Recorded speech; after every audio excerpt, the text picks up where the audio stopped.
So good morning, everybody. Welcome. We're very happy to have you all here this morning. I'm just gonna, I know everybody's very familiar with Zoom at this point, but there are just a couple things I wanted everybody to know. We are recording this and it will be available next week on our YouTube channel. So if you end up missing any portions of it and you'd like to catch up on it, feel free to check it out there. We've also got the chat going. We've got Q&A going. And then we also really want to encourage your participation in this workshop. So we'd love to hear from you. So if you'd like to say something, feel free to raise your hand. We can unmute you and then we can continue having the discussion, answer questions, things like that. So that's really it. If you have any trouble with the Zoom or you have any questions about it, feel free to shoot me a message or an email and I can try to help you get it sorted. I think that's about it. All right, great. Next up, for everybody, who doesn't know me, I'm Tom Painter. I'm the CEO of Airborne Snow Observatories Incorporated, along with Joe Boardman, Jeff Deems, and Pat Hayes, helped to found this technology transfer out of the NASA Jet Propulsion Laboratory a couple of years ago, and we've had a few in-person workshops. Our first was at Caltech, and then we started moving it up to Mammoth, which was the smart thing to do, and we very frequently would have local representatives from the mountain or the town give some intros and welcome to the town. And even though we're virtual this year, I just thought it would make a lot of sense for us to have arguably the best representative give the introduction this year, even though it's not in person. But we'll make sure that we have Stacy here next year in person as well. So I want to introduce Stacy Corless, who is showing her background from the Matterhorn, recently back, and thankfully she's right in the middle of the day for herself, for her clock, having just flown back from Zurich the other day. Stacy is one of the board members, the supervisors here in Mono County, where Mammoth is located, and is also the chair of the Rural County Representatives of California, which sounds like a tiny group. It's actually not a tiny group. It's a rather large one, with an impressive cadre of county supervisors and leaders that puts together amazing meetings, including the one coming up here in a couple of weeks over in Monterey. They have Dave Schimmel and me presenting, but more importantly, they have Leon Panetta as the keynote speaker. So they get top quality folks, and they're dealing with really amazing issues. And Stacy's also a neighbor of ours, and as pretty much everybody is in Mammoth, but she's particularly close. She probably heard all the dogs barking last night over the bears. And so Stacy, let me turn it over to you. Thank you so much, Tom, and thank you for including me in the workshop today and letting me welcome you all to Mammoth and Mono County, even though we're virtual this year. And as Tom said, yeah, I'm not really on the gondola going up the Klein Matterhorn. I'm not exiting at Schwarzsee. I'm actually, here in my living room in Mammoth Lakes. So I'll switch to that. There we go.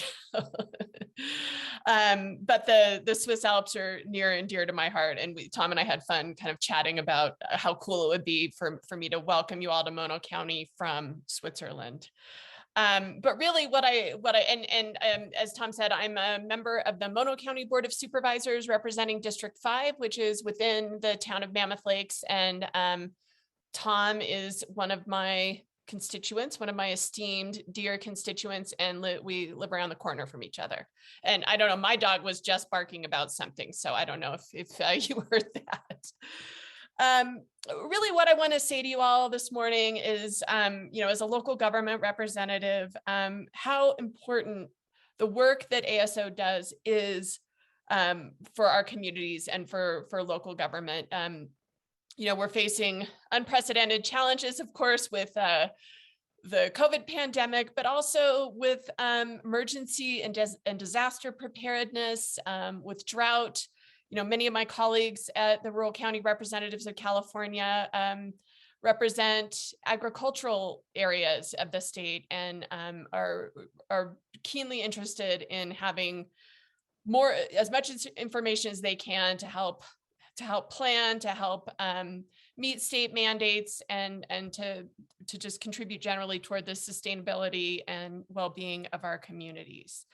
So, the way that your work contributes toward that really is on two, and especially here in Mono County, is on two levels. The first just really being this better understanding of our water resources and impacts of climate change, and how we can mitigate negative impacts and really plan for the future. But on another level, here in Mammoth Lakes and Mono County, what ASO is doing is helping us literally build and strengthen our community through job creation and knowledge creation. So it's so important. And as a non-scientist, as a literature and language major, I've really appreciated learning more about what ASO does, and Tom's brilliant at explaining it in a way for us non-science folks to understand. And like I said, your reach, of course, goes way beyond Mono County and Mammoth. Tom mentioned the recent Rural County Representatives of California board meeting that fortunately we were actually able to hold in person in Mammoth in June. And Tom, and actually along with some of the attendees here, I know I saw Jeff Dozier and Ned Baer on, and I'm not sure if anyone else is on, but really gave a comprehensive presentation of kind of the scientific research and of ASO, everything that's happening here in Mammoth that's really contributing to, especially our friends in the Central Valley and in Sacramento Valley in helping them better understand their water resources. And it was such a hit that, as Tom mentioned, our CRC has invited him back to be part of a presentation at our annual conference in Monterey. So what you're doing is so important to all of us right now, and really kind of on the front lines for not only Mammoth and Mono County, but also all 37 member counties of the Rural County Representatives of California. And even our friends further downstream, in the urban areas like Los Angeles County. So again, I just want to say thank you for your work. It's so important. I really hope to see you in person in Mammoth next year. And I also just can't help but mention, if you need any non-scientific assistance before then, either here in Mammoth or in the Swiss Alps, I try to, pandemic conditions allowing, go there at least once a year. It's a place very near and dear to my heart. So if you need any help, anything I could provide, please don't hesitate to call on me, and thank you again. And I hope your workshop goes really, really well. Thanks so much, Stacy. Yeah, we will be sure to have you next year, and I think we'll be up at the mountain, and so we might rope Ron in as well. So we'll get a household talk. All right. Okay, let's see. Now, I think it's time for me to blab for a little bit. And it's good. It's 9:13. We're ahead of schedule. So real quick, Liz, are you still there? You're I am. My internet's okay. being a bit wonky this morning, so. Okay.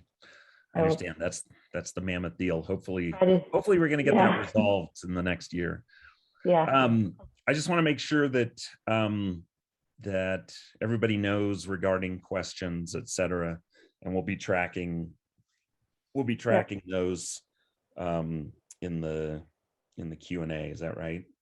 That's correct. Yeah, Christina, Kat, and myself are keeping our eyes peeled for the chat, the Q&A, and all the attendees are muted when you join. And if you have questions, please raise your hand. We will see it and we can unmute you so you can ask your question or make your comments.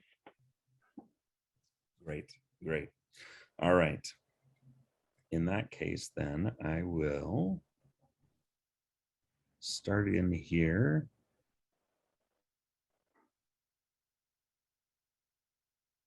With my opening comments, and I think I probably will not. Well, I always think I'm not going to go the full 40 minutes, and then of course I'm spilling over because I get too excited about this. I like to open up our meetings just to remember those that we lost who were related to our community. And last year we had a few who were very close to us that we lost in short order. Over this last year, and actually I missed last year listing Joe Busto here in the middle from the Colorado Water Conservation Board. Joe was central in getting us going in Colorado and working it through the system there with the Colorado Water Conservation Board. And he also was a Fort Collins High School Lambkin. He was 2 years younger than I was in high school, so we had a good connection that way as well. But he was just an amazing person in general, and his fortitude for his work was unbelievable, and the vision that he was carrying. So we lost him in December of 2019. Over on the left here is Mike Rybel, who was from Cal Poly Pomona. He was for a while, he was the chairman of the geography department and a longstanding professor there. And Mike worked with us on our internship program at JPL. And he always made sure that we had the very best GIS specialist. And so we had a regular internship program at JPL through that program. And he too was he was a remarkable person, and had a very quirky sense of humor, as you can tell from his t-shirt. I think he would have preferred dysentery to the heart attack, but he would have laughed all the way through it anyway. And finally, Nate Bloomingdale over here on the right, who was in charge of sales for analytical spectral devices for a long time, with Alex Getz, who was a partner to Greg Vane at JPL in inventing the imaging spectrometer. And Alex went on to create the field spectrometers. Nate was his sales guy and was just an incredible, charismatic character, super jolly, and he then later on, when the company sold, moved on to Spectral Evolution, and did that, I think, for probably 10 years. And at any rate, it's really sad to have lost him as well. Let me hide these faces here. All right. So I'm going to first give a recap of 2021, and then I'll jump into what ASO really is, and then where we're headed here in the near future. So 2021 in recap, it was really water year 2021. And we started with flying the creek fire scar once it was out. And I hate to celebrate late onset of snowfall, but fortunately we had a late onset of snowfall that allowed the fire to get out and for us to be able to get in there and fly this with no snow on the ground. And you can see that we had flown this area previously in 2016, and we're able to look at the vegetation changes. And you'll hear a lot more about that from Van Kane and Liz Van Wagtendonk during the day. And then I'll just jump over to the creek fire again. Then in late May, we reflew it, but this time at much higher resolution. So we flew it at 2 points per square meter with the LiDAR back in December. And then in late May, we flew it at better than 8 points per square meter. And I think it ended up being about 20 points per square meter total. So remarkable data set that's being processed out there, and in not terribly long will be available.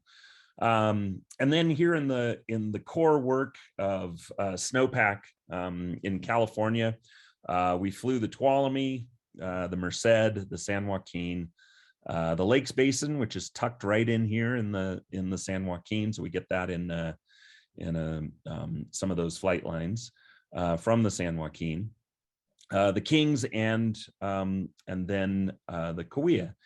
And so that's been our usual cadre of basins that we've been flying for the last several years. And then in Colorado, in addition to the Blue River, in a great growth program, we added the Dolores, the Animas over in the San Juan Mountains, and then the Conejos down here in the Rio Grande, just shy of the New Mexico border, which we had flown well back into the past. All right.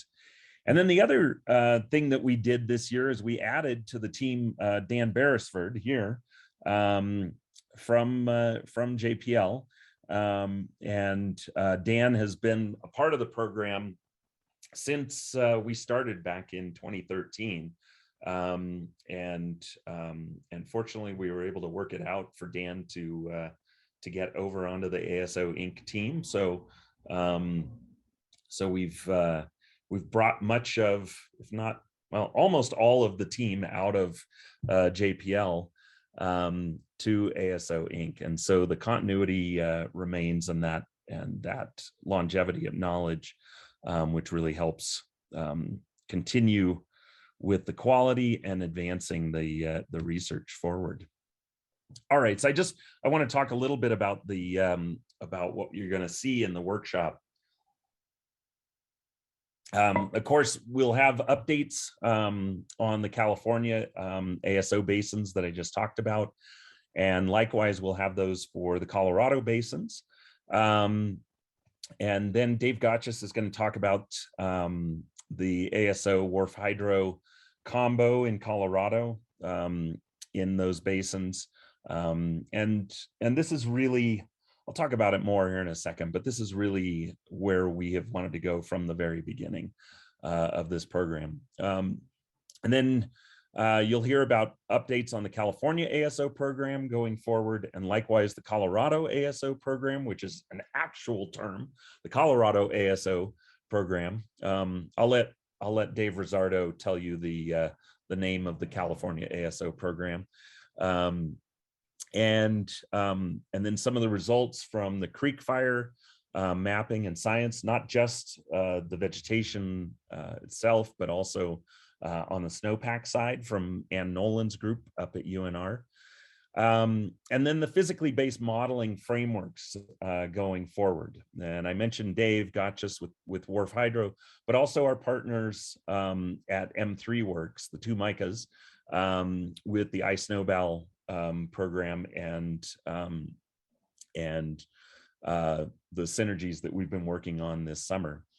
And then Evan Burgess and colleagues of ours from Esri will talk about the new ASO data system that's going to be coming online soon, and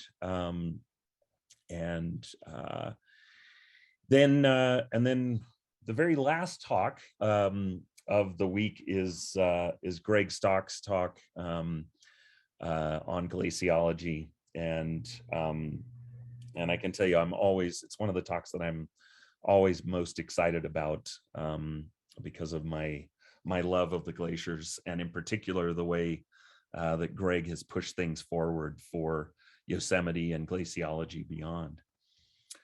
Okay, the keynote talks are going to be tomorrow and Wednesday. The first will be from Dave Gotchis from NCAR, with whom we have a strategic partnership signed through an MOU. And then Steve Haugen from Kings River. And I couldn't find a more recent photo of Steve. And so I decided that it made more sense to take Dave back in time. And it was cool how he always lines up for pictures that way, so I could put his shoulders on right. And then I thought, well, I'll put myself up there with more hair as well, back in about 1993. But at any rate, I'm really excited for these two talks. Dave is going to talk about the physically based modeling going forward for hydrology, and then Steve is going to talk to us about the implementation, the implications of highly accurate snowpack monitoring and the hydrologic forecasting that comes from that. So I'm excited for those, and be sure that you can make those if you can, or check them out on the YouTube channel if you're not able to make it. Okay, the other thing I'm excited about always is the student results, and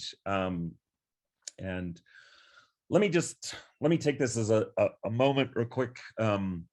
We usually run 4 days, and we could easily have run 4 days this year, but we're simply up to our eyeballs in getting ready for the upcoming season, and working on automation, on the processing side, and even on the aircraft side. We also are going to be adding an aircraft this year with full kit. And so the name Airborne Snow Observatories will be more appropriate starting this year. And so at any rate, we're short a day this year, simply because of that. But really important for us is to have the student contributions and the student efforts. They are the ones that look at terabytes and petabytes, and they don't flinch, and they understand computing in a way that those of us with gray hair or no hair never really understood, and try to keep a grasp on. And so we're really lucky to have them continue to push this forward and beyond. When we're long gone, they will still be cranking with this, and carrying it to new amazing places. And the three that we have this week are Eli Boardman from UNR, and he's working on several aspects of ASO data and modeling and measurement, and then Ariel Koshkin from UNR with Ann Nolan has been doing the work in the Creek Fire, and made a bunch of measurements for us last year that were enormously helpful, and we're really looking forward to seeing her results. And then from CU Boulder is Kehan Yang, who is working with NOAA Molich, and looking at their SWE reconstructions and extrapolation, but using the ASO data to tighten up those results. So it'll be exciting to see the results that she has to present. All right, so the ASO mission, and let me just, all right. Here we go. Sorry, I just wanted to check the time. So the ASO mission is to provide high quality, timely, and accurate snow measurement modeling and runoff forecasts to empower the world's water managers to make the best possible use of our planet's precious water. And that's really specific to the ASO mission, or I should say the core of that operational program. But we also will be advancing research, and not only did we pull the operational crew out of JPL, but we also brought researchers, and some of our colleagues who were subcontractors originally are likewise researchers for many decades, and so we're actually working on that right now, on building out the research program as well. And so it'll be exciting to show some of that starting next year. I think you all are familiar with the website here at the top, and then we're also on Twitter, and on Instagram, and recently Facebook, and all of these get a feed together. And generally, we've not been that active on social media, but we're going to be more so as we get more of the automation and the computing structure set up. All right, so what is the Airborne Snow Observatory? Well, it started out within NASA to fill that void in our understanding of the spatial distribution of snow water equivalent. And I tell our younger son that if he'd not had a pneumothorax and ended up in the NICU at Torrance Memorial Hospital, this whole program might not have happened. But fortunately he did, and I got to have a meeting at JPL that ultimately led to being pulled to JPL to fill this void. And he got out of the NICU, and his lungs are just fine now. But ASO is to measure snow water equivalent and snow albedo. And the snow water equivalent comes through the measurement of snow depth with scanning LiDAR, and then multiplying that snow depth field by a snow density field, which tends to be more conservative, and so more easily predicted, certainly, than the spatial distribution of snow depth. And then snow albedo comes from the imaging spectrometer. The one we've used in the past is the CASI 1500 spectrometer. And we'll have some, in the coming months, we'll have some updates on that. But that allows us then to understand the surface properties and the controls on snow albedo. And the reason we care so much about albedo is that about 90 to 95% of the energy that goes to melting snow generally across the landscape comes from absorbed solar radiation. And so understanding albedo is absolutely critical. And the final component of putting that all together is the snowpack process modeling. We've been using iSnowball from the very beginning out of our partnership with Danny Marks, who was at the Ag Research Service in Boise, Idaho. And then about 2 years ago now, I think it is, or a year and a half ago, part of that crew likewise moved out and did the technology transfer. And that's the M3 Works team, who are close partners of ours, and they will be giving talks. I'm not sure if it's today or tomorrow, but that helps to tie everything together through the interim in between the ASO acquisitions. We have unique high altitude operations, and that's for civilian activities. Certainly in the military side, we probably are not unique, but in terms of the civilian use of LiDAR and spectrometer, generally we are flying high and fast, and making rapid turns and being as efficient with acquisitions as one can be, so that we can, during good weather windows, go and capture complete mountain basins. And then we also have the unique rapid turnaround of products. And when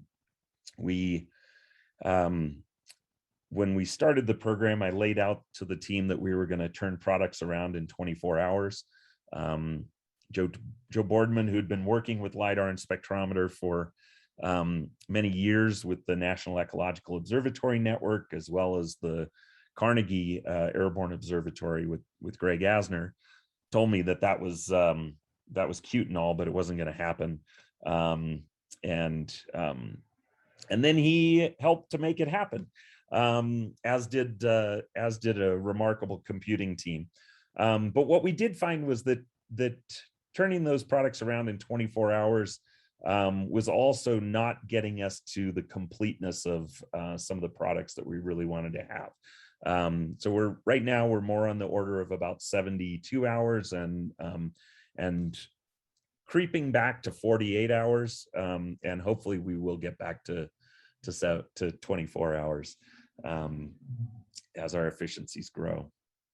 All right, so how does it work? Well, the LIDAR, this is from the Orange County Register from many years ago, but it shows it very nicely. So we make the snow-free measurements here on the left with the LIDAR, measure that topography in the absence of snow, and then we come back and fly it when there is snow on the ground. Now, it makes it sound like it's all very easy, and sometimes we really wish that it was that easy, but there's a hell of a lot that goes into making that high quality measurement across steep topography and varying flight conditions and attitude of the aircraft and vegetation and on and on and on. So just think about it in this way, though, but understand that it's a rather complex processing chain. And then how fast will it melt? Okay, that's the imaging spectrometer, and I mentioned that before. Let me just pop this up. So we think of that of ASO as flight processing, modeling, and SaaS. SaaS being software as a service. And that's the component that is that's coming, and you're going to see some of those products later here in the workshop. And the modeling has a few routes, and that's why we start the split right here. And so we're heading into our modeling along with M3 Works and NCAR with the Wharf Hydro model. But we also are working with the river forecast centers, and you'll hear from Pat Kormos today, I think, or is it tomorrow? Obviously, I don't know the agenda off the top of my head. So at any rate, you'll hear some of the work that we've been doing with the Colorado Basin River Forecast Center, and looking at how well we can do with a direct insertion to a model that really was not built for high accuracy spatially distributed products. But there's some hope there. But ultimately, going with physically based distributed models is where we're all going, including the river forecast centers. And finally, then to the software as a service, the visualization tools and the analysis tools that we're building with Esri will allow those products to be used in the best possible ways, and all the way from the data archival and distribution of those raw products through to the visualization and analysis of the model results, and being able to look at year-to-year differences and within year differences and model ensembles, etc. All right. If you have not read this paper, I strongly suggest that you do.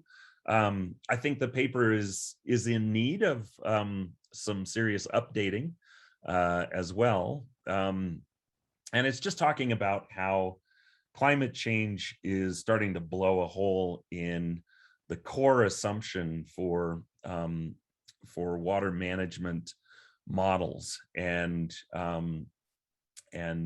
that we really need to start adapting to those, or water management will be in severe trouble.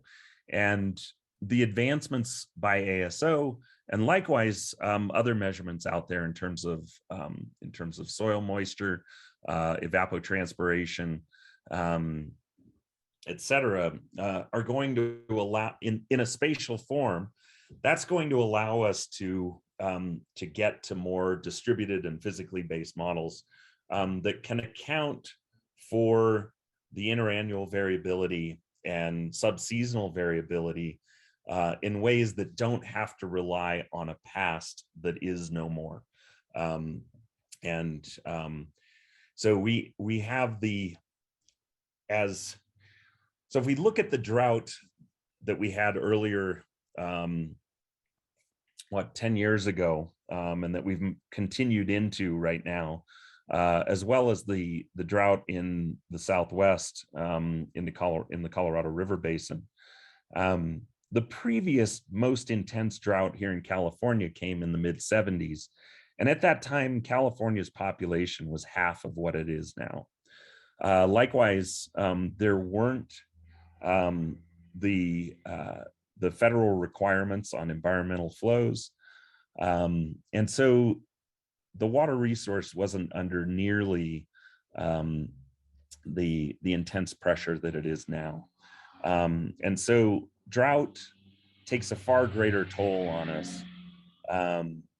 And so it's very, very important for us to start having that capacity to model subseasonally and to have the most accurate understanding of our water resource at those scales, and as well as being able to understand snowpack and change in snowpack for the longer haul forecasts and climate forecasts.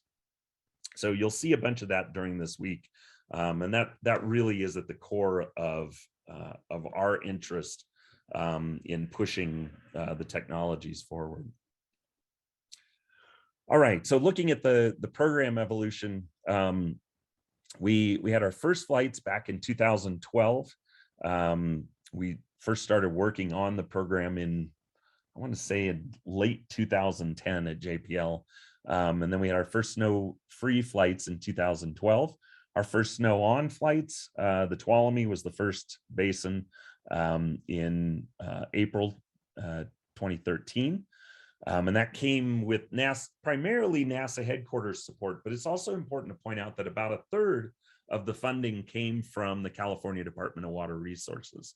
And that carried through 2015, at which point California's funding started to climb, and that proportion, as they began to understand the operational utility of ASO. And I'm not sure if, I can't see the participant list, but I hope Frank Gerke is on. I know that he was planning on being here. And Frank was the one who really pushed for getting water bond funds to help support this program. And he had the vision from the very beginning as well. And you all may remember him as the California groundhog, or the first DWR employee ever to be on the cover of The Onion. So in 2015, then we also saw funding support come from the state of Colorado through Joe Busto's efforts, and that has carried on then to today. Our international component started in 2016 with the Swiss Federal Institute for Snow and Avalanche Research, and flights that we did, or that we had Swiss Flight Services do for us, and then we did the processing and in and around Davos, Switzerland.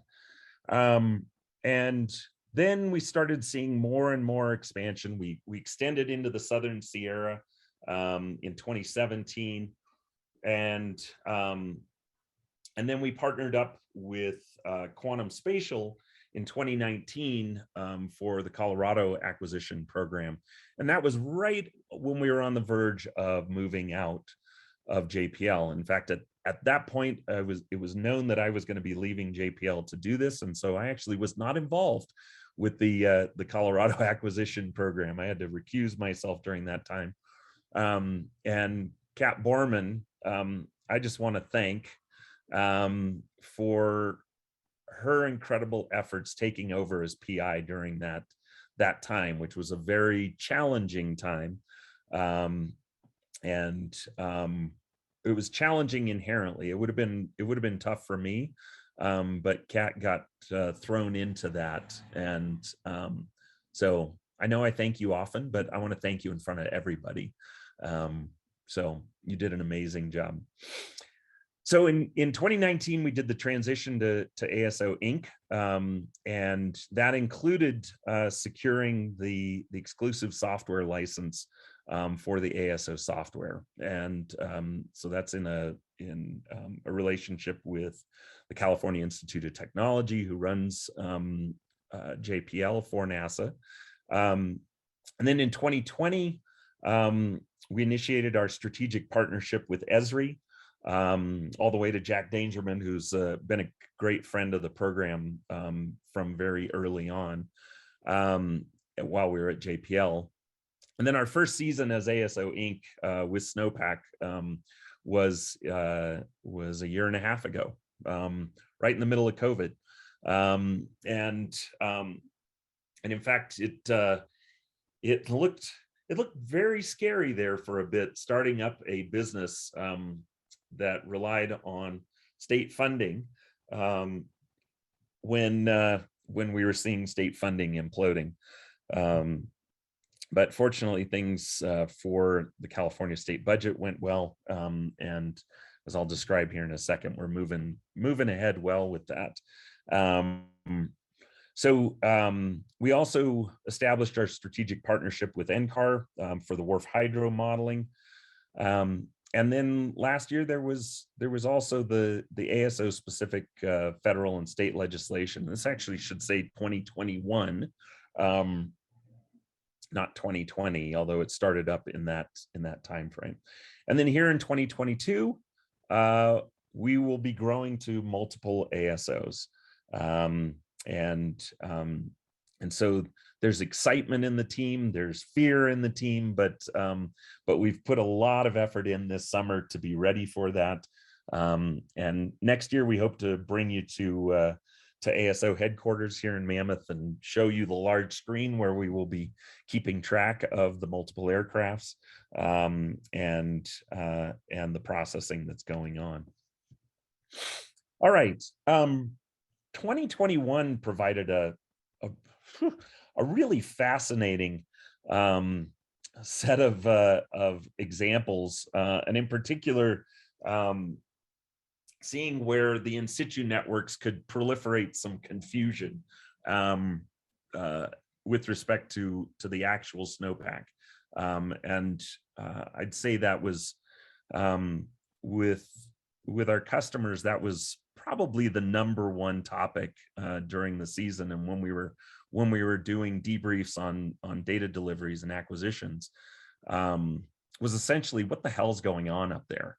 The pillows are suggesting this, the snow courses are suggesting this, but the distribution is looking wildly different.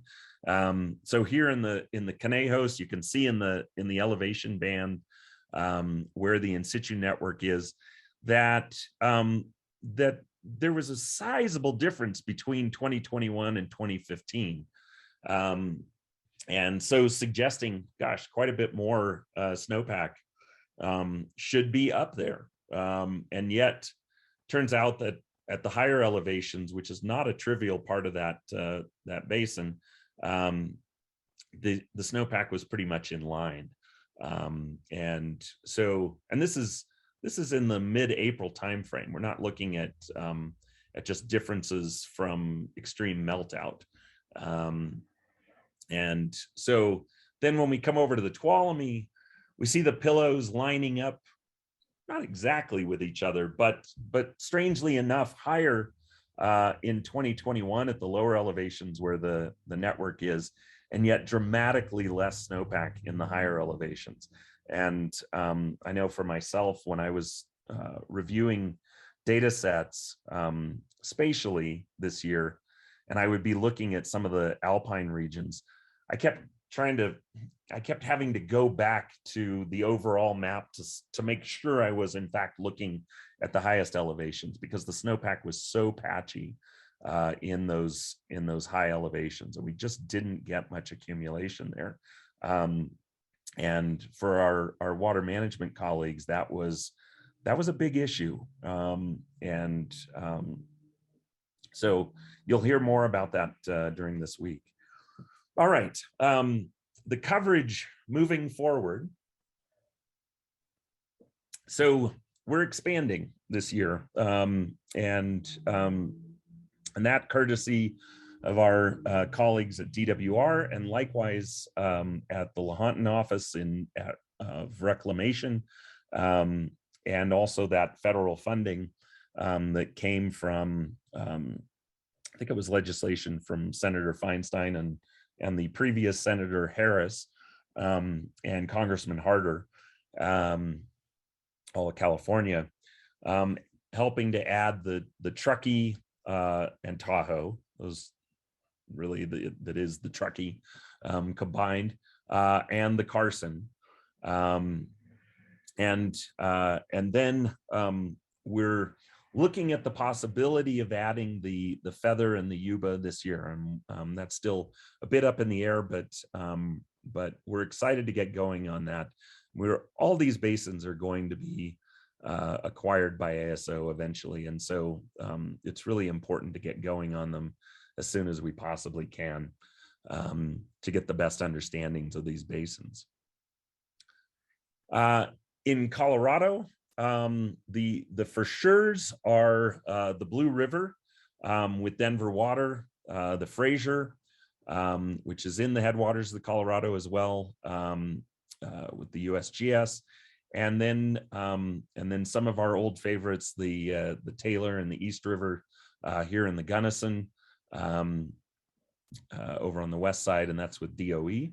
And then possibly we're going to be seeing the Upper Colorado up here, where there was that horrible fire last year that burned over the Continental Divide and started down into the eastern side of Rocky Mountain National Park and on toward Estes Park. And then in the Aspen area, the Roaring Fork and the Frying Pan, and then possibly the Animus again this year. And so we're picking up a head of steam in Colorado as well. And Laurna Kaatz will be talking about the Colorado ASO program later in the program. And then another exciting development is the addition in the Wind River range, and not yet the entire range, but up here toward the northern end.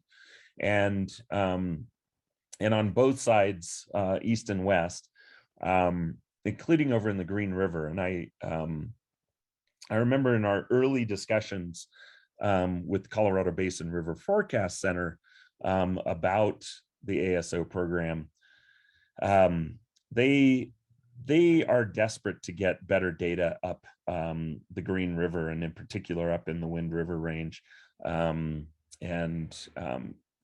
Because there's been such a lack of data up there for a very long time, and it makes forecasting there far more difficult.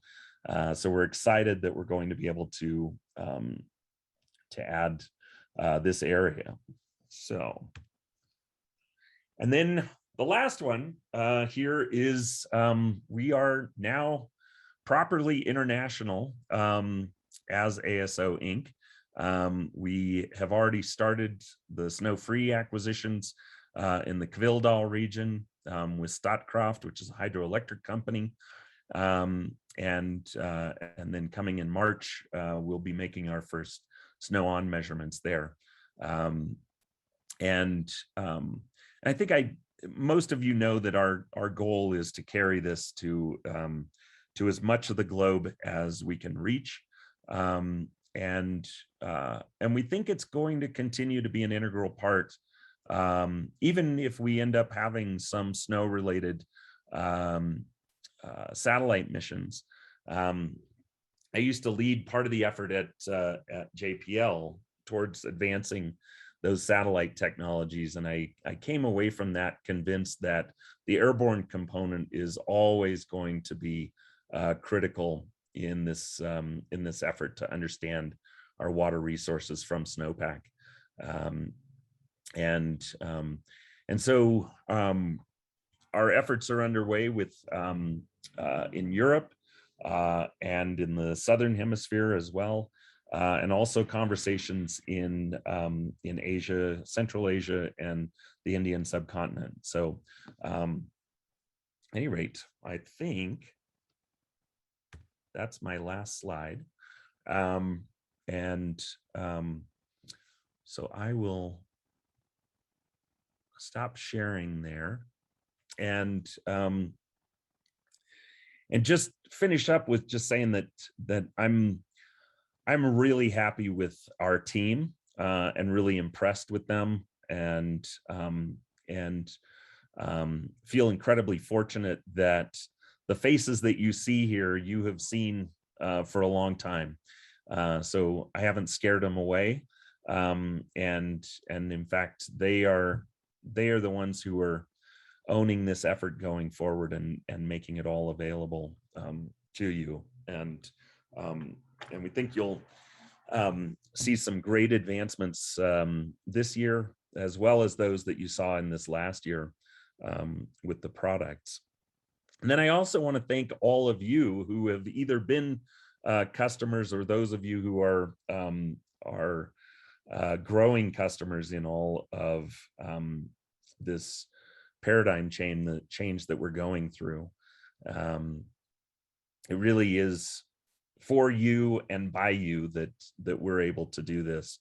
And so thanks for all of the efforts that you put in for your work in seeing this critical water resource advanced and understood and best used. So let me stop there, and I think Liz, we have 4 minutes before we start into talks. Yeah, we do. We did have a couple of questions. Okay. For you. Fire away. The first one was from Jeff Dozier. Back to your California basin map, there were some percentages listed. Can you tell us about the percentages? The percentages were just numbers from a particular date when I borrowed that map, and I off of the Bulletin 120 website.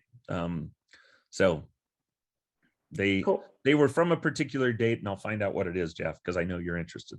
All right, and then Matt Meadows was asking, will that overlap the Wind River canopy crane? I'm going to defer to Joe Boardman. Yeah, I just looked it up, guys. Like, I haven't ever heard of the Wind River canopy crane, and that's in Washington State. We're talking about the Wyoming Wind River Mountain, the headwater of the Green, and then they call it the Wind River till they rename it the Bighorn. Gotcha. Any other questions? Anybody want to? Feel free to raise your hand. We can unmute you if you just want to ask your question instead of typing it into the chat.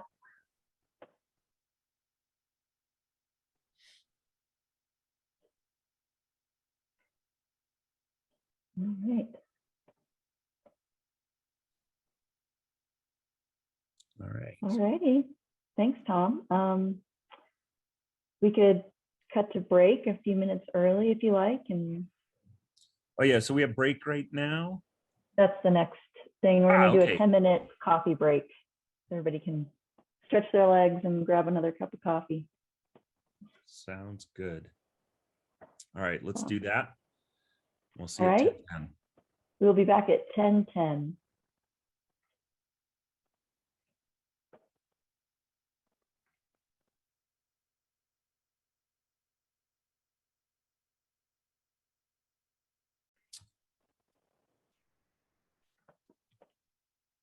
Recording in progress. All right. All right, great. So we're coming back to our first session. It lists me as the session chair. Kat and I just agreed that we're gonna switch. But I did want to say that that you'll notice that in some places we don't have the titles up and on.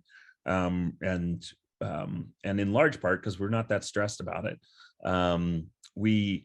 This is the ASO workshop and not the AGU fall meeting where they take your temperature as well and have all kinds of testing and whatnot. We really want to treat this as a workshop, and so if you decide to talk for 5 minutes and that's it, and you want to have discussion for the rest of the time, that's great. With this crew, there will never be a loss of talking and things to talk about. And that's not, Wes, that's not to encourage you to not talk.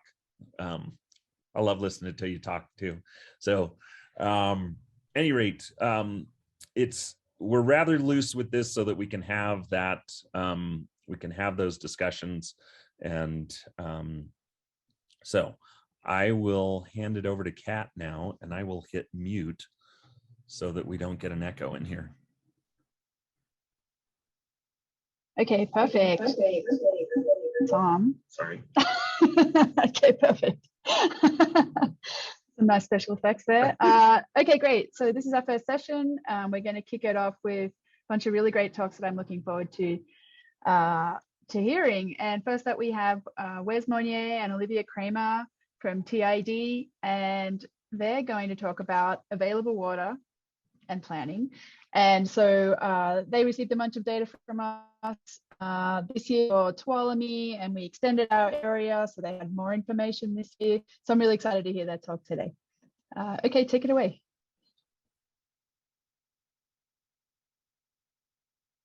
Oh, we need to unmute them. That's a good start. I can't do that. Can you hear me? Yes. Okay, excellent. Yes. Thank you for the introduction. I'm going to go ahead and share screen. Are you able to see the slideshow? Okay, great. So my name is Olivia Cramer, as Kat mentioned, and I work for the Turlock Irrigation District, and we're on the Tuolumne system.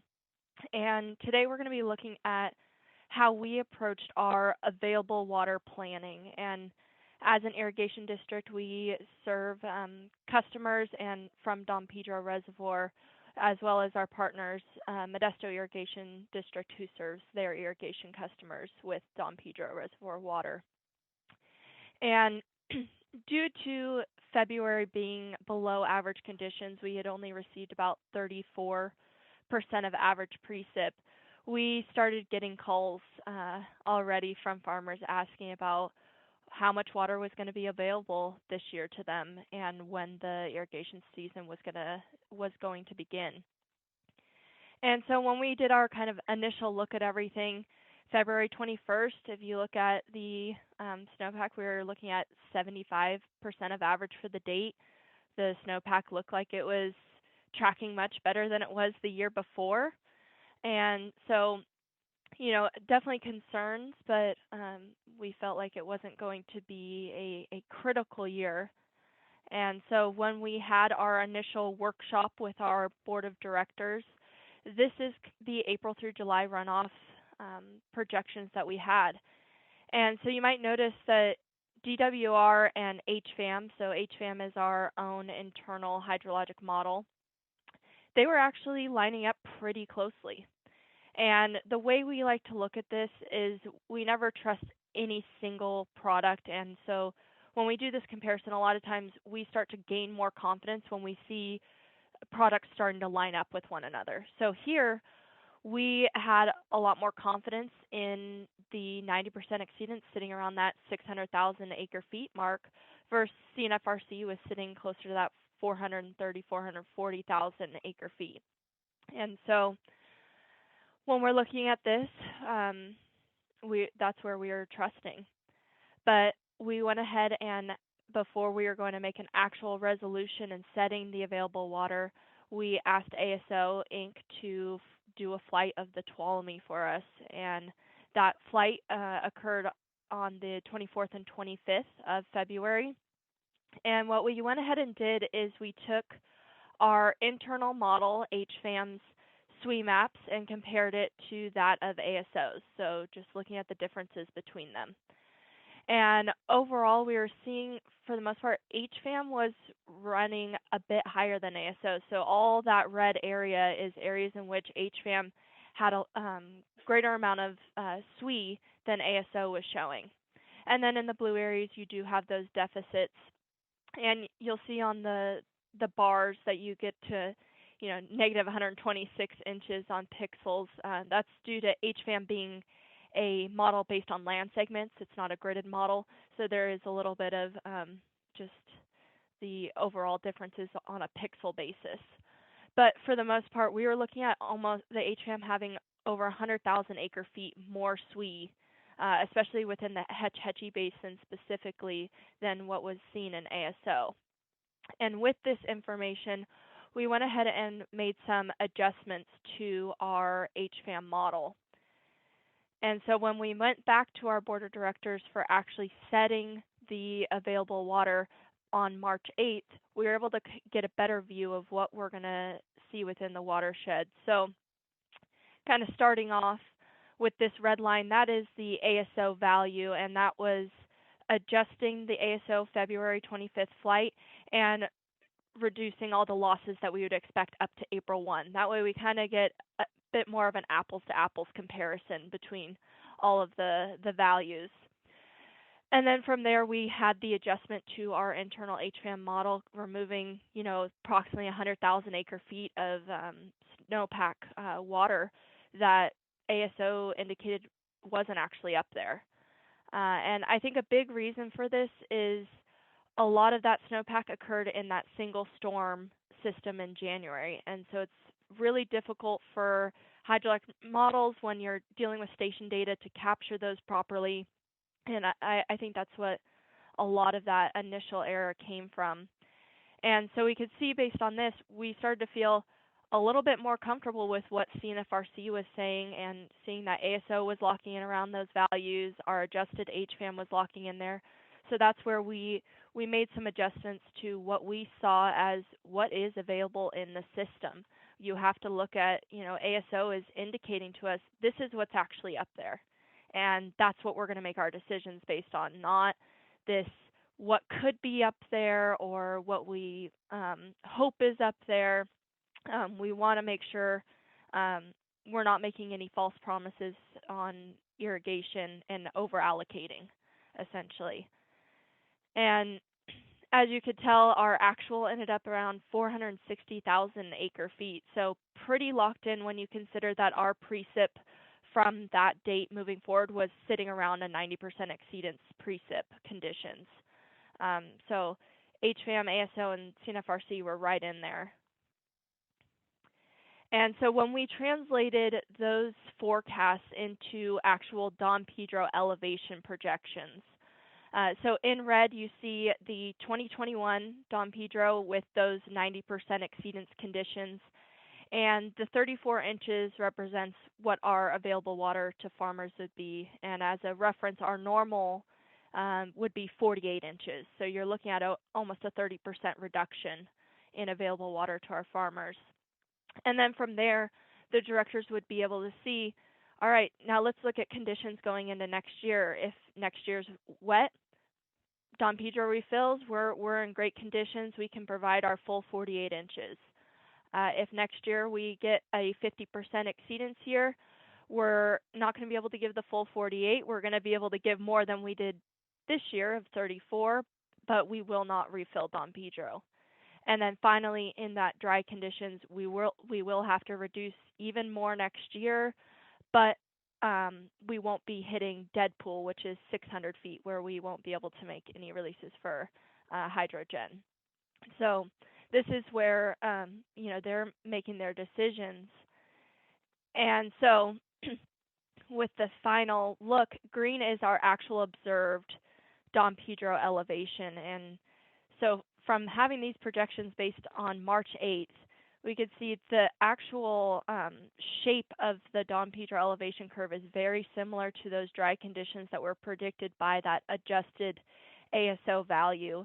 And I think what we really want to hit here is because ASO provided us that initial baseline conditions so early on, we were able to then make decisions on how we could adjust our operations to better enhance our system efficiencies, whether we were going to start to rely a little bit more on groundwater rather than surface water to have better carryover for the next year.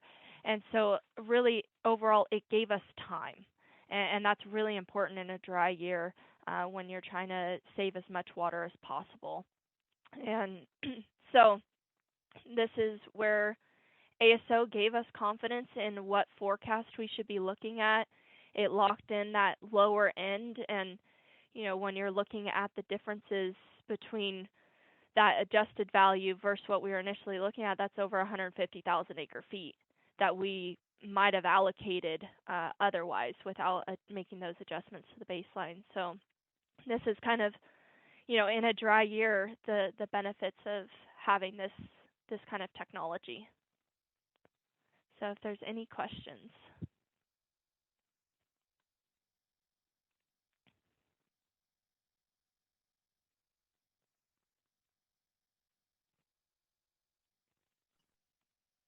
Thanks, Olivia. That was really great. Do we have any questions from the room or the chat or anywhere else? You can raise your hand or do Q&A. We've got a couple of minutes here.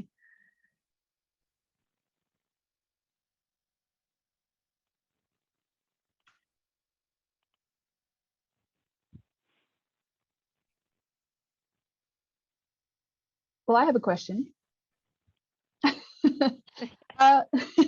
So Olivia, you had the ASO flight line at 511 or something like that, 1,000 acre feet, and then you come down to, and you said you took losses from that. Is that losses from your model, or is that just kind of a sort of a rule of thumb about losses and what you know about the basin?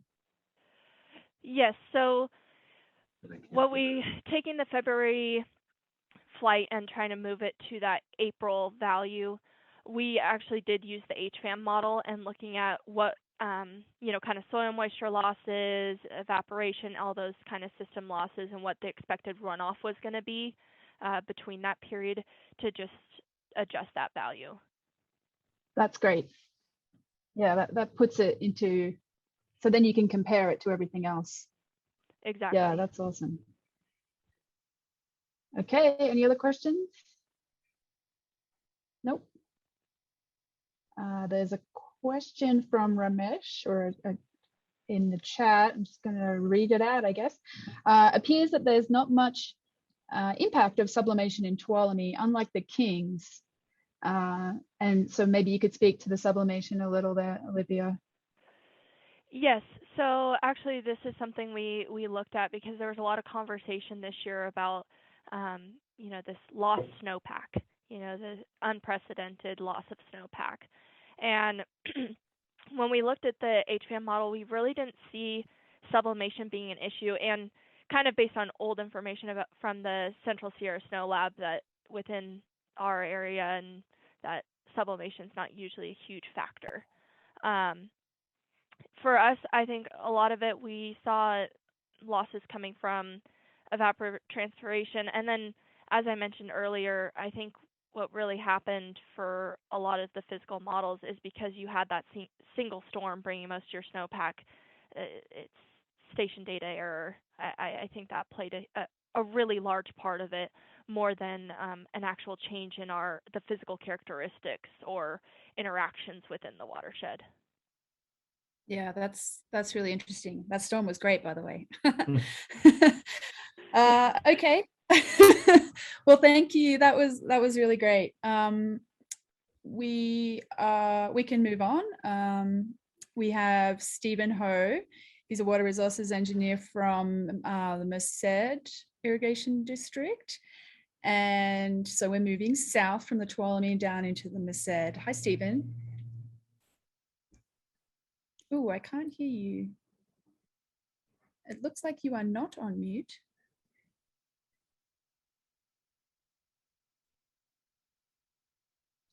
We can see your screen.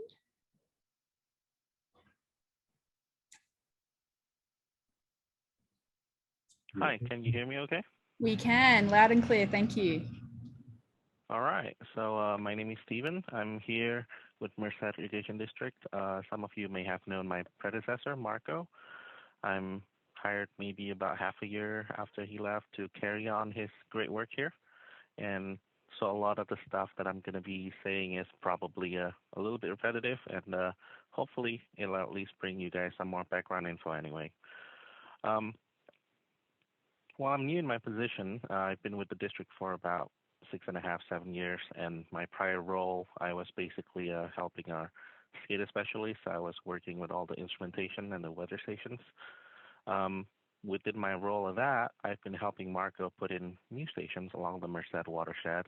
The most important one for ASO is probably the focal thing, which we just put up in the last month or two. And then with that, Bryceburg to kind of narrow down our inflow, and upcoming this next month, it would be the North Fork. So one of the interesting note about Merced is we don't have much weather station above 8,000 elevation feet. So reading a lot of the report that Tom and crew send out, it's usually saying something like, oh, we use Tuolumne's data because, you know, that's the closest thing we got. And so part of my process is, you know, we're hoping to keep improving what data we can have physically to ground truth the data and to basically better calibrate everything. Just on a quick overview, Fogelfang was a very fun project. It's at about 10,090 feet up in close to Fletcher Lake in Yosemite National Park. And they were very gracious at helping us through all the process of the permitting because it's a nightmare otherwise. And one of the few rules was that we were limited to 3 helicopter flights, and we were limited to not having a generator. So everything has to be hand tool battery powered. And you can see this guy here, Brandon. Our design calls for 4 feet deep anchor holes, and we have boxes and boxes of batteries to make sure that happens.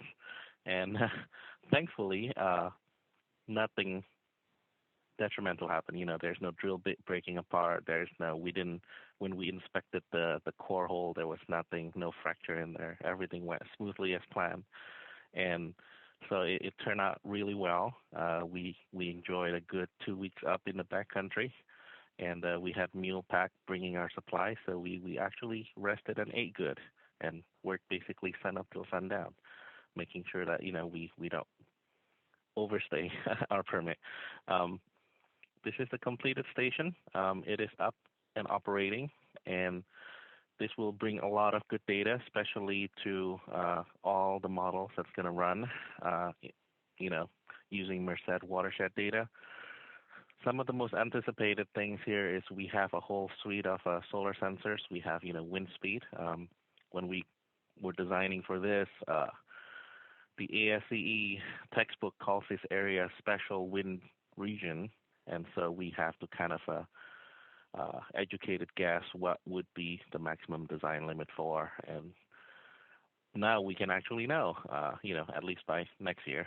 And we have a snow pillow to help us collect the snow density and depth, and also we also have a surface temperature here on this one. We also have a dual set of rain collector. One is the precipitation gauge that just collects, and the other one is a tipping bucket. So it should give us accurate data both for, you know, both seasons basically. Going over with that, we have 2 ASO flights this last year, one in March 26 and one in April 29. And just like everyone else, it came out really sad. And after we got the report, Hisham was my boss was kind of like, can we meet with Tom? Like, is something wrong with this report? And so we met with Tom and crew, and they basically explained to us about, basically to let us know above 10,000. And there's not really, this is one of those odd year where, Hasham, my boss, been here for decades, and this is one of those events that just completely betrays his gut feeling. So having ASO data, is definitely invaluable to like stop us in our track in our planning, basically. And kind of going back to what, we all do similar things to what TID does planning wise. So we were just happy to be able to get ASO data before committing to a certain allocation.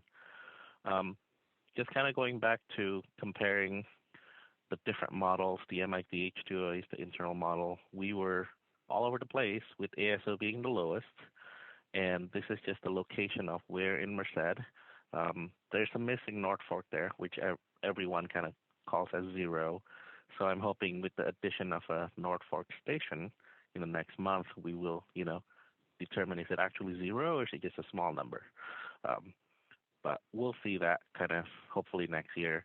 And this is the first season that we have MIT H2O, the internal model, running with the ASO data.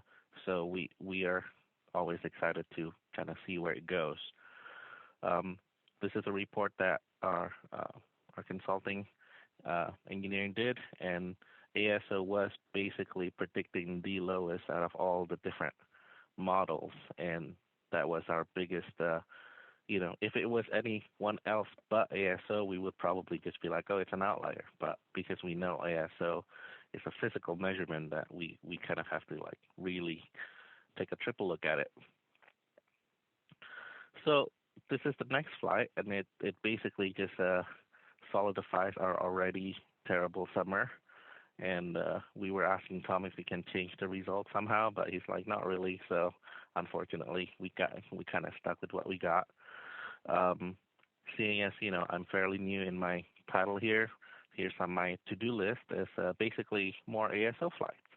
Now, if we were, for example, similar to Tuolumne, we have a February and a March flight, then we would be able to basically catch it earlier and generate a better forecast earlier. The other part is just further refine our model, internal models, and then, automate some of those things a little more so that basically everything comes out faster. And last but not least is just more ground truthing, but that's probably just me because I've been working in the instrumentation side. So I want to see, sensors in every corners if I could, but that's not going to happen. So with that, I'll leave you with the last picture here from close to the peak of Vogelsang. The station is somewhere here. If you have really good eye, you can pick it out. But the Park Service was really happy that the station was not that easily seen.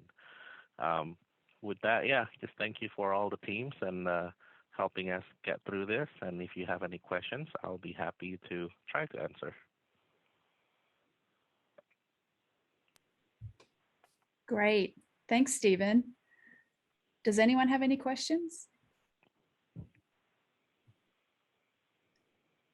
We have a question from the chat. We have Liz Van Wagtendonk. Nice presentation, Stephen. Stephen and ASO folks, are there any plans to fly snow off again? It might capture the algae blooms.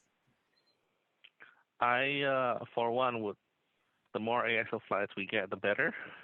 Now we have to work out how we're going to do that funding-wise, but rest assured that we're always advocating for it internally and externally. So as far as catching the algae bloom, that's a little interesting. I'm not sure if it would, but maybe it would reflect differently, at least with the different. But I'm sure Tom can speak to that more than I can.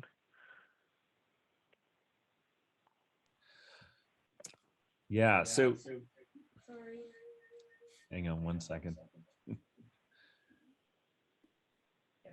All right. So there are plans for flying snow free again. It probably is going to be next year. for the Merced. Well, I can tell you it's not going to be this fall, based on spending authority, et cetera. And then in terms of algae blooms, though, if it's at the surface, we will be able to see it, and so yes, absolutely.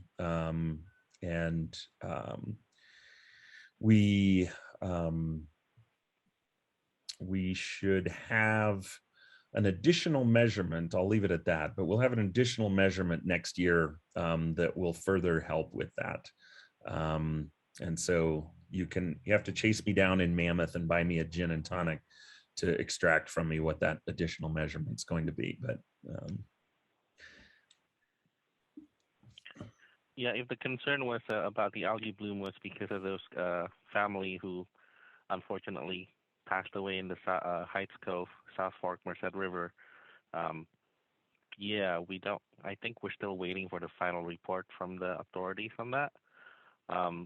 But it definitely will be a large matter if ASO can fix up the algae bloom.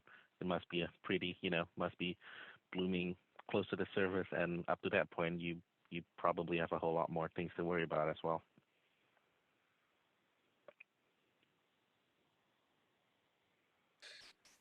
Okay, so Liz, yes, on the spectrometer side, absolutely, and that's where some of the excitement will come next year. And then Jenny Fromm has a question: how often should a snow off be flown? And I'm glad you're asking that question, especially with Liz asking the previous question. What we have talked about doing for the last several years, Liz was leading an effort to create roughly a decadal survey of California's forests with LIDAR and hopefully spectrometer, and what we have seen also is that with fires, so for instance, in 3 of the basins that we are or may be picking up this year, the Truckee, the Carson, and the Feather, there have been monstrous fires, and so the bedrock itself doesn't change that much with those kinds of fires, and the regolith, the soils, those tend not to change that much, except when you have landslides, et cetera. But you also have a ton of shrubs and down timber that burn, or you have newly down timber, and a shuffling of the landscape that comes with those fires. And so that's in terms of the digital terrain model, the bottom of the bottom surface beneath the forest canopy. The other important aspect for reflying a snow-free after a fire is that we can then capture what the change in that forest canopy has been.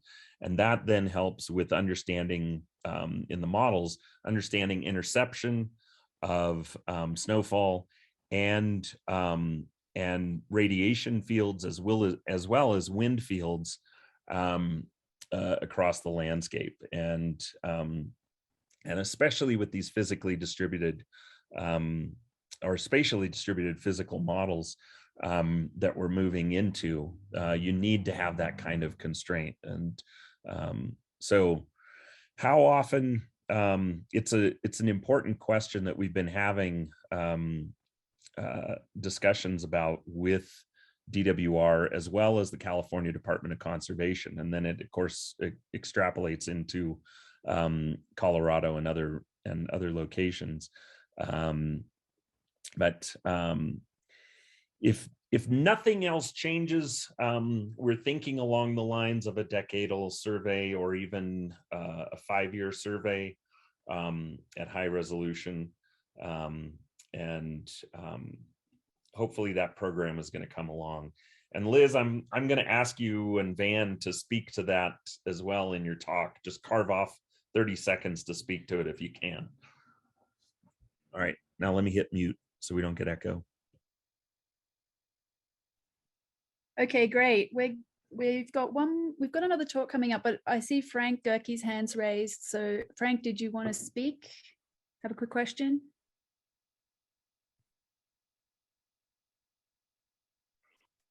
I allowed him to talk. Oh, You may just he's have to gone. unmute yourself.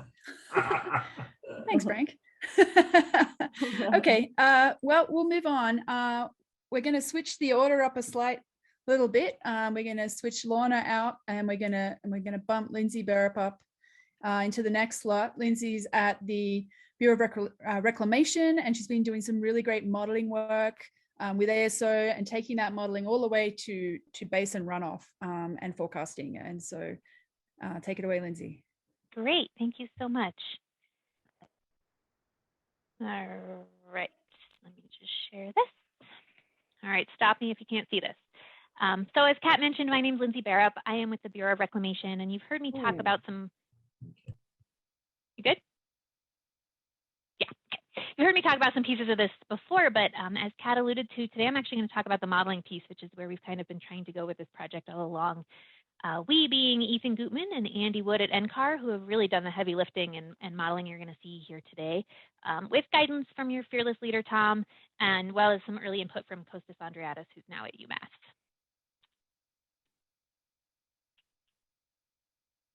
So as I mentioned, we've done some snow statistics pieces looking at how ASO can be used alongside some of our long record in situ stations to produce more continuous time series and think about where to site stations and all these other things. But today I'm talking about this model-based forecasting, and that's really looking at using ASO in an ensemble streamflow prediction framework. So ESP here is nothing otherworldly, simply ensemble streamflow prediction, and that means we take the model and we launch a variety of future weather conditions. You know, that being something that's just going to be uncertain for a long time until we can predict the future. And so we want to look at that range of our future and, you know, knowing our initial state better and then launching the uncertainty from there. So that's really what I'm talking about when I say ensemble streamflow prediction, or ESP. And that's the framework we used here alongside data assimilation, assimilating ASO. And of course, we do this in the Tuolumne. I don't have to tell anyone here that that's just the best record. And so in a research type project, we'll take everything we can get, and that happens in the Tuolumne. It's longer, there's just more flights, just the richest data set we've got there, at least for now. And so the model I'm using here is called SUMA.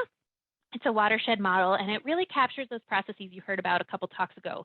You know, when you want to think about sublimation and losses and the efficiency of your runoff, and what we're doing to convert the snow that falls into the water that gets in our reservoirs. SUMA handles all of that. The soil partitioning, land surface processes, all of that are handled within SUMA. It's been developed over the past few years at NCAR with reclamation support, as well as Army Corps, NASA, and others. And it works with MISRoute, which is just simply a routing. So SUMA is happening, you know, on the land surface, but then all that water needs to get to your reservoir. So that's routed through a program called MISRoute. And it's at, you know, actual stream flow, not just the snow and the runoff we're looking at. And so why SUMA and MISRoute? You know, you have tons of options, and there's reasons we picked these. There'd be reasons to pick others as well.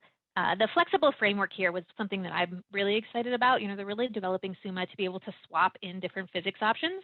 So as we look at what happens when we assimilate really complete data sets and where the model might fail, one option you have is to go back and reevaluate your physics. Do we need a more complex snow process? Maybe we don't. Maybe we can make it more efficient by eliminating certain processes, things like that. So this is a framework that allows you to do that. It also is, you know, more updated numerics, so it's running efficiently. You know, when we think about models like VIC that we've used in the past, we've added complexity, but we haven't really added runtime as far as I've seen. So that's nice, because everything you see here was run on a supercomputer with one processor. So really not a big lift, supercomputer not needed. And that becomes important when you're running ensembles and you need to do it quickly and you want to run a range of models. And MISRoute's similarly efficient and flexible. So this type of model is useful in these ensemble type workflows. And I won't require you to look at that crazy flow chart on the right. That's just supporting this variety of processes that can be included.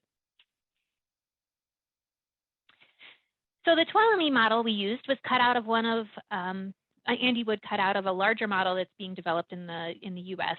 And they're really building the tools to be able to do this quickly. So the model is already populated with data sets of land cover and things like that that could be swapped out, but you don't have to. And so you can get it up and running pretty quickly. And it's then calibrated with ostrich on streamflow. And so you'll see here this particular calibration performed pretty well. Particularly when you look at longer aggregated timescales, it's a little flashy. But because this was a streamflow, it's more of a seasonal type effort. We chose this particular calibration because it does so well with the correlations you see on the bottom. So that April through July runoff is really well correlated in this particular model calibration. And even though we calibrated on streamflow, you can see it's doing pretty well on snow too. So those spatial patterns in the right, this model knows nothing about ASO yet. So now we're just thinking about how well the model's performing ahead of time. And you can see it did pretty well. The spatial patterns are reasonable on this. There's only 13 HUCs, so it's still relatively coarse for a model. But it gets it right. You see there are areas where most likely due to the forcing, we're still missing, particularly sort of in this southeast area. And you start to see where the opportunities for data assimilation are. There's some sort of automation on these slides I was unaware of. And you see that in the time series too, these opportunities for data assimilation, particularly in 2019, where we start to melt out really early in reality, but SUM is kind of still holding some snow. And in 2015, this is another year we're going to talk about a lot, because the model does some pretty crazy things when you assimilate snow that it doesn't think is there with snow that actually is there. But in general, you're doing fairly well. It's hitting the right, timelines and spatial patterns and processes, but you do start to see these opportunities for assimilating ASO. So how do we assimilate ASO? And I'm going to keep this pretty high level. There are 4 different ways we ran these models. The first is what we call an open loop simulation. So we just let the model run, and when we hit a forecast point, and in this case, our forecast points are when we have ASO flights, because that's the times we're interested in. But in reality, a forecast point is when the water managers are interested in. You can launch an ensemble forecast. So you take where the model's at then, what the snow is like, and you launch a series of future weathers on top of that. And you continue to run your model, and you can get to another state and launch your forecast off that. Now, when we assimilate data into that, so DA is data assimilation, you run your model, you get to a state, you assimilate the ASO into that state. So now the model knows more correctly what the snow is, and then you launch your forecast. So you have a closer to perfect initial condition on your forecast. And then you continue to run your model, but this model knows about the ASO flights that already happened. So it's already corrected for a lot of the error in our seasonal precipitation to that point. You launch another model and so on. And we also did this only with April 1st flights. So again, the Tuolumne is really great because you have more than 1 or 2 flights a year. A lot of watersheds, that's not the case. So what happens if you only had that something close to April 1st flight and you assimilate that? And then finally, this last one is a non-sequential data assimilation. So here we assimilate ASO outside of the modeling framework. So each ASO forecast is sort of agnostic to the fact that ASO has happened before. It's almost like a post-processing step. So now let's start to think about the results a little bit and what happened with these different approaches. Again, this is our model before assimilation, so OL being open loop in the blue, and you can see areas where we're just sort of missing, like in 2014, 2019, and it's interesting they miss in opposite directions. So it's not like it's a process that's missing in the model. Clearly, there's other reasons for that, likely related to the actual snow that fell. So something we think ASO can really help with. And now we have, I switched my colors on you, and I'm sorry about that, but the O is the blue OL is the open loop, and now the orange is with data assimilation. So you can really see that as soon as you put that ASO data in there, that very first flight snaps what was going off track back to, where we need to be. And so that does it when the runs were lower and when they were higher. So you have like the 2013s and the 2019s compared to the 2014s and 2015s. And each time it's kind of making those corrections in your snow water equivalent, which is what we're looking at here. We'll look at streamflow in a second. And I should note, this is Basin average SWE, but we assimilate SWE on a HUC by HUC basis. So we're not assimilating across the whole basin. And that's important for a lot of reasons. And we'll talk about that just a little bit more as we talk about 2015. I think the first thing we noticed is, how important that first flight is, and the subsequent flights in the absence of a year like we were just talking about, where you get a really big late season storm. But in California, where most of that snow might already be on the ground, those first flights are really important, and the subsequent flights didn't make as much of a difference. And 2015, though, you can see those subsequent flights, ASO saying, no, there's still more snow, but SUM is melting it out, and it's melting it out, and it's melting it out. And I really think this comes back to a lot of the way the model is discretized, because we're still relatively coarse for such a crazy topography as the Tuolumne River Basin. So a lot of that could be resolved if we, broke up our model into more discrete units. And so one of the directions Andy and his group are taking this is to work with HRUs, where we break it up not just, in these traditional hucks, but into areas with low elevation, high elevation, different canopy coverage, and different radiative forcings. And so now we're working on a higher resolution. They might catch these pockets of snow that ASO can see, but our model is obviously not holding on to in the same way. And when that happens, the assimilation of ASO in those later seasons will be a lot more valuable because our model's responding correctly. And you see that here. So like in that 2014 time period, the model, the assimilation kept adding water that was just inappropriate because it wasn't taking it out in the same way. So you have two ways to address that. You can think about better discretization so that the model's melting out in the way that ASO is telling us, or we can think about better ensemble, or better assimilation approaches that take it out across the whole water budget. And so there were two kind of lessons learned there for us.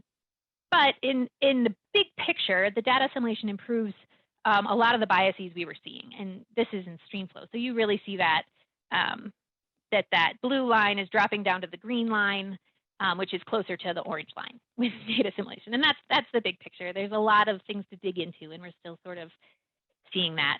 But in the years that were simulated, well, there's minimal effect. And so that's encouraging too. We don't want the assimilation to take us the wrong way when we were actually doing okay. And so another way to look at this is through our seasonal water supply predictions. And that's this particular model we selected more for this type of an approach. You might want a different approach if you were going to look at a higher frequency. But what this looks at is these blue violin plots are the ensemble streamflow predictions. So now we're moving away from a hindcast and into the actual future predictions. And each blue violin represents the probability density function of that suite of future weathers. So it could go either way. It's kind of like looking at this hot or dry and wet years that we were looking at in some of the more the frameworks that our water managers think about them. So you can think of that whole range within that violin plot. And to make this easier to look at, we added in the observed flows prior to that. So everything should be kind of converging around a straight line, which makes it a little easier to evaluate because the X's mark our observed April through July forecast volume. So that's not changing. And what you see is that the added, did I miss something there? Added not, yeah. So there are years where we do really well. Again, 2017, we are, within that forecast that actually happened every single time throughout the season already. But now this is without ASO, right? So now it's launching the forecast at the ASO dates, but it doesn't know about ASO yet. So now when we add an ASO, you can see that the areas where we weren't doing very well, again, 2019, every time, we just snap our forecast more in line with that total seasonal runoff we were looking for. And again, most of that happens in that first flight. It's just so critical that you're capturing all of that uncertainty from the precipitation up into that point and snapping your forecast back in line. And again, you can see where there are areas, 2014, where we added water in perhaps in an inappropriate way in this data assimilation. So I think that's important to point out because you need to be aware of these types of things if you're making decisions off points that were assimilated in perhaps an inappropriate way. And then if we look at adding this green over top, so those orange were those full assimilations. So every run knew about the previous runs. Now we know about the previous runs, but we only assimilated the April 1st run. And it's actually kind of hard to see the orange now because, again, those first flights, those April 1st flights are so important. And we didn't actually improve our R squared at all. It's kind of hard to go up from R squared of 0.98. But when we assimilated that first flight, we were, in both cases, explaining 98% of our variance. So that's pretty cool to see. I mean, that is a lot of it. So that's kind of the big takeaway there, is that first flight is just so critical for these water supply seasonal type predictions. And to think about the seasonality of the errors, just really quickly, I know I've been talking and throwing a lot at you. The early season flights here had not a whole lot of value relative to that one that sort of aggregates over the whole thing. And again, that we're looking at an April through July forecast, so that, in some ways makes sense. And the full sequential data assimilation has larger errors than the open loop after mid-June, and I've kind of hammered that point home. Not so much because I think those points don't have value, but you need to assimilate them in a way that works with your modeling framework or you're in trouble. And other locations there may be different too. Like Colorado, we've had Mays where we've just had massive amounts of snow in May, and that the error that comes along with that is kind of proportional to the amount of snow in some ways. So it's important to think about that. And that April 1 DA is almost as good with some smaller errors in the late season. So I'm not going to reiterate. I think I've made my clear points here about how important that first flight is. It's especially important to think about how we're assimilating this information after that. So maybe more advanced approaches and ensemble comment filter, not this direct insertion approach, is more appropriate, so that we're moving water around in a way that is, honoring our water budgets and such. And again, this caveat that this is a study in California. Let's continue to think about these things as ASO moves to other regions as well. And the last thing I wanted to say here is, as this project wraps up, there are areas where we're continuing this work, and a lot of that is through the snow water supply forecasting program that Tom mentioned earlier. Fortunately, I don't have a lot of details to share yet. A lot of that's still shaping up, so I didn't make the whole talk about this. But there were 5 projects funded through that first year of funding. And so I provide this press release here. There's a link in there that provides you full descriptions of all the projects that were funded. This first year was kind of a crazy one because this came out in the budget, right? So we got the full appropriations in January, and all of a sudden, the Department of Interior, under reclamation, is in charge of this program, and here's all this money to do it. But the program hasn't actually really started yet. It's still in its very early phases. Reclamation wanted to get a jump on that and fund some stuff up front. And so that's what these projects came out of. And so the funding mechanism for this may look different in the future. We don't know yet. I unfortunately don't have any information to share there. But I did want to point out what it has already funded. And that includes a project that Ethan and I are continuing to look at some of this work in other areas to sort of fill in these ASO time series more completely in sort of low-cost ways. As well as some work Andy Wood is doing in making a modeling framework comparable to what you've seen here.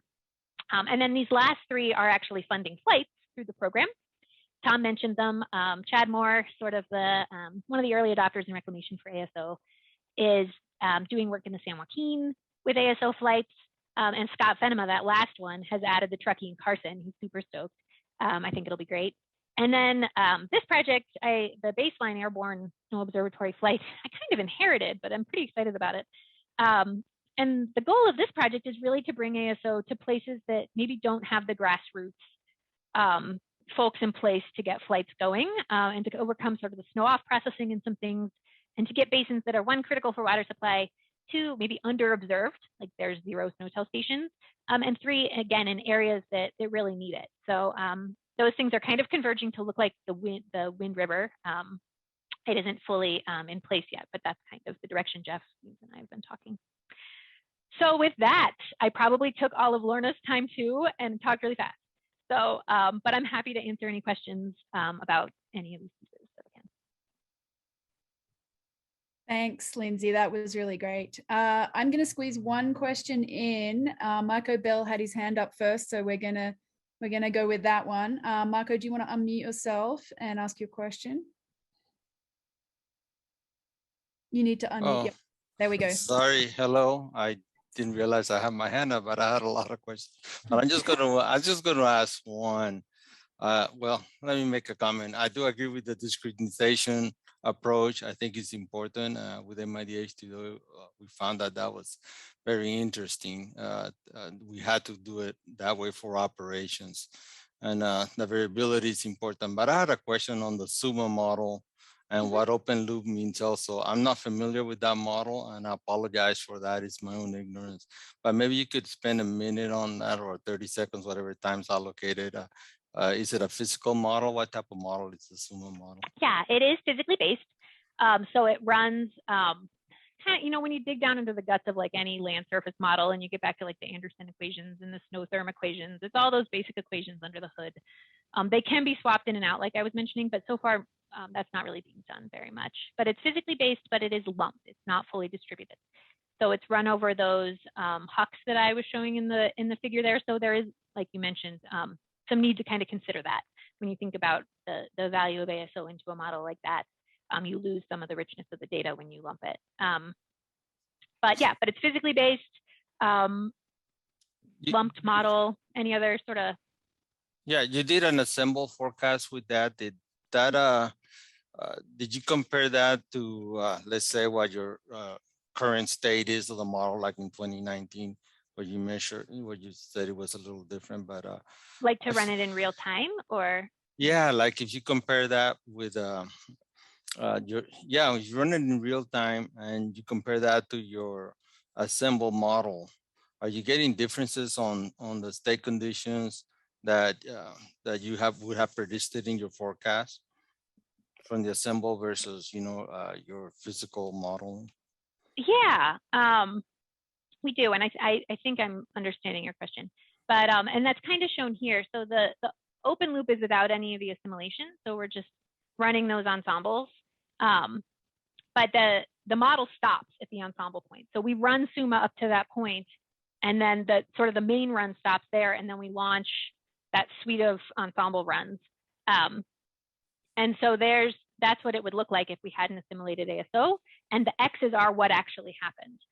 For that total seasonal volume, and then with ASO is the orange. So that's kind of interesting, because I'm finding on my stuff, I haven't documented all this stuff, but I'm finding that I do like assembles, but I do feel they're biased with historical responses of the basin. And when you have these climate change and characteristics, I think there's a difference on the response. That's why I think the physical models are so critical.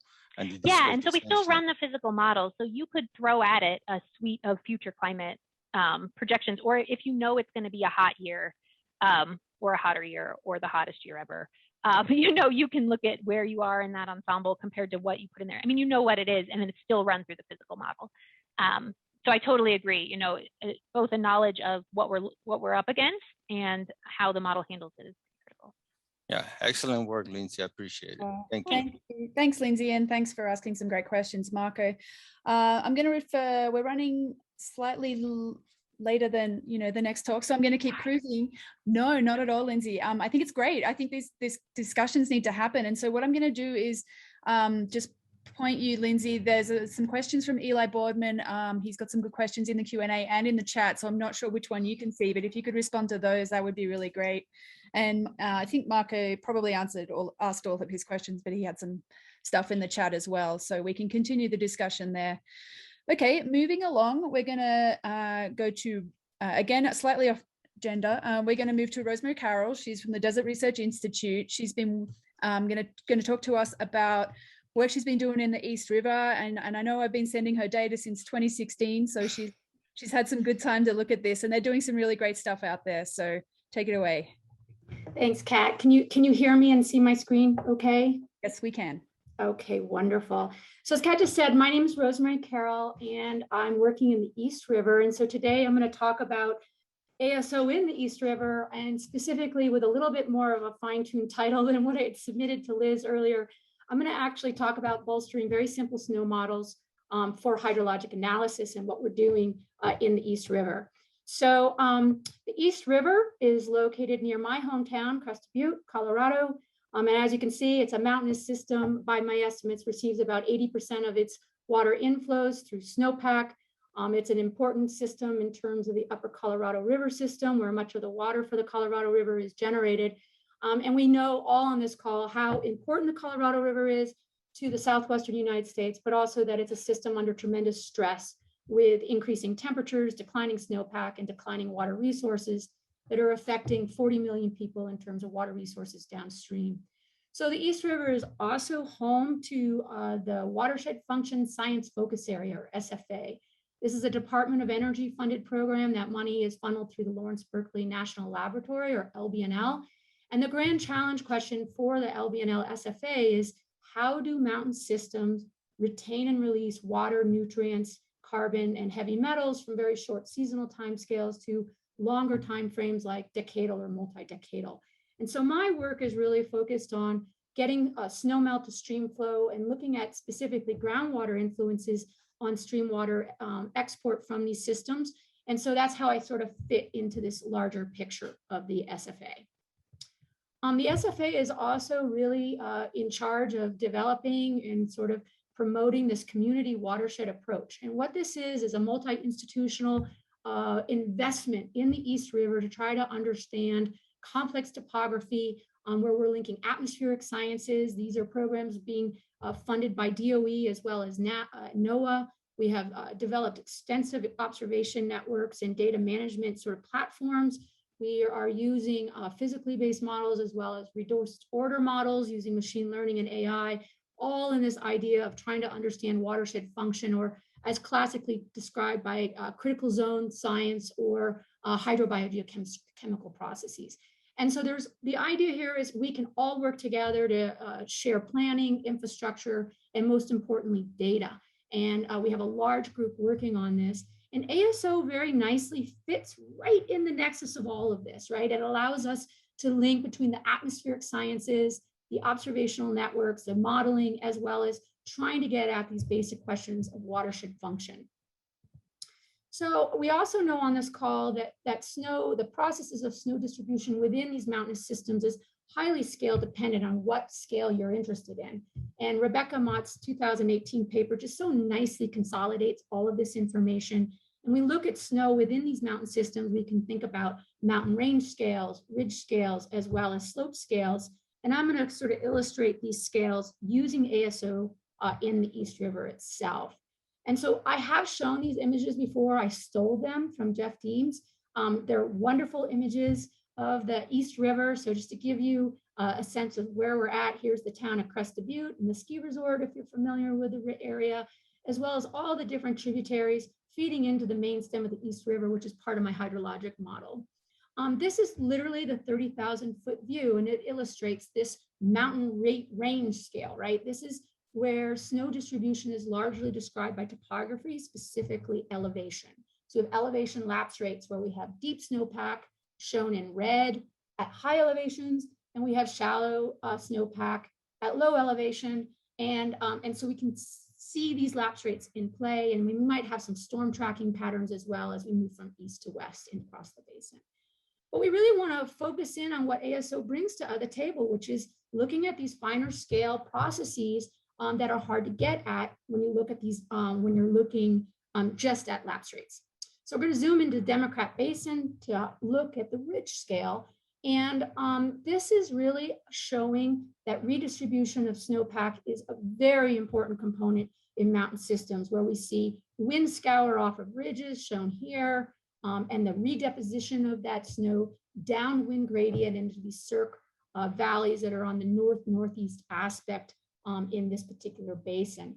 We also see avalanche scouring off of steep hill slopes, moving tremendous amount of material down gradient into these receiving valleys. And this is a very important to be able to capture in our snow models.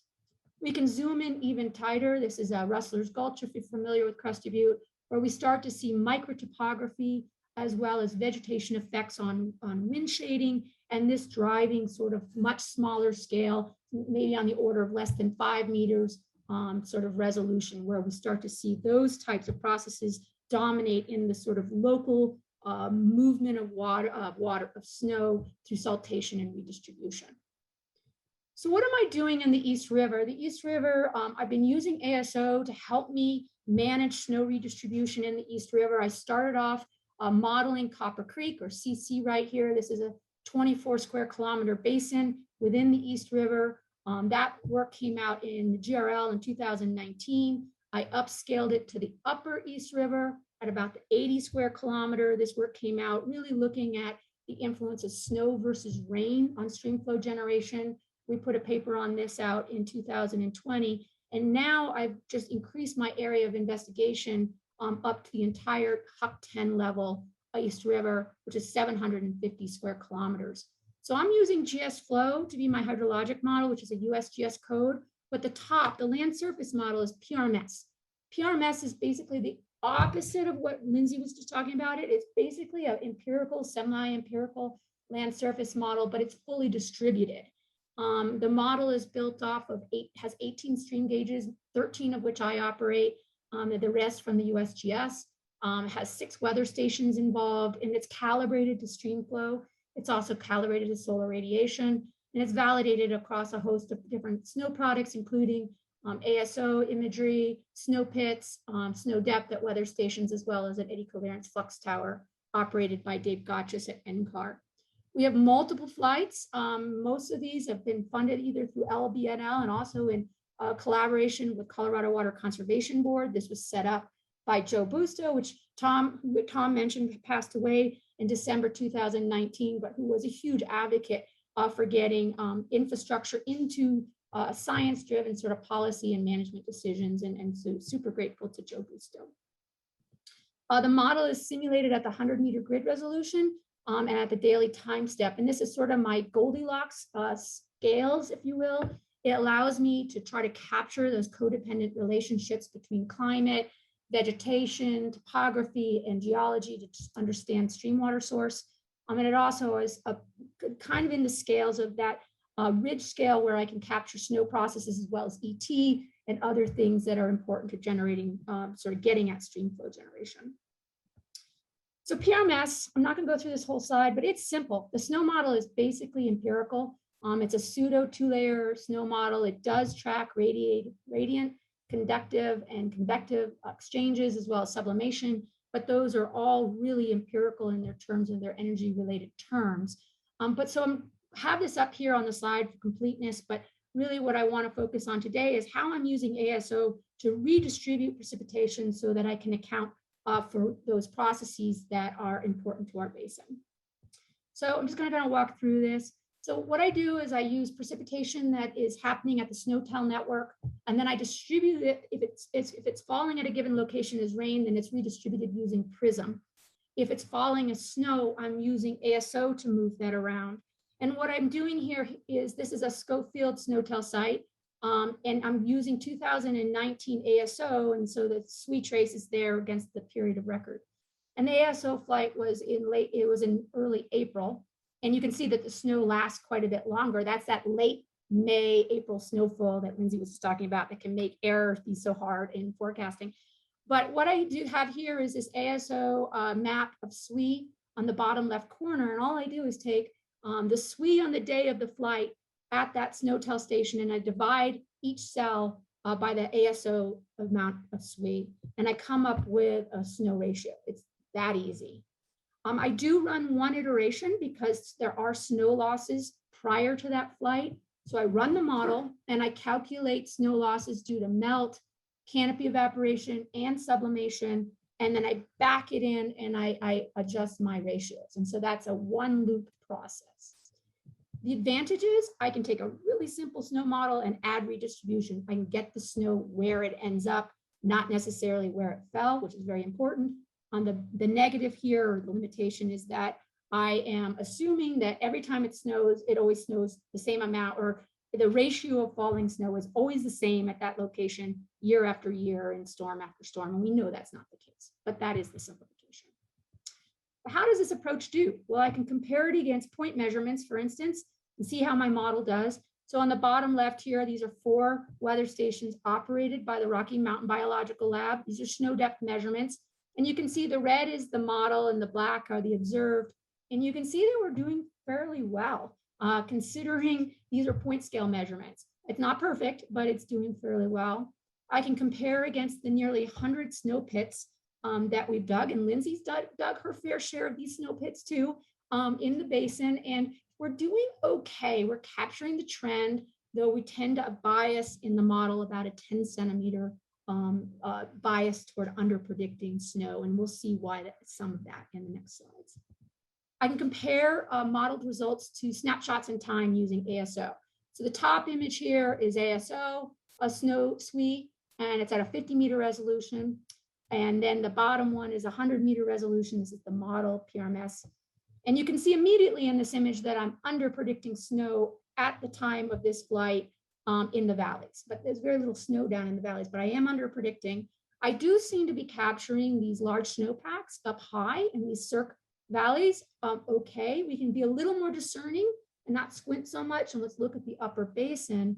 And you can see that, again, different resolutions between ASO and the model, but you can see that the model is capturing these deep snowpacks in these places, perhaps a little underrepresented in Rustler's Gulch, but we're capturing these ridge effects, and we're doing okay with such a simple approach. We can look later in that same dry water year and look at May 24th, 2018. Here's ASO and here's the model. And what you're seeing is we're keeping snow on the landscape even in a dry water year, but we're definitely under predicting even up high. And this is likely, I think, due to my radiative forcing. And I'm hoping that people like Mackenzie Skiles and others can help me get at that and do a better job in melting my snowpack than I currently am.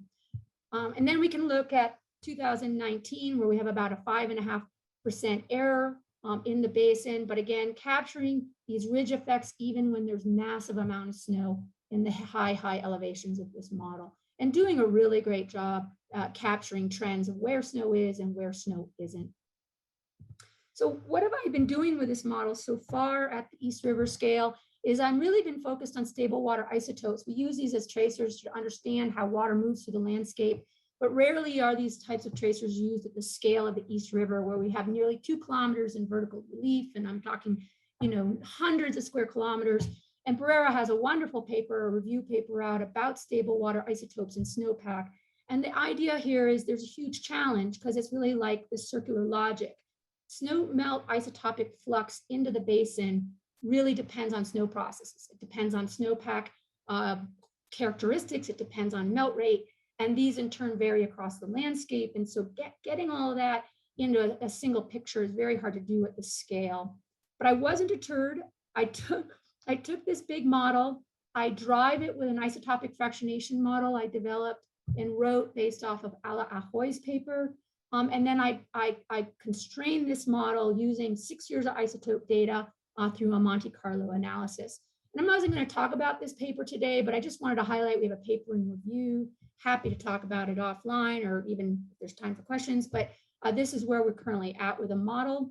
And then moving forward, perhaps of more interest to the water resources crowd is that I'm now literally building up the groundwater model across the East. I'm working with geophysicists and USGS Airborne EM, as well as USGS mapping. This is going to be coupled in with the PRMS and be fully coupled GS flow. And really with the idea that I want to look at how bedrock and snow processes all combine to drive stream flow. And are there places in the watershed that are buffered because of bedrock against changes in either climate or forest disturbance? And that's what I have. And if there's time for questions, I'd be happy to take them. Thank you, Rosemary. Something for everybody in there. That was great. Has anybody got any questions? Got time for a question?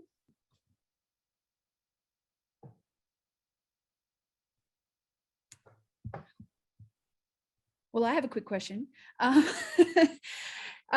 I recall sending you data in 2016 and then I know there's some from 2018. Did you showed me some of the 2018 stuff here, but did you look at the 2016 stuff and yeah, what did you learn from that? So originally I used the 2016 because 2016 is an average year and I felt like, or an average like year.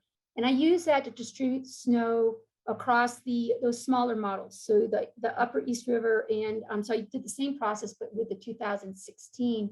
And I used that as my sort of product.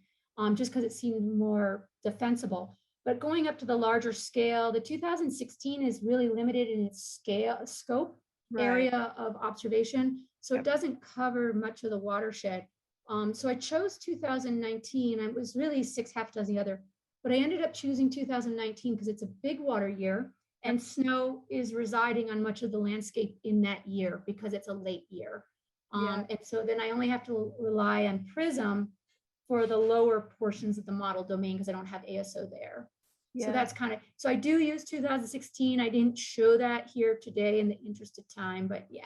Yeah, no, that's great. I like to see the difference between the years like you were mentioning. Okay, so we're going to cruise along. Thanks, Rosemary. Next up, I'm happy to have Laurna Kaatz. There was a bit of trouble getting her on here, but we got her on. She's in the planning division at Denver Water, and she's been really instrumental in the Colorado ASO planning and the group there that's been looking to expand ASO and everything over in Colorado. Okay, so let's get Laurna up here. There she is. Hi. Hi. Did you want to share your screen? Yep, there we go. And we can hear you. And screen coming. Screen coming. All right, now it's all frozen for me. Oh, give me a minute. Hopefully your it'll, day, is it? let me turn off my video for a second Yeah. while I can do anything. No problem. No problem at all. It's happened to every one of us. Well, this is fun. I can just talk you guys through some of my slides. Everything's frozen for me, so if you want to tell me if it starts working for you. Okay. Yeah, it just came up now. So we can see your slides. Okay, great. All right. Well, thanks everyone for having me. Sorry about the obstacles. If it's not one thing, it's 6 or 7 others. So I am going to give an update on our Colorado ASO project. So we talked to you all about this last year when we were kicking off this idea of expanding Airborne Snow Observatory across the state of Colorado. And at this point in time last year, we were asking for collaborators across the states and seeking state funding. And it was a successful endeavor, and we secured funding and started working on creating an expansion plan for Colorado in April of this year. So I want to remind you all of the project tasks. I doubt you remember exactly what we talked about last year, but you might. So we had 4 simple tasks in our project. One is we want to develop a flight plan for the basins of interest in Colorado. And our second activity is stakeholder values, stakeholder needs research. And this is really the most important part of our project because we're very stakeholder oriented in this process. And then our third and fourth tasks are pretty straightforward, looking at sustainable ways for funding and sustainable governance plans. And for us, some of the key questions we wanted to answer that, from the Denver water perspective, we've already answered. What we wanted to answer is, will ASO add value across regions and sectors in Colorado? And is ASO the right investment for Colorado water interests? And you'll see very clear answers to these questions as I go through the slides. Our approach to this project is multifaceted. We are using science and research, of course, to inform what a plan could look like for Colorado. We're also doing extensive stakeholder outreach. So we have a monthly group that meets, and there's over 100 people that are part of our group, maybe 125 or so now, from across Colorado interests. So these are representatives from every major basin in Colorado and all the major sectors that are associated with water interests. We're also learning from practical experience of others. So we spent a lot of time working with Dave Rizzardo, a little bit of time working with Denver Water and others in Colorado that have experience with ASO, primarily experience not just funding flights, but using the information for practical purposes and decision making. And then we're also continuing to do, we do education sessions as part of our monthly workshops. So we're building a common and collective knowledge as we're moving forward. So just to give you a sense of some of the presentations we've had. So in April, when we kicked off, we basically interrogated Jeff Deems for an hour and a half to learn everything we wanted to know about ASO. In May, we learned from Dave about the California's ASO program, and we heard from NOAA Mullich about other applications to explore SWE information.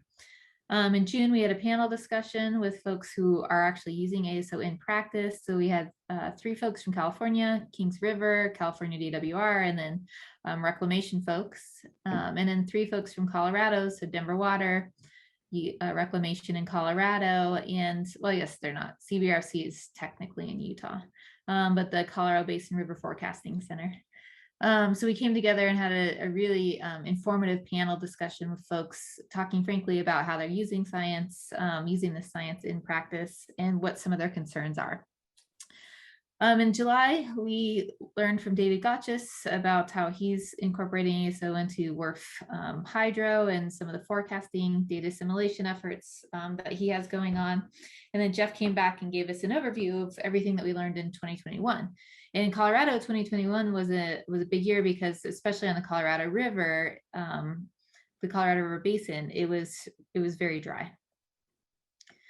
Okay, so another part of our project, or as I noted, one of the things that we're doing is trying to learn as much as we can from others and use science to inform our project planning. So we've spent a lot of time talking to California, learning from the science that they have accumulated over time because they have, longer term records. We've looked at the Colorado pilots, but we've determined, and this probably is completely obvious to folks, but we determined that, in order to make decisions using science, we need our own long-term data set. So we came up with this idea of collecting a long-term data set so that we can have a dense set of ASO data over 3 specific study basins. So the idea behind this is that we would fly 6 to 8, flights per basin over a 6 to 10 year period, hopefully 10 years, so that we get some wet years sprinkled in there in the basins. And we want to look at the northern, central, and southern mountains for this data collection project. So this was just an example of one of the outcomes, the scientific outcomes that we identified that we need to be working on to be able to develop a program in Colorado. So once we have this long-term data set, and as we're developing this long-term data set, it will help us not only connect with stakeholders and help us understand how stakeholders are using this information, but it will also help stakeholders think about how they can use this information in different ways. And we're hoping that it will also improve the use of ASO in forecasting, because as you see in a minute, that's pretty important. And here's another example of some of the analysis that we've done. So just a GIS map of Colorado. I'm looking at April 1st snow-covered areas. So green are 25th percentiles, yellow's 50th, orange is 75th, red is 99th percentiles of coverage on April 1st, historically. And in black, we have our 10,000 foot contour line. So this is to help us get a sense of, where snow is April 1. April 1 is it's a very important decision-making point for a lot of folks in Colorado. So then we analyze this, 10,000 foot line, and that would be, 27 to 28,000 square miles of flights. And, just in our simple assessment, we're like, oh, that's about 20, 21 flights. That's not doing a super sophisticated flight planning of those basins, just to give a sense of what it would look like to fly all the high elevation regions in Colorado. So what I wanted to focus on more in this talk is really our stakeholder engagement plan. So this is a 3-part process where we completed a survey. We're in the process right now of doing one-on-one interviews with people, and then we're gonna do focus groups next month to evaluate our plan that we come up with. So our surveys, what I'm gonna go over now. So we had over 70 people responded, which is pretty fantastic response rate. And a lot of those folks, 64% were interested in participating in the focus group. So really taking the plan that we come up, the draft plan we come up with, and diving into it and telling us what's wrong, pitfalls, and what could be really good and substantial about the plan that we want to definitely move forward on. We heard from all different types of stakeholders. So again, all these sectors, which are also part of our stakeholder group. And folks were able to say, which stakeholder group they're part of. So they could pick as many of these options as they wanted when they filled out the survey. So the majority of responses were from the agricultural sector and then the municipal water sector. And then, of course, state, local, and federal government, because a lot of folks who work in municipal also work at the local levels. But we heard from everyone. Okay, so I'm going to just jump into results and start going through these pretty quickly because I don't have that much time. So we asked, how do people use snow information and what do you use snow information for? So we learned people are using snow information for their forecasts of stream flow, the magnitude and timing. They're using it to inform reservoir operations. And then a lot of folks are using it for planning and lots of different types of planning. So, I noted, we had a lot of municipal, a lot of agricultural responses. We didn't normalize, these percentages aren't normalized based on those sectors' responses. So, 66% of people are interested in drought planning, and that's across the different sectors. Regarding agricultural planning, probably only the folks that are working in agriculture are really interested in agricultural planning, maybe a few others in other sectors. So to just give you a frame of reference of what these statistics are, where they're coming from. So a lot of folks are interested in planning. Flood control, of course, is important. Although our area, primarily is concerned with drought because we're a semi-arid region. Then we also had recreation and academic research that had interest. And one side is that we think if we get our data collection pilot up and running, that long-term data collection in the northern, central, and southern mountains, the ability to work academically on some of the science is just going to explode. So I think people will be more interested. All right, so then we asked, what snow data and snow information do you use? And 99% of folks, as we would expect, are using SNOWTEL data. SNOWTEL is the most used data source. It's very trusted. It is our ground truthing in our basins, and that's not ever going to go away, at least in the foreseeable future. And it's something that we're going to want to continue using as stakeholders. Folks are also using forecasts from NRCS and the river forecasting centers. Some people use both. So 76% of folks responding positively to that.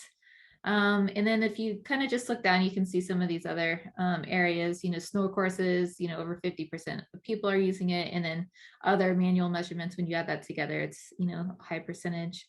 SNODAS, some folks are using it mostly, more in the modeling realm. Less folks, at least who participate in the survey, are using more like the satellites, visual imagery stuff. But only 26% of the people using who completed the survey are using ASO data. So I want you to keep that in mind over the next couple of slides. We also asked, are you legally or contractually obligated to use specific runoff forecasts from specific agencies? Because this really informs what stakeholders we need to make sure are going to be adopting and using ASO in practice. So we heard a lot from CBRFC, NRCS. So And by CBRFC, I would say the river forecasting centers in general, NRCS, and Department of Water Resources in Colorado. Okay, so here's some of the good stuff, the value questions. So please rate the value you believe ASO will provide to your organization. 97% of respondents think ASO will add value. So 26% of people have used ASO to date, but 97% think ASO is going to add value. You know, the magnitude of value depends, right? So, you know, extremely high, high, and moderate. We didn't specify exactly what was included in those thresholds, but that was a really significant finding. And a lot of people think that the value that it's going to be added is confidence. So we're going to have higher confidence in seasonal runoff forecasts. We're going to have higher confidence in a greater ability to optimize our water decisions. We're going to have more confidence in our decisions regarding seasonal planning. Some people think it's going to also help us better understand climate change impacts. We haven't done a lot of education about climate change in ASO in our stakeholder group, so that's something we can explore down the line. People think it'll be informative for regional planning, flexibility in operations, for scientific information, and for educational tools. But most folks are really comfortable saying that they think it's going to add confidence to their work. So here's a word cloud of some of the words, or the words that were used when we asked people to list ways ASO would add value to your organization. So again, along those lines of confidence, you see better is one of the biggest words, forecasting, runoff, improve, SWE, snowpack accurate, planning, stream flow forecast, timing, data, right? So all the words you would expect to hear and how it will add value. But again, really tied to that last question. Okay, so now we wanted to ask, because we're not just talking about doing flights, we want to have a program that's up, a sustainable program that's up and functional, that's continuously providing data to stakeholders over time. So we asked about funding, and 67% of folks are interested in partnering to fund a program. So that's pretty big. Again, remember, only 26% of people have used ASO data. Some expressed interest in having a program, but they recognize they're not funding agencies. So they might be able to kick in a couple $1,000s here and there, but you know, they can't be a continuous funder. 74%, again, of respondents haven't used ASO data. So just inversing that stat. And one of our big challenges is, how do we incentivize funding participants, and how do we show the value for the money that they're putting into this? So that's one of the reasons we're doing the interviews right now, is to play out those case studies of how decisions are being changed, how impacts are not being seen, such as downstream flooding, because of having this information at our fingertips. Okay, so for our stakeholders, program priorities, what's the most important that we consider in designing a program? So this is great feedback for ASO Inc. We want the data to be accessible and understandable, and it needs to quickly be incorporated into streamflow forecasts. Next on the list was, we want the program to be sustainably funded, and we want to have multiple flights over our basin of interest. So the first slide I showed with the 20 flights, it wasn't the first slide, but back a few slides back, showing that we would need to do 20 or 21 flights over Colorado to hit all of our basins. People want to see more than one flight. They think that's going to provide them more value. Stakeholders want to be the governing body. We do not want the federal government or the state government suggesting or telling us how and who and when flights will be and where flights will be. We want to be deciding this on our own, especially if we're contributing money. And that's the next one. Paying contributors want to have a say on when and where to fly. We asked about governance. Where could a program like this reside? And this is not to confuse you with how decisions about when and where flights would take place. Rather, this is, where a program like this should live. And people are really supportive of the state-federal partnership idea. And part of the reason is, we're going to need federal funding to launch a program of this magnitude. We know we're going to need state support and helping coordinate across stakeholder groups throughout our state, but we also want to make sure that this type of program is repeatable in the future. So other states can mimic what we're doing and just jump on the bandwagon, so to say. Folks are interested in being on the flight planning committee. 52% of people are interested. 22% said they were unsure, they just needed more information. And 15% want a regional representative. So they don't need to be on the committee, but they want something there. Just what's notable here is only 5% said that they're not interested at all in having any connection to a flight planning committee. So the next couple of slides are about the flight planning. So we asked, if cost was not an issue, how often would you want ASO data? So the majority of people are saying they want it at least once a month, if not every 2 weeks. If over 50% of people were saying once a month, every 2 weeks. And one thing that we learned from California is that people want data in different ways and at different times after they get to use ASO data.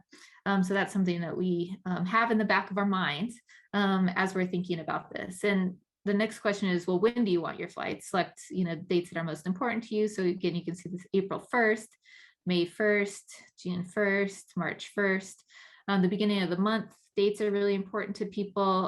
And of course, flights would need to happen before those dates in order for that data to be available by those dates to make decisions with. Okay, so just my quick takeaways, and this is, I'm wrapping up right now. We have highly engaged stakeholders. People are interested and eager to use ASO. People are interested, I'm skipping bullets, but there's agreement that ASO will add value. For us, more information means better decisions. And this is what we're playing out over and over again in our one-on-one interviews, and we'll have those written up to share with folks soon. There's strong interest in creating and in funding a program. So that should resonate with everyone. It's definitely going to be important when we get to launching something off the ground. We know ASO is going, and we expect ASO to add confidence in our annual operations and our planning. We want to quickly incorporate ASO into our forecasting. We know that's really important, and we know the forecasting groups are going to be critically important as stakeholders, and there's strong interest in stakeholder-led flight planning. So with that, I'll go ahead and share our next steps. So we're wrapping up the survey analysis, and we have interviews this week and next week. Next, we're going to be developing a detailed draft plan for ASO in Colorado with all this feedback. We're going to be vetting the plan with our stakeholder group, but specifically with our focus group members. And then as we roll this out, it will also incorporate ways to implement the plan that we're proposing for Colorado. So that's all I have. Any questions? That was amazing. Thanks, Laurna. I love to see all of that. And especially how, yeah, I mean, so many questions, but I'll save mine. Has anyone else got any questions?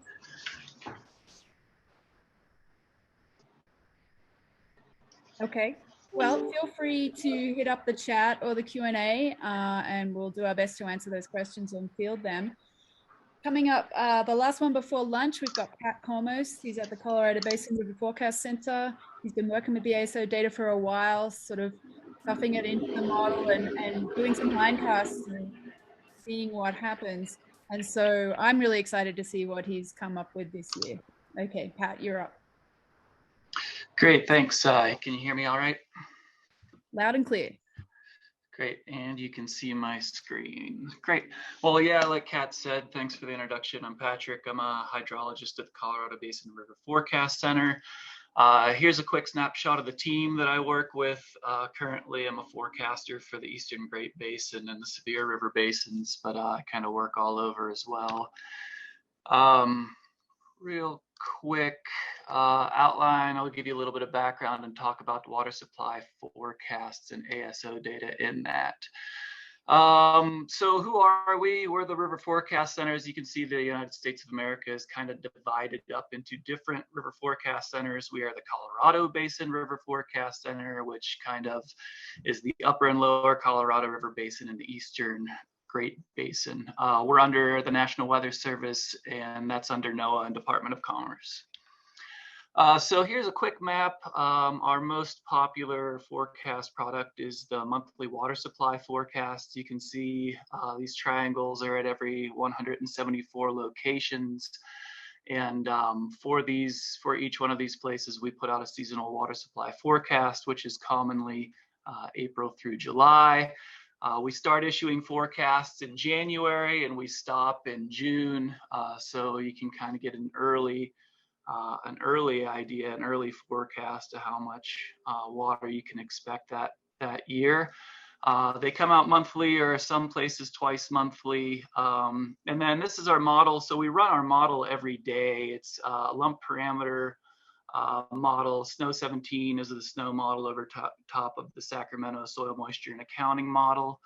And since we run it every day, we'll provide you model guidance every day. So we put out an official forecast once or twice a month, but you can see what we call model guidance every day. So if you want to know what a big storm does to the water supply forecast, that'll just show up kind of every day. And we'll go over that a little bit more. So since we're running a snow model, the amount of snow that we have in our model has a really big impact on the water supply forecasts. So the forecasts are probabilistic, and so like I think Lindsay was talking about, this is kind of our ESP ensemble stream flow prediction, so I won't spend a lot of time on it, but we essentially run 35 years of historical data through our model. We'll get 35 volumes of April through July runoff, and then we'll present those in what we like to call the evolution plot here. So same basic idea.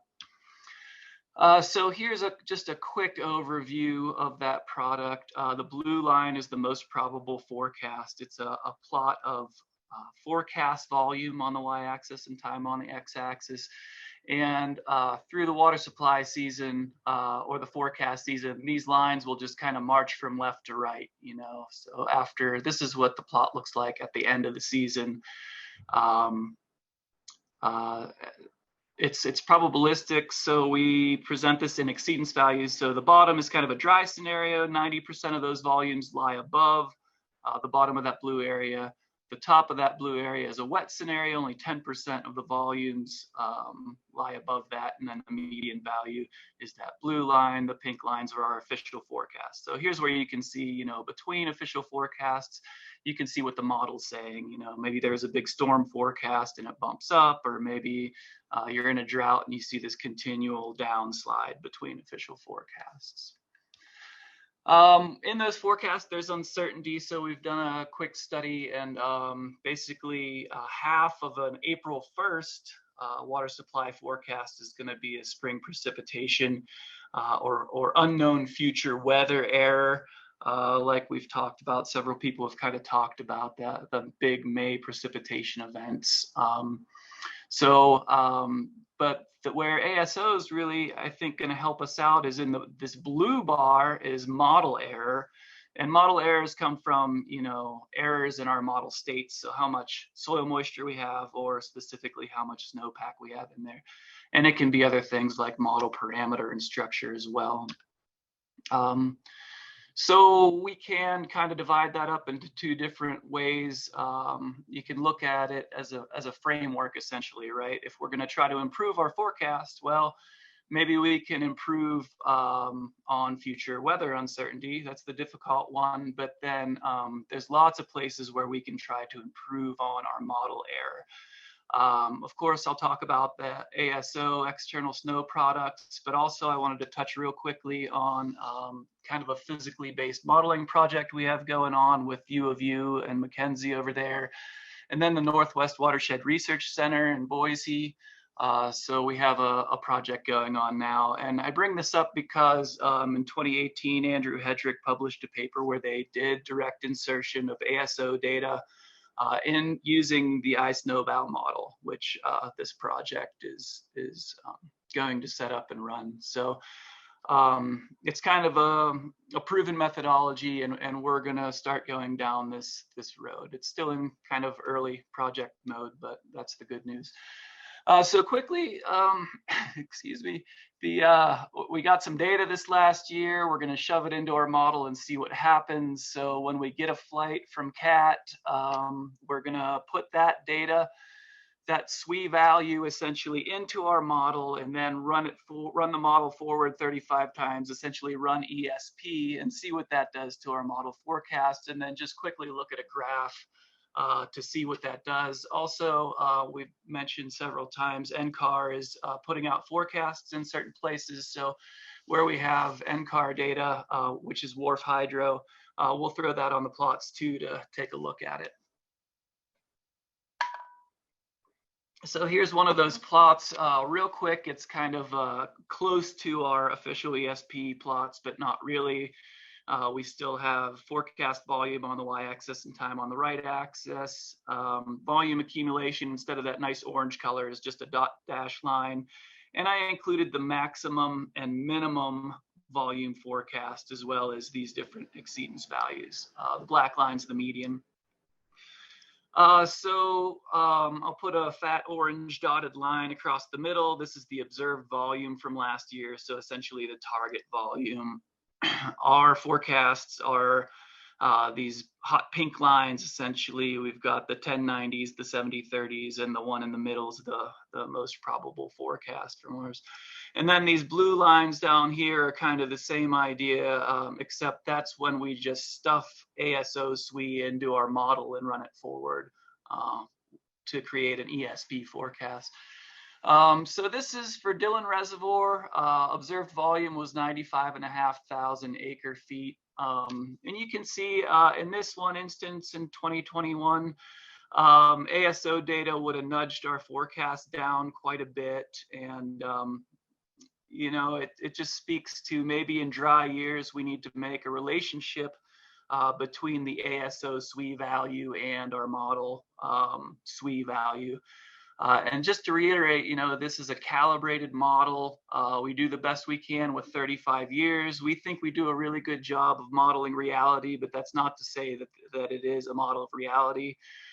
There's room for compensating errors. So, you know, we may be just habitually modeling more SWE, and then somehow we're have a loss term in there before it comes out. So not to say that the ASO isn't useful, just to say in the current modeling framework, you know, it wouldn't help us just to stuff it in at Dillon. Okay, a look at Dolores. The final observed volume was about 80,000 acre feet. And here's an instance where the ASO SWE just really lines up well with our model SWE. So this is kind of good news. With no additional work, we can essentially use ASO data to make sure we're on the right track, right? If our model SWE was way off, we could use ASO SWE to kind of do a reality check on that. But once again, really happy with how the forecasts line up between when we use ASO versus not using ASO. And essentially it just means, you know, when we did a direct insertion of ASO SWE, we didn't really change the model much at all. It was almost right on. Okay, NCAR did some WRF hydro forecasts for the Dolores, so we just put that on this. I kind of changed the plot to just do quartiles instead of the other exceedance values, because NCAR puts out their forecasts in kind of the 75th, 25th, and median values. So I took all the extraneous information out. And you can see we were kind of right on agreeing with each other in the middle of April. And then NCAR was a little bit more optimistic than we were with the forecasts. And then we can just put a really messy plot together and throw all the information on there at once if you want to confuse your brain. But I'd be happy to share these plots with anybody if you just shoot me an email or get a hold of Kat, and she'll let me know who to send them to. And then the last one, Animus Durango, the observed volume was 211,000 acre feet. And very similar to Dillon, we're going to have to figure out some kind of relationship maybe between the modeled SWE, our modeled SWE, and our current system and the ASO data. They really kind of nudged it pretty far down, although not outside of reason of where our forecasts were. And then once again, NCAR put out some forecasts here. So a really interesting one is the mid-May forecast that they put out was way better than our median forecast here. And that may be, you know, this May storm here. Our forecast came out on the 17th, and our forecast models really didn't pick up confidence in this storm until the 19th. And NCAR's forecast came out on the 21st, so they might have, you know, just had some better information about how confident they were in that May storm. But in general, that's the story that I have to tell today. Once again, really messy plot if you love really messy plots. So in summary, I know everybody's pretty hungry for lunch. We're continually trying to improve our forecasts. Errors are a combination of model errors, which we were excited to have ASO data to constrain some of those model errors, but also it's unknown future weather errors, which is kind of the plague of forecasting, if you will. And yeah, we're just really optimistic and excited to work with ASO. We're happy to get the data and really be included and try to improve our forecasts. Like Laurna was talking about with CAISO, we really are excited to get more flights over the same basin to try to develop these relationships with the model in places where it's not really working. So right now, the flights are kind of covering 3 to 6 of our basin zones, 1 to 2 of our basins at a time. And there's you know, potential for future research to extrapolate that limited aerial data set to nearby basins. And I guess I've already said this. I said bias correct, but that's probably the wrong term. It's essentially moving from the ASO data space to our calibrated model data space. Yeah, so that's all I had. I'd be happy to take any questions if anybody's still with me and not eating lunch while they're listening. Thanks, Pat. That was great. And I love your messy plots. Okay, I've got Tom has something he wants to say. So yeah, Pat, thanks for doing that, and thanks for all the effort there. Can you bring that, if you can bring that slide back up? Sure can. I just figured I'd leave it there. So I'm pretty sure that the Wharf Hydro forecast there includes the ASO assimilation, and I think that speaks then to what you were describing in terms of physically based versus the structure with Snow 17. When we were first looking, we being you and Kat and I and others, looking at what your model snowpack was getting at, in lump, it looked to be modeling, it looked at the ASO space and the Snow 17 snowpack space were roughly the same. But there were, of course, excursions. When we looked at different basins in that the California Nevada River Forecast Center provided, we saw some of these differences, and so biases between those two physical representations. And so I think the fact that we're seeing that here, just as you said, is probably not surprising. And we hadn't looked at those basins yet when we first started looking at this in terms of direct insertion. And likewise, I think it's not surprising then that the NCAR results were more consistent with the observations based on the assimilation of ASO, and I mean the more consistent with the observed flows. So, any rate, thanks so much for doing that, and all the effort, and also to Michelle and the rest of your colleagues for being so open to these kinds of research efforts. Yeah, thanks, Tom. Absolutely. Okay, Lorna's got her hand up. So Laurna, did you want to ask your question and we'll unmute you? I had a quick question. Thanks, Pat, that was great. So if, as we're creating an ASO program for Colorado and as we get flights up and going for, the whole Colorado River Basin, I'm just wondering how that is going to complicate your life. Generally speaking, but also, my initial fear is that it could be not resulting in better forecasts, that it could be resulting in non-improved forecasts because of the way the models are parameterized and set up, right? So I just want to get your thoughts on that. Yeah, that's a good question.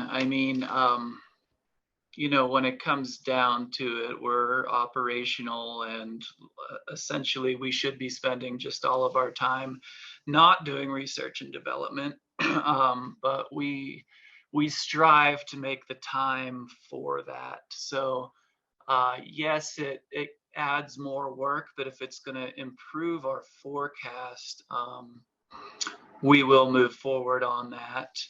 The good news is there's a lot of people and researchers that come to us and want to help us do that. So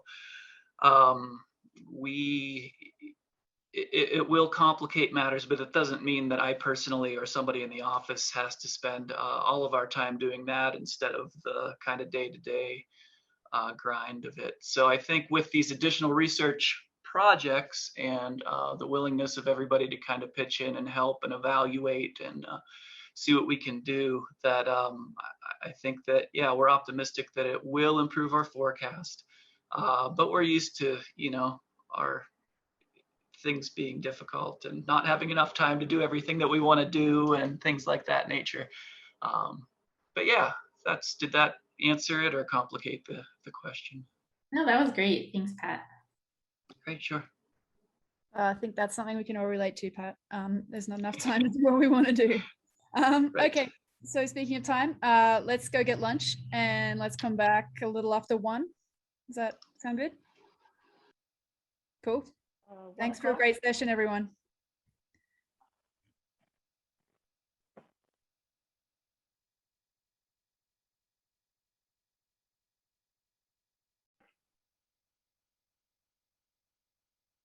Are you ready?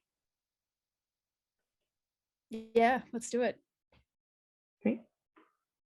Okay, so let's start off our second session for today. We're going to have Chad Moore, and I'm not sure if Emily's talking, but she's probably thrown in some information here. So Emily Thomas from the Bureau of Reclamation. Hey, thanks, Kat.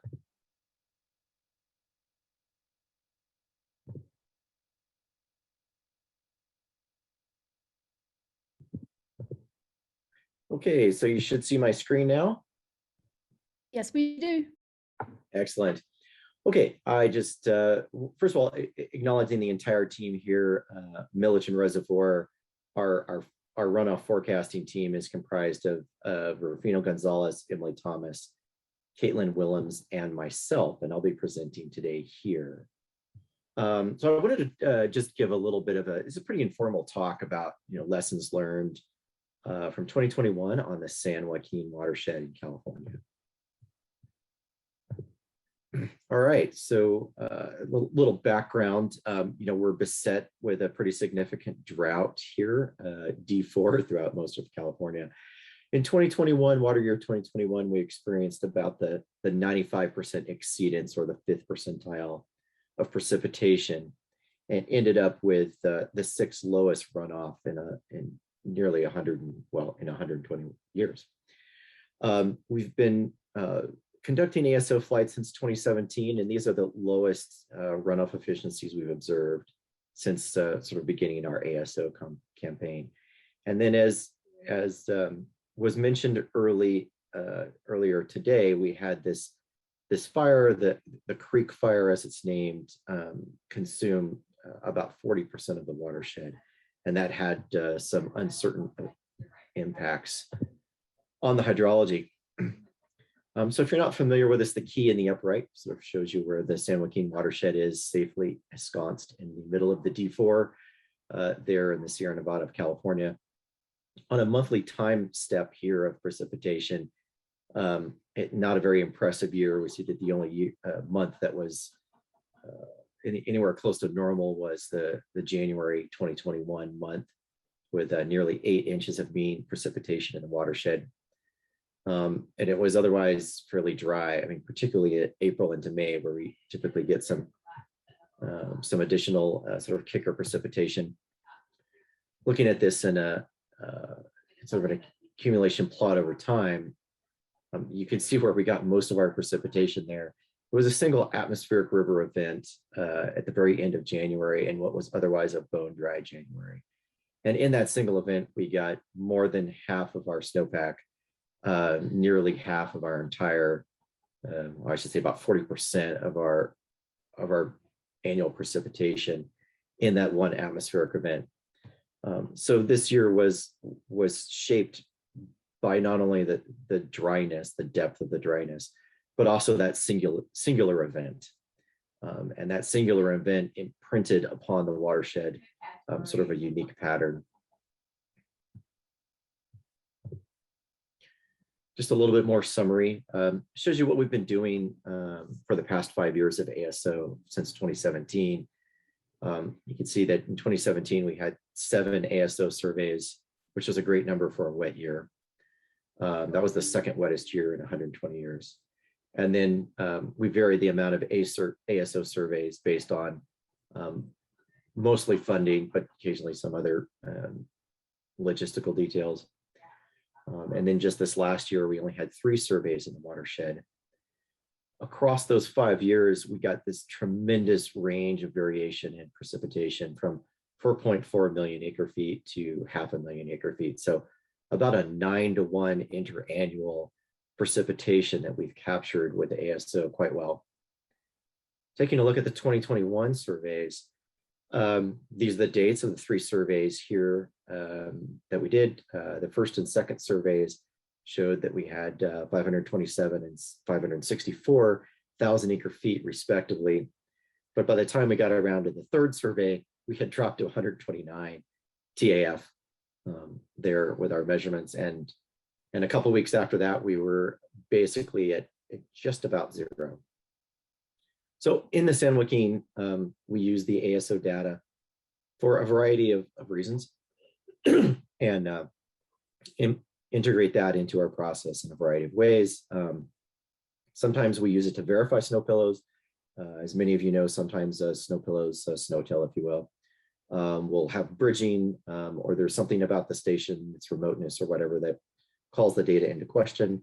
ASO data is great for verifying that. In part because of the creek fire, we had several missing stations this year. So we were down 5 snow pillows in the watershed, which is a lot. So we were able to sort of estimate what the pillow would have been saying with that data. We understand the snow distribution a lot better with the ASO data. It was interesting listening to earlier talks about the East Fork and how snow was distributed. We'll show you something very different here today. Well, we don't do it. Formerly, well, ARS used to do it, and now M3Works assimilated the ASO data into the iSnowbell model, which we find very useful between ASO surveys for tracking conditions. And then we also have an in-house water budget model, far simpler than I think anything we've seen today from Courtney's work or Lindsay's work. And we'll show you a little bit of how that works. So I'm going to go through 4 lessons today from what I think the most take-home messages are on ASO and the San Joaquin. So first, we broke the trend in snowpack. A couple of years ago, there was a paper that came out that said, snow levels are rising in California each year, and if they keep on this trajectory, we'll sort of push the snow off the top of the mountain within the next decade. And indeed, that was true. We saw this continuing sort of trend of higher and higher snow lines, that rain snow elevation, in particular storm events. We substantially broke that trend in 2021 with very low snow levels. So partly that was because our single atmospheric river event was a cold event. We had basically a stationary front that's stalled over the watershed with a lot of cold air filling in behind it and kept the snow levels in the 4,000 to 5,000 foot range, lower at times. So we ended up with a lot more snow than we normally have at low elevations. This plot on the left is from the ASO data most proximal to that single AR event. And I've bracketed there, where our snow pillows and snow courses are. Our snow courses were both too low and too high, same with our snow pillows. So without the ASO, we wouldn't really have a good understanding of how much volume was down below and how much volume was up above. The latter is really important.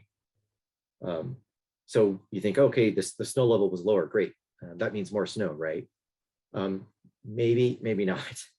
So we appear to have traded high elevation snow for low elevation snow in 2021. In a peculiar statistic, we had more snow at 7,200 feet, which is the watershed's mean elevation, than we did at 12,000 feet. I think the Sierras have a little bit more roll off than would say occur in the Colorado Rockies, but this is sort of a lot of the roll off of SWE with elevation, more snow than we normally see in the San Joaquin. And of course, that affects our runoff ratios. We don't get nearly the yield off the low elevations compared to the high elevations.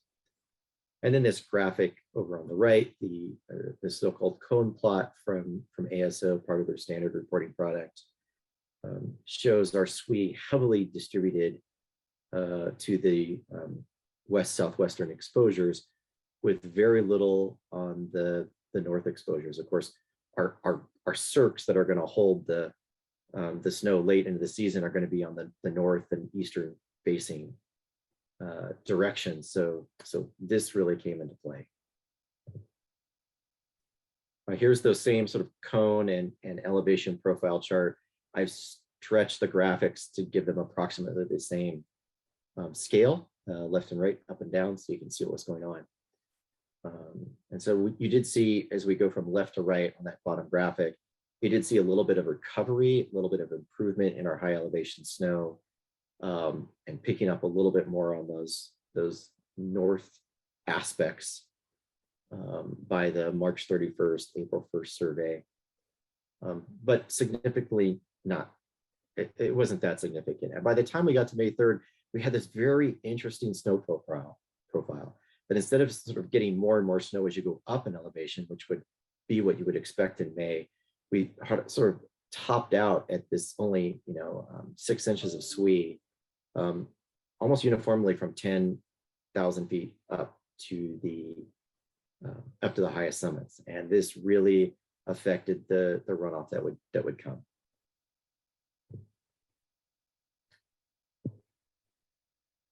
Second lesson we learned was something that we're just starting to put together, and I think we're going to delve into this a little bit more in the panel this afternoon, is what was the response from the creek fire.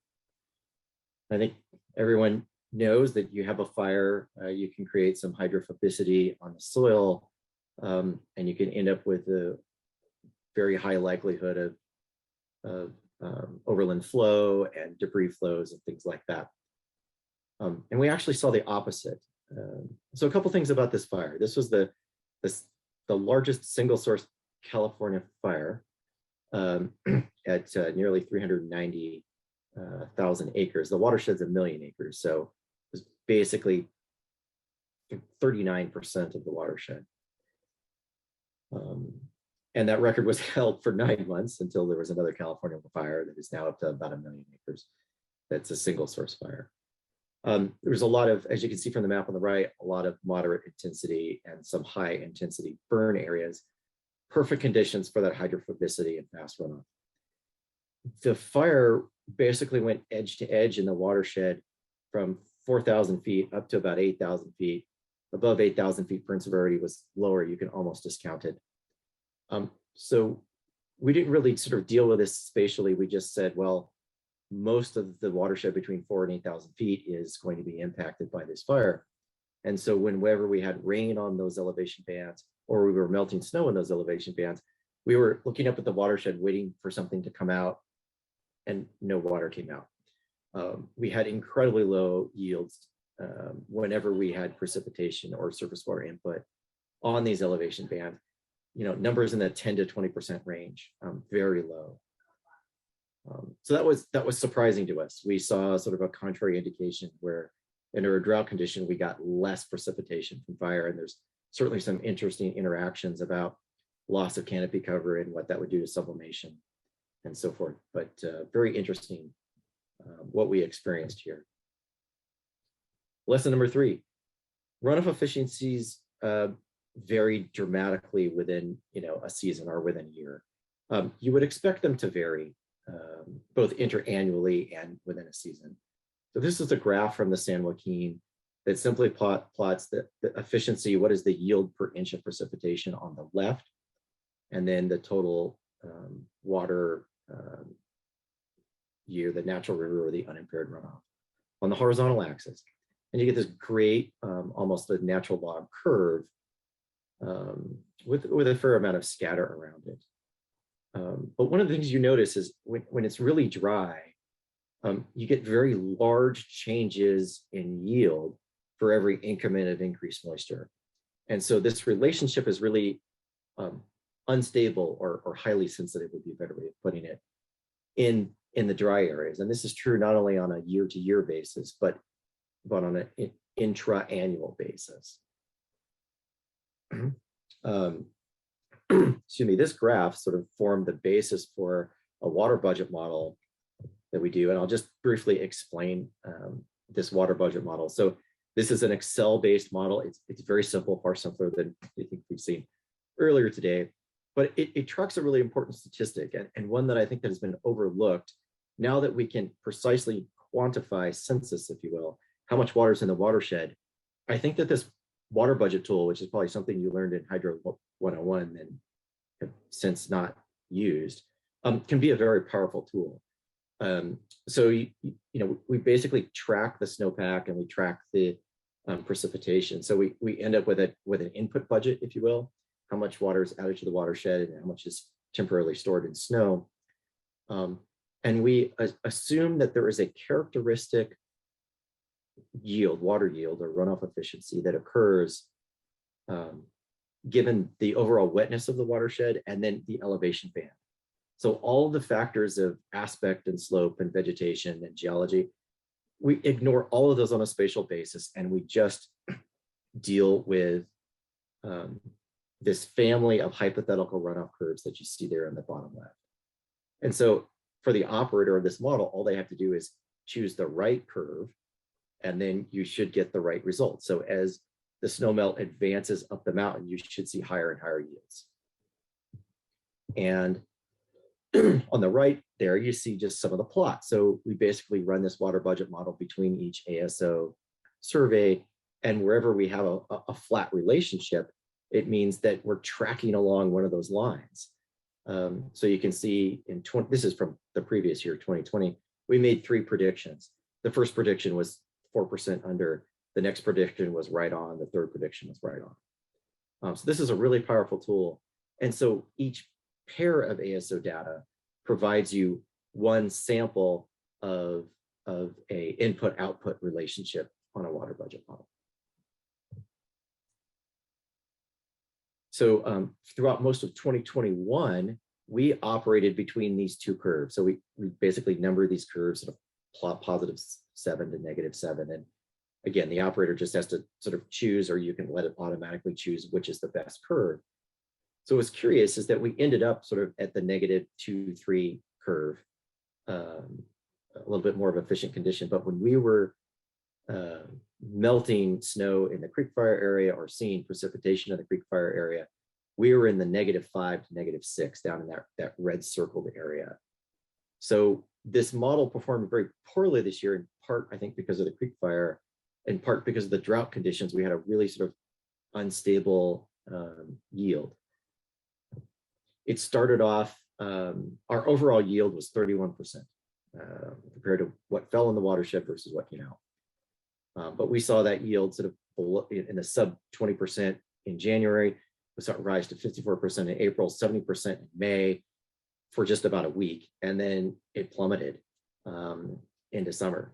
In fact, we saw some of the biggest sort of month over month declines in our natural river as had ever been experienced in the watershed in 120 years. So overall, comparing 2021 to 2020, we received 80% of 2020's precipitation, but only had 60% of the runoff.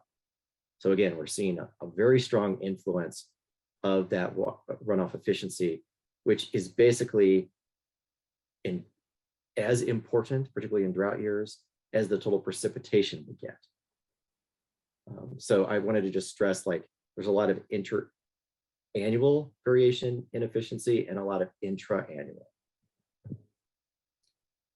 And then I think finally, our last lesson is sort of the need to tighten up sampling frequency in dry years.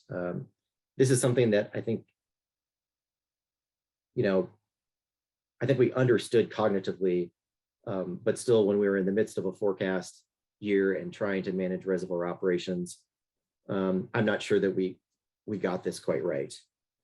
Things happen pretty fast in a dry year. And I think we didn't quite realize just how much. Here's an example. Here's a webcam from the top of Mammoth Mountain, not far from where Dr. Tom Painter is sitting right now. And top right is 2019. So here we are in early June with 860 TAF of snowpack. Easy to see, right? So like the sign at the top of the summit of the ski area is almost buried. There's plenty of snow cover. You can just tell that snow is pretty thick up there. In fact, we had, I think, 2 ASO surveys after this date in 2019.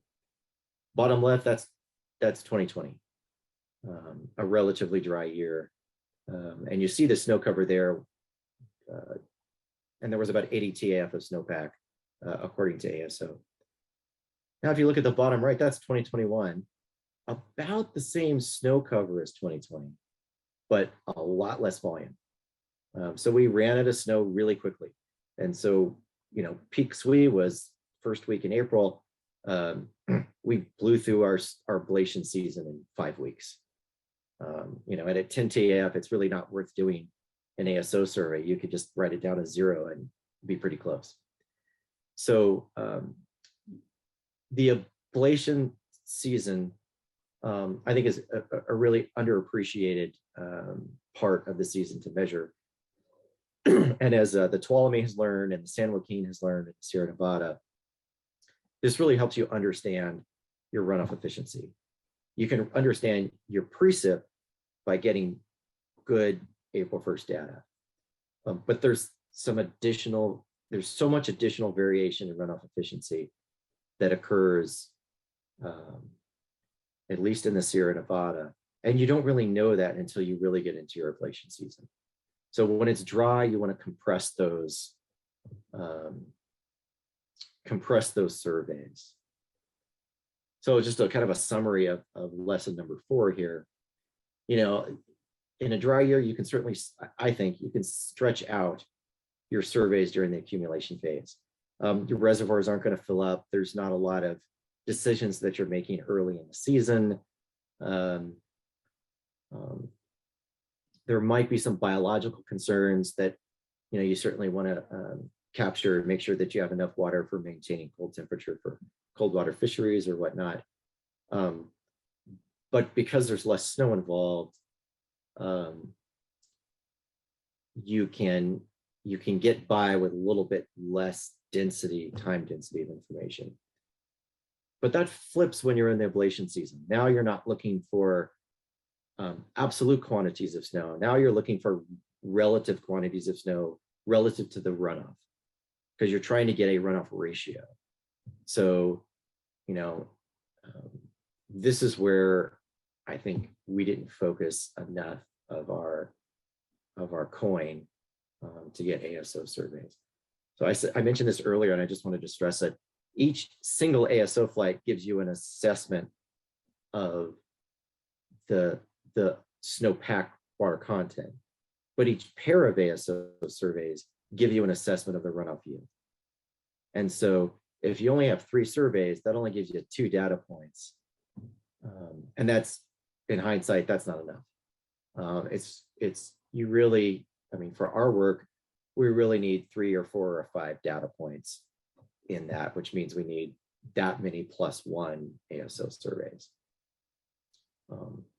And again, going back to that graphic of where the snow distribution was, you know, we knew we had most of our snow at mid elevations and very, very little up high. Excuse me. And still, we didn't appreciate just how fast the snow cover would be lost. You know, this idea of, well, maybe we'll wait another week to spend the money on an ASO flight. Well, and then it was gone. So again, you see our surveys here, the 3 dates, and we really wish we had a survey in between there to make a good sense of it and be able to monitor the, you know, the gradual rise of the runoff efficiency and the fall of the runoff efficiency, and try to understand everything that was going on with the creek fire impacts and all those other interactions. So in summary, I'll phrase this a little bit differently. You got to be prepared for something different to happen, particularly in a drought year. Don't go into it with your normal assumptions. In a drought year like 2021, we saw a contrary indicator of hydrology from the creek fire that we were not expecting. You know, we observed more intra-annual variation in runoff efficiency than we've seen in any previous years. That is probably due in part to the creek fire and part to the overall dryness. And then to move towards a really compressed schedule once you get to peak, after peak SWE. So I think all of this can really be summed up in what Tom said earlier in referencing that article, like stationarity is dead. So this was our local version of realizing that stationarity is dead. Thanks. Thanks, Chad. That was really great. Thank you for sharing that information. We're going to switch on, just in the interest of time. I'm going to have Liz bring up her slides, and I'll introduce her after Tom's made a quick transitional speech.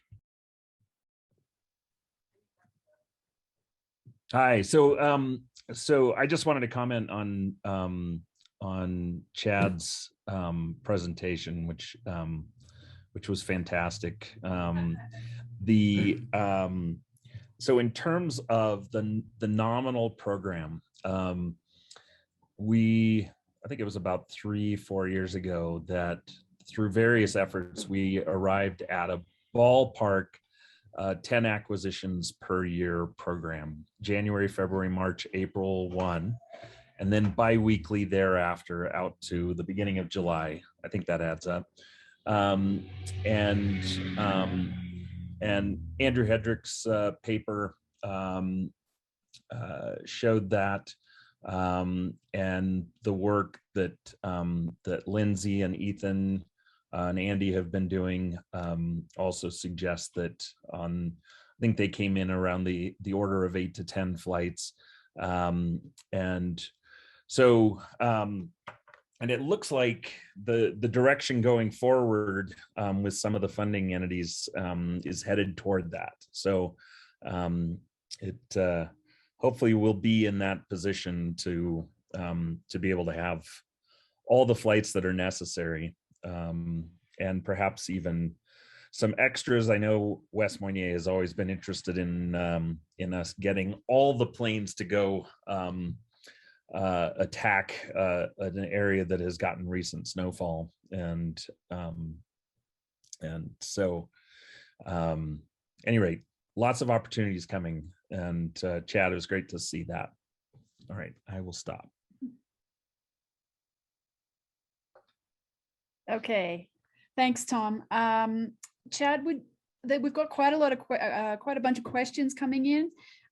If you would be able to maybe take a look at the Q&A or the chat, and he's going to be in the discussion as well. And Chad will also be in the discussion later on today. So we can continue this discussion with the creek fire and the runoff efficiencies and everything. It's super interesting. So I'm glad everyone's asking questions, and we'll get those questions answered. Okay, next up we have Liz Van Wagtendonk from the University of Washington. She's been working with the vegetation in the Sierras for as long as I've been in America. So I'm looking forward to hearing her speak. Thanks, Liz.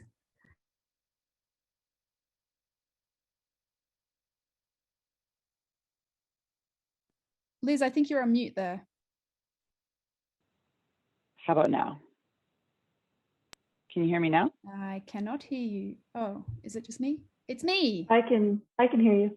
Yes, you're working. Me and Tom have to Right, do excellent. some juggling, and so it becomes confusing. Go ahead. Good. All right, well, as long as most folks can hear me, good. Well, thank you for having me today. So as Kat said, I am not a hydrologist. I am a forest ecologist, and I am from the Southern Sierra Nevada, the area that we're focusing in on today. And I'm currently at the University of Washington, and really am co-presenting with my advisor, Dr. Van Kane.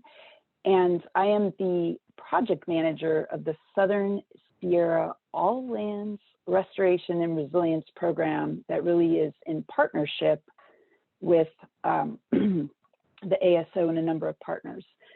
So really to kind of build off of what Chad was discussing in terms of the San Joaquin watershed, wanted to kind of give you a little bit of a background about the enormous importance of the collaborative efforts, both not just in terms of local partnerships, but also research partnerships that are occurring in the San Joaquin watershed and largely within the Sierra Nevada, more throughout the extent of the range. And so these efforts really kind of, the inception of them was in the 2000s and have had, a range of focuses, not just watershed condition, water supply and forecasting, but really, of course, to forest planning and management, as you can expect from just having heard about the creek fire. And these activities have been engaged by multiple local, state, federal, nonprofit, private, and tribal entities in this watershed. And in 2020, as Chad was mentioning, we experienced the creek fire, which at the time was the single largest fire. And the burn severity that he was bringing up, I want to put that into context, because when we're talking about vegetation burn severity, oh, I see that Dave has his hand up, or not? Okay, sorry. Keep going. No worries. I wanted to put this into context that vegetation burn severity is collected via satellite, via Landsat data, usually about 1 month following the fire. And that's really just a snapshot in time. So it's really important to put into context that even though the burn severity and the extent of the severity patches was significant, the burn severity that we experience, particularly with conifers, typically doesn't happen until 1 year post-fire. So the airborne collection that the ASO did in May of 2021 is really critical, along with other types of imagery that we can collect, to really understanding the extent of the vegetation severity. And to really put this into context too, it's really important to note that the San Joaquin, the upper San Joaquin watershed, is a very deep canyon, and so it has an inversion pattern typical of canyons, but it has a lot of inversions that can set up and wind events that can really drive the behavior of this fire, along with, and this is really important, this area experienced significant drought, as most of you know, between 2012 and 2017. So when you couple just how incredibly dry this region was, it's very deep canyons and the inversions that it can set up, you're really kind of creating the perfect storm for a mass fire like the creek fire, which at the time, just as Chad was mentioning, it resulted in 44% of high vegetation severity that was immediate post-fire. And we were able to witness large stand replacing patches that are 1 to 2 orders of magnitude larger than the natural range of variation. And that's really critical. That's just that one snapshot in time. We lost 853 structures and 64 homes were damaged.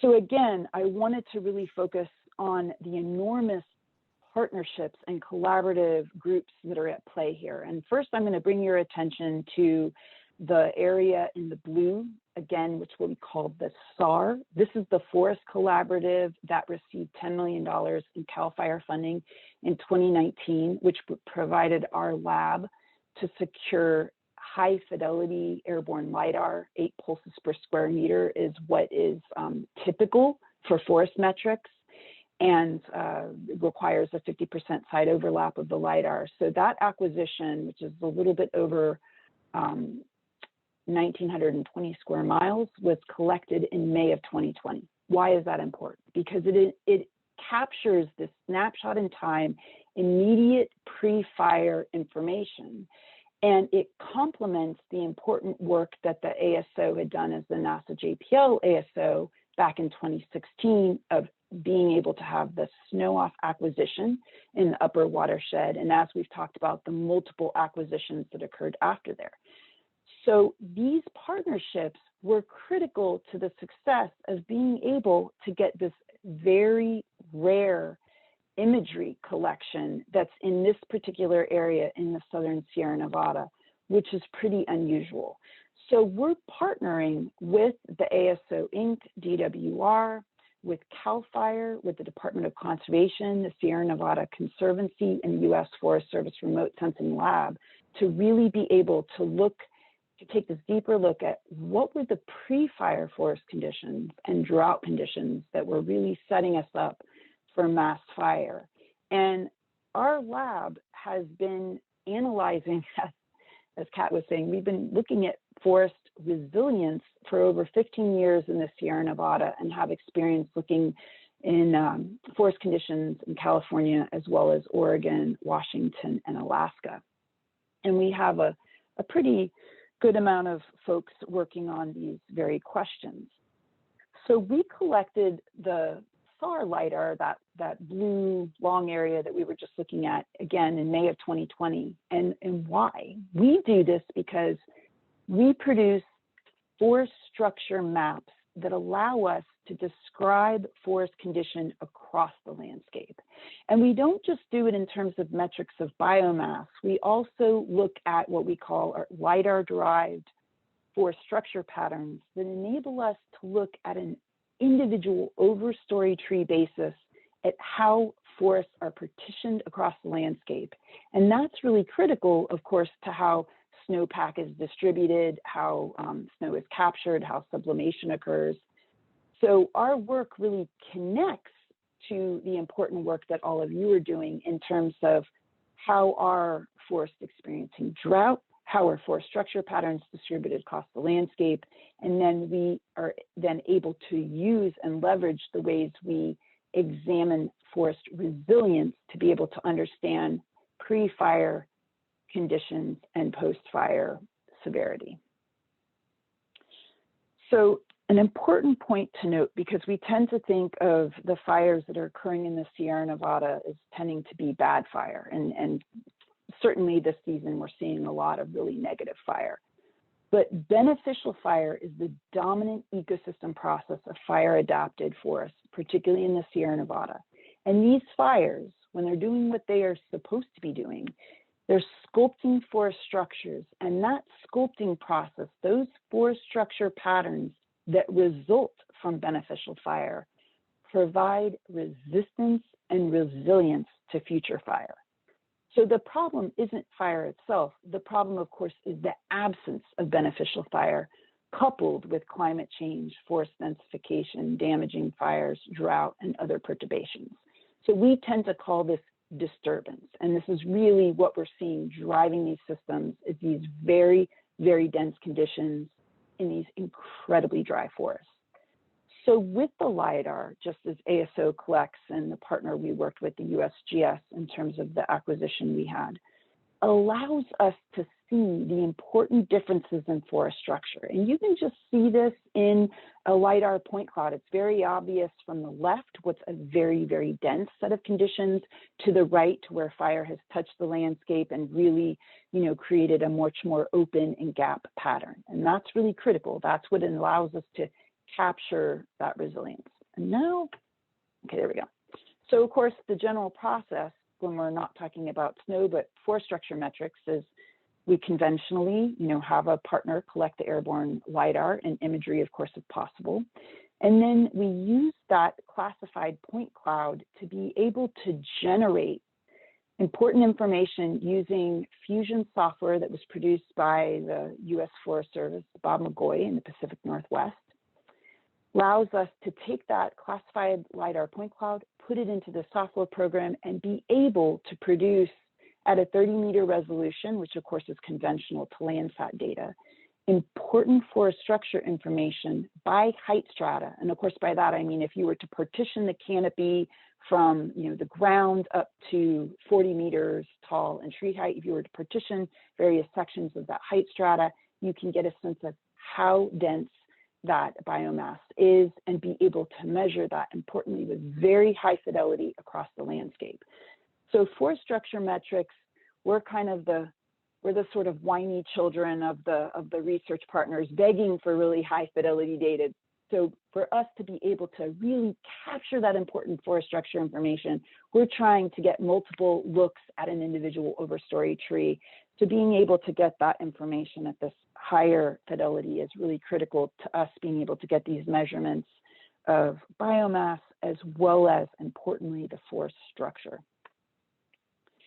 So I'm going to not really so much talk about results today because these are the questions we are funded to do and in progress of asking. And then I'm going to just briefly mention, for the sake of time, what we are planning to do if we are funded by CAL FIRE. We applied for in partnership with the ASO and our other partners with funding for a research project, and we're awaiting the results of that. So in terms of the existing funding that we have now, we are addressing how does pre-fire, again, using the 2016 snow off San Joaquin data, as well as the 2020 pre-fire LiDAR data, and a range of other imagery products we have, from NATE to GOES data to Landsat, the whole range of satellite data we have available to us. We're asking, how does that pre-fire forest structure, the biophysical factors, of course, including climate and local fire weather, predict vegetation burn severity as measured by Landsat? We tend to use a factor called relativized difference normalized burn ratio, RDNBR. That's unimportant to note, but again, to the point I was making earlier, this is the critical point. The RDNBR, or the vegetation burn severity that we get immediately, does not fully capture the burn severity because, of course, again, those trees, unless they were in high severity in crown fire, those trees take quite some time to actually show that they're dead. It's the classic Monty Python, you got thrown into the cart and he says, well, I'm not dead yet. And you say, yeah, but you will be soon, right? So that's really what we want to be able to capture is what does that mortality really look like? Question 2, can we predict fire effects at the scale of small watersheds? We're using the GOES East satellite intensity data, which is at approximately 4 kilometers, to be able to look at that question. This is important because that particular data is giving us fire intensity information in 5-minute temporal integrals, which is just insane. So being able to really look at this fire and its behavior over time, really critical. We want to be able to know what was the heterogeneity of the RDNBR and pre to post fire canopy cover LiDAR change. This is really what we're hoping to get into if we are awarded the CAL FIRE funding and can move forward on being able to analyze that May 2021 ASO Inc data that was collected. And CAL FIRE is specifically teaming, they're taking the lead on this question, and that is an important question for all of you. Did the locations with forest management and fuels reduction treatment actually result in reduced vegetation burn severity? As you probably know, there's an enormous investment made in burn severity information in terms of how effective fuel treatments are. So really being able to drill in and assess the efficacy of past treatments and their influence on burn severity is a really critical question in terms of managing, or in the terms of mass fire, are they completely, just negligible because, when you've lifted the inversion and you have just a really incredible amount of fuel in perfect conditions, maybe all the fuel treatments in the world just don't do what you would like them to do. So that's really the focus of our research, and I'm going to stop here. I have a whole wealth of other slides for our discussion if people, want to know a little bit more about LICO patterns and forest structure. Happy to answer that, but want to respect time, and thank you for having us today. Thanks, Liz. That was great. And just for all the folks on the call, Liz will be back at 2 or after the break here to join the panel, and we have a discussion on the creek fire, and so Chad Moore will be there as well, and so we can continue some of these good conversations. We're going to keep cruising. We've got Dave Rizzardo up next, DWR, and he's really been sort of shepherding us all through this California's Aerial Remote Sensing of Snow program, and representing a lot of the groups and really trying to bring us all together and to achieve this vision. So let's go ahead and hear Dave. Hey everyone. Assume you can hear me all right? Yep. All right, great. Well, it's really a pleasure to be here again, and also a pleasure to speak right after Chad and Liz. Before I dive into this, just a quick comment. Without the kind of work that they do, which really gets outside somewhat of the realm of our traditional, forecasting roles in DWR, without the kind of work that groups like them are doing, we're losing steam on this, right? The climate change impacts are outpacing us, and so that appreciate the work that Chad and Liz and others like them are doing, because one day we'll catch up to you, and at that point there'll be something new to try to figure out. So thank you. So I'm going to give an update on our program, and then towards the end, just some perspective, because things are changing fast, not just the climate, but our program. And it's been, as you'll see, kind of a whirlwind this last year. So diving into it here. So last year at this time, I gave a presentation that highlighted the fact that we're aligning a lot of our program activities with our governor's water resilience portfolio. And that's still true, but we've kind of shifted from planning these things to implementing them, which is great. On the internal side, we were sort of looking forward and stressing the fact that beyond this last winter and spring's measurements, we really didn't have much stable funding to continue.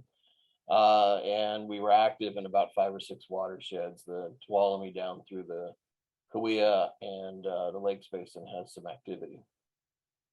At that time, most of our snowmelt, as Chad talked about, generally made its way downstream into reservoirs with reasonable efficiency. And we'd only burned about 1/3 of the state at this time last year. So that was good. It was bad then, in hindsight. And the worst drought ever had ended about 4 or 5 years ago. And at that time, I was called the chief of the hydrology branch. So let's fast forward to this year. Now we base a lot of our program activities and funding opportunities on responding to the current drought emergency. And that's just for everybody who works in a state or federal agency, and probably even some of the local partners.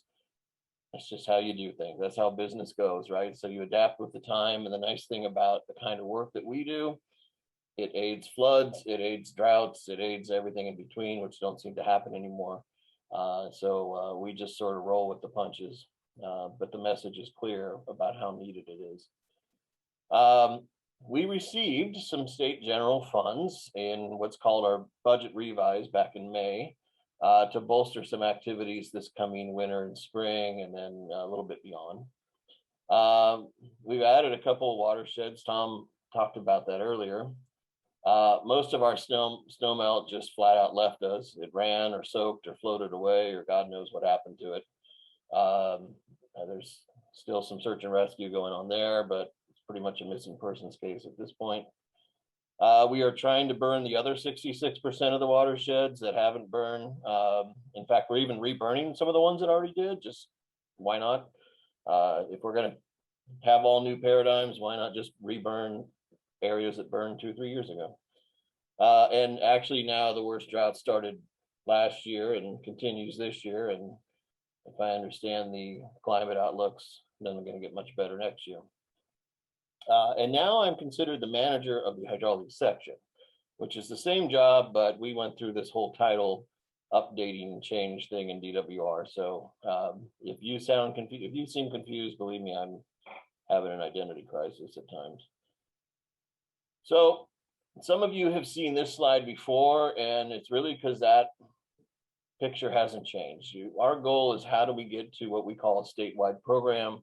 And the statewide to me is defined as the watersheds starting up in the north there. When looking at the far right map, you know, Lake Shasta and the Trinity watersheds all the way down to the Kern on the south end, and then on the Eastern Sierra, especially the Truckee, Carson, and Walker rivers, and the headwaters of the Lakes Basin and Owens, because those are the watersheds that are forecast in our Bulletin 120, which is where we publish our seasonal and water supply forecasts. So that's always been the goal. On the left is kind of what our current program is. In the middle is a snapshot of where the existing snow free is, and again on the right is where we're trying to get. And so a year ago, we thought we had a way of getting there. We thought we could lay out this plan. It would take 6 to 8 years to get there. And 6 to 8 years was not only recognizing, you know, the budget process and trying to work through ramping up to ultimately was, you know, a $20 to $25 million a year program, but also allowing us to get our feet underneath us. If you threw all this at us by next year and we went from 5 watersheds to 18 or 20, we would fail. I mean, there's just not enough staff and not enough understanding. And even with all the partners helping us and everything else, that's just too much to undertake in 1 year. So this systematic rollout made a lot of sense from both the budget, staffing, and understanding level. But like I said, that's how we thought we'd get there. So what's kind of happened in between, you know, I'll get back to what we thought and what's actual here in a second. As I mentioned, we did get some funding from the May revise of our state budget. And that allowed it, and that was focused on the watersheds that we were currently active in. And I'll talk about why and how in a little bit. But so in red there, the Tuolumne, Merced, San Joaquin, Kings, and Kauai. So that's coupled with some of the leftover funding we had from the former JPL program, and some funding that Chad has secured in the San Joaquin. We think we can get hopefully 3 flights per watershed with the money that we were allocated. It's nowhere near the 6 to 8 to 10 that we'd like, but again, you know, if you talked to me last May or last April or March, I would have said, I can't promise you we're gonna have any funding, so I'm not gonna throw any shade at that. As talked about earlier, some funding through reclamation has showed up for the Truckee and the Carson. We're really excited about that as well, echoing what was said earlier. And I believe there's some localized funding for the Lakes Basin there above Mono Lake. And then the next list, and it's been kind of talked about earlier, but there's potential funding, meaning it's not there yet. We're talking about it. Every week I get a new, actually every week I'm adding a new name to this list, it seems like. For the Trinity, everything above Lake Shasta, so that's the upper Sacramento, the Pitt, and the McLeod. The Feather, Yuba, Kern are all potential. So like I said, this conversation keeps folding and keeps unfolding. Now you'll notice a little asterisk next to the San Joaquin and the Feather, and that's because we've been talking with ASO Inc. about a demonstration or a pilot program that really shows the value of coupling ASO with a physically based modeling regime, which would take in ice snowbow and wharf hydro and integrating that and showing that demonstration. And the San Joaquin was kind of chosen because it's literally kind of right there in the middle of all those watersheds that we actively fly. As Chad articulated, it's had this really severe burn. And so there's some benefits that come, you know, with assessing this also in a post-fire world. You know, from DWR's perspective that there's reclamation federal funding tied to that. That means a big deal when I'm talking to my bean counters in the state government. So there's a lot of reasons why the San Joaquin made a lot of sense there. If we had all the money in the world, we'd do it in all 5 of those watersheds. And then the feather, like I said, we don't have the funding yet, but if we do, it makes a great case for it being a lower elevation, a more rain-driven basin, as well as some other benefits. We were also given $4 million in state general funds to expand the program. And the way these discussions happen, there was this discussion on, well, what do you really need to fly, the snow data in the winter? And then, about a week later, like, hey, there's some money that could be made available for infrastructure. So not your operational side, but baseline surveys fit under infrastructure. And got a great chain of command above me that really kind of helped educate, like, hey, push for these things. You just never know. And okay, fine. So $4 million came through with baseline funding to expand the snow free. So of course, the first goal there is to expand with to watersheds that don't have it or have really old data. The feather is a prime example where we do have it, but we've had 4 or 5 major fires since that was accomplished. Or in the ones that are operational, so the Tuolumne down through the Cahuilla, especially if heaven forbid another major wildfire were to break out in those watersheds. And a lot of this funding, I should say, will be spent next summer. We would prioritize that because that's already an operational watershed, and we want to make sure that we have the right baseline data. So, hey, I'll take it. 2 million plus 4 million. I'm not going to argue about that. So moving beyond that potential, beyond this next summer and what really this winter program, as I call it, would look like, because we have the snow free sort of in the summer and the fall, and then the acquisitions more in the winter and spring. And by the way, I learned when I say, oh, this is for the winter time, there got some people who go, well, the winter starts in December 1, so that's this year. No, okay, all right, fine. So now actually, if you're really in on my budget discussions, I have to say December 15th through June. It really gets complicated, but anyway, we move on. So we are still seeking the sustained funding through the state general fund process, and this would include all these watersheds like I talked about that are in the Bolton 120. It's a $20 to $25 million a year program. Tom's mentioned 10 flights per year. There's all kinds of iterations on that, but 6 to 8 flights is where this valuation comes from. I'm not going to argue if we get 10 flights a year. It also builds in some contingency to update the snow free as needed. So about a 10% in there, so that if we have all the snow free already done and then a fire comes through in a watershed, we have funds already set in place to do that. And probably the most important thing is adding staff to actually do this work. Not just engineers and analytical folks, but even just help program managers to help run it. And then I've learned a lot this year that, as I mentioned earlier, Department of Finance for California, who's ultimately the one that has to push these through and approve them, puts a lot of value on knowing that, the locals paying for this, or their federal funds, we don't want to pay for everything, but is there some kind of contribution?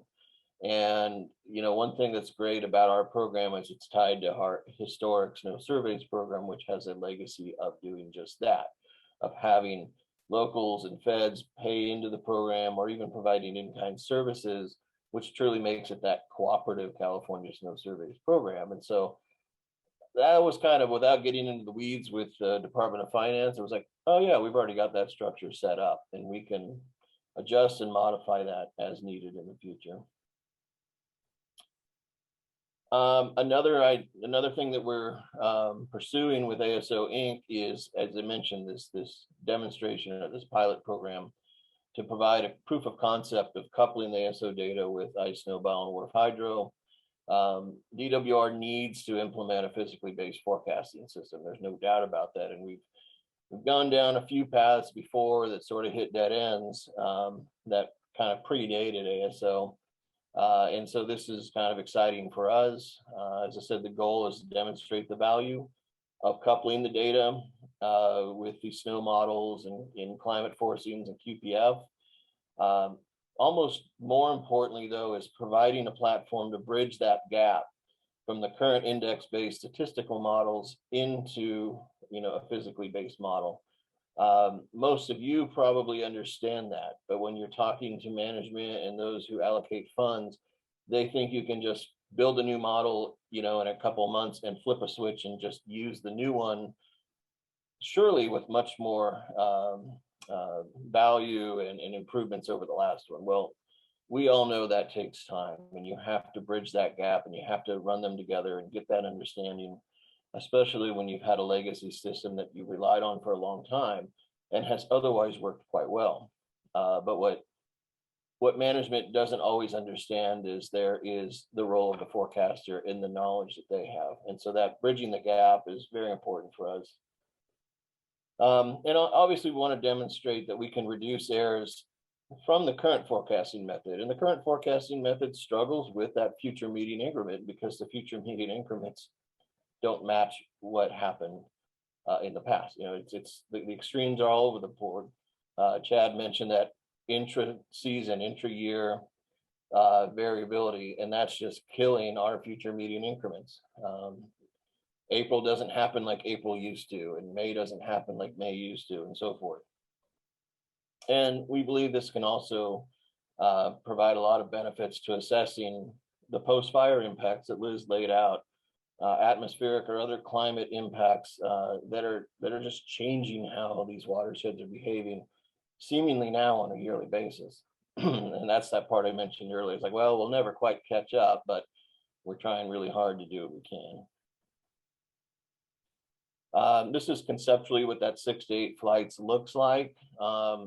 Chad mentioned just, hey, when you only have a couple bullets, and really if it's 3 chances at this, it's 2 data points.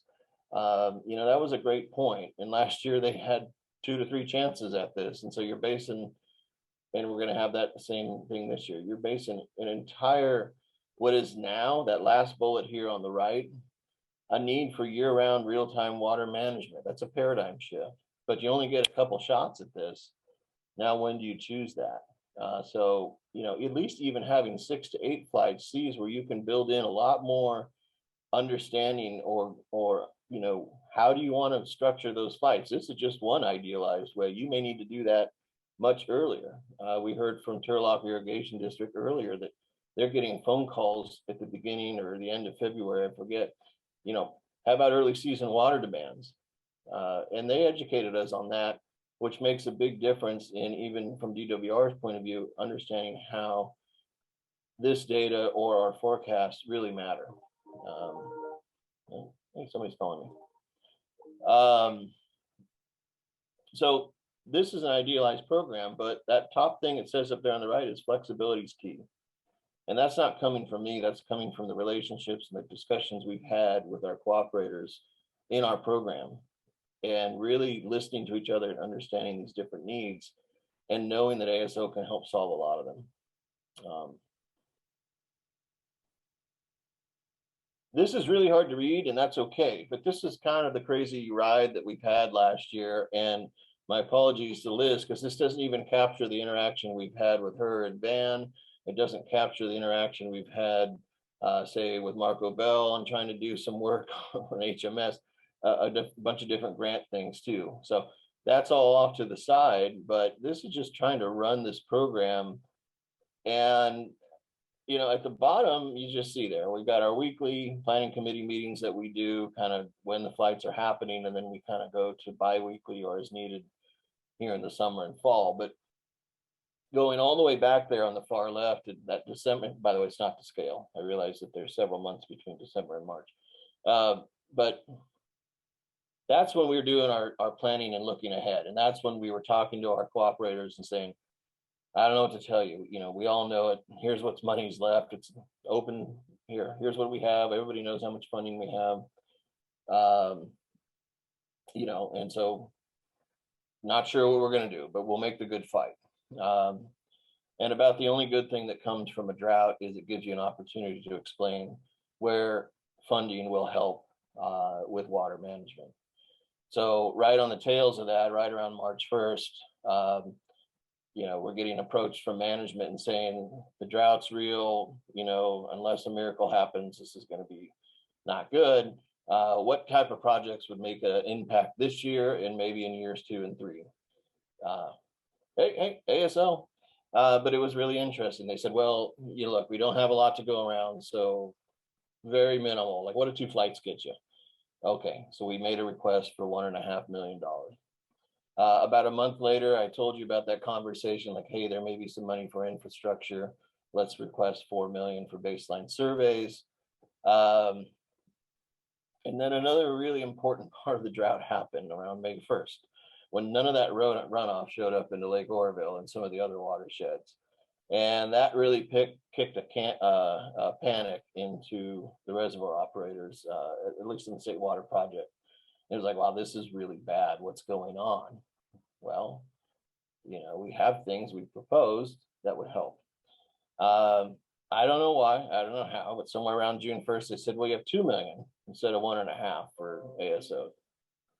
Okay, I'll stop talking right there. Sounds good to me. As you heard earlier, we did the snow free in the San Joaquin in June. Did that QL1 that was tied to a FEMA grant that many online here helped me get. And then things really, really sped up.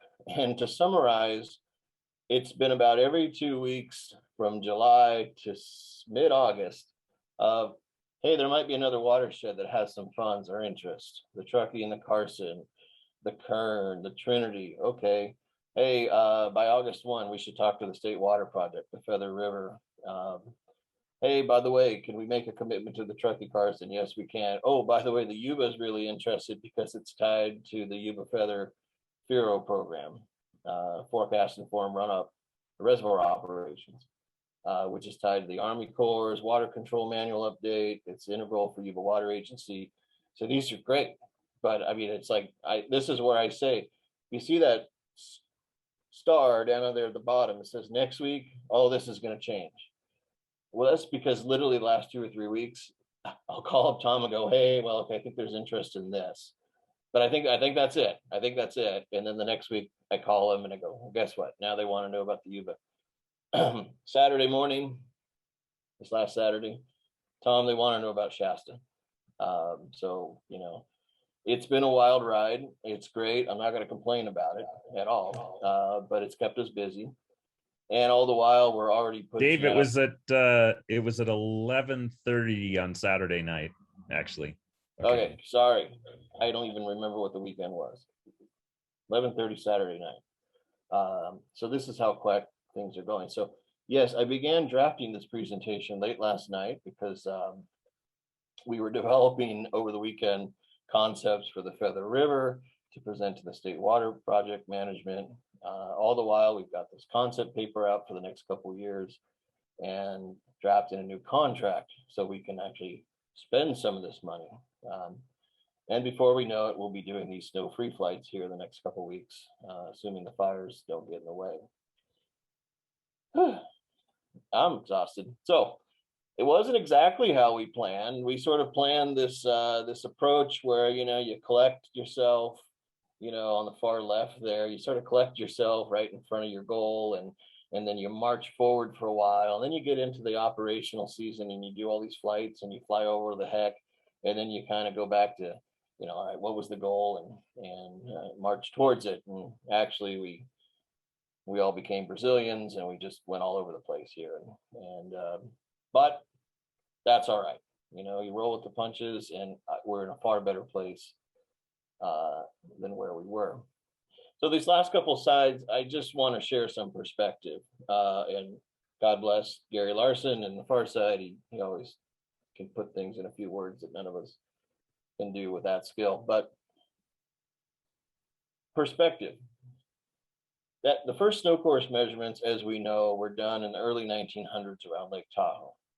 it was only within a couple of years that a lot of the local water agencies in California had accepted that this was the state-of-the-art science. It was what was needed to understand snowmelt runoff. But it was 20 years later before the program was actually officially established in California and funded. 20 years.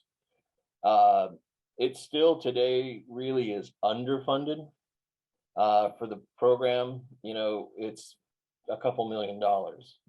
And really what we survive on is the cooperative agreements we have, some funding, you know, some invoices that the cooperators pay into the program, in-kind services they provide. And this is all despite the fact that you can ask anybody in state government what the snow surveys program is, and they'll tell you, oh yeah, that's the backbone for water supply forecasting. So funding is always going to be a struggle, and it doesn't mean that it's not accepted, just how it goes. But there's no doubt our traditional snow surveys program is a success.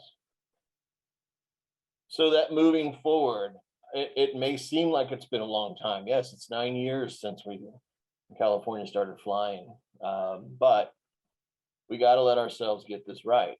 And I think it's important to remind ourselves we've actually come a long way from one basin to the 5 or 6, possibly 12 this year, or you know, even if it's 6 or 7, whatever. But the people are lined up at the door. It's happening.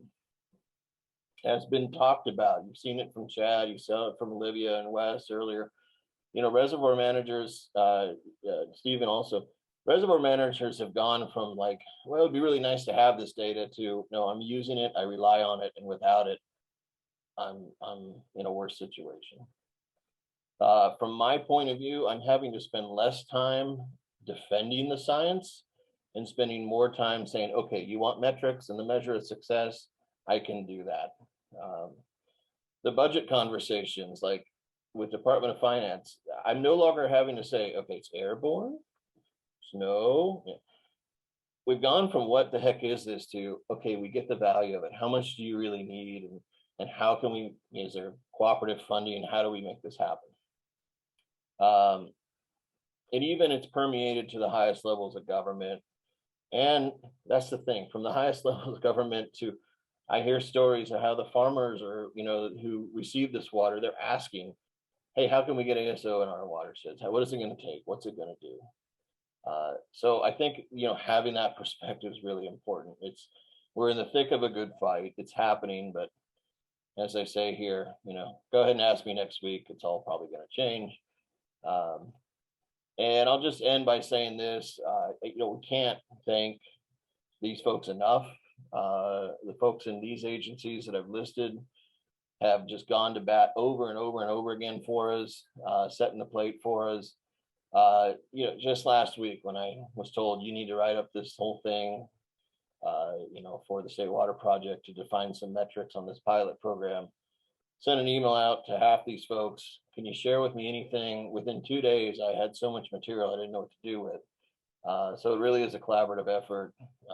Tom's team at ASO Inc. has been great. And then, you know, my team here, I wish I could name them all, but our water supply forecasting team, our river forecasting team has pitched in. Ramesh helps run the program with me, and Mike Anderson. So Sean's team, Mike's team, and Mitch's team, they've gone to bat and put in so many extra hours, even just this summer, trying to just not, you know, okay, well, it was an odd year or whatever. They've made so many improvements. You can't ask for a better team there. So I want to thank them. So with that, I know we're into our break, so I'll leave it at that. Thanks, Dave. Always a pleasure to hear you speak, and this often explains why we can't tell anyone where we're flying next or where. Okay, look, we're going to take a 10-minute break, go get a coffee, go stretch your legs, come back, and we'll start the Creekfire panel discussion where we can, you know, continue some of the discussions that were started on earlier today. Thanks.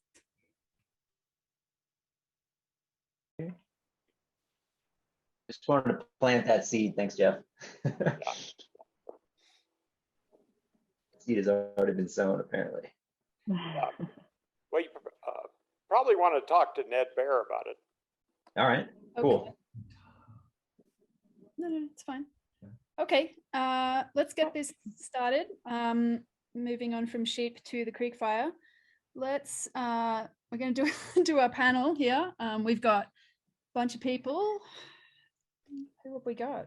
I can't see all the screens at once. So we have Tom Painter, Jeff Deems, Chad Moore, Liz Van Wagtendonk, and David Rizzardo. And so we've heard all of those people speak except for Jeff today. And so I'm not sure how this panel starts, but I'm going to kick it over to Tom. Okay. Okay, we have to do the handoff here of audio. Obviously the creek fire has dominated a lot of our thinking over the last year plus.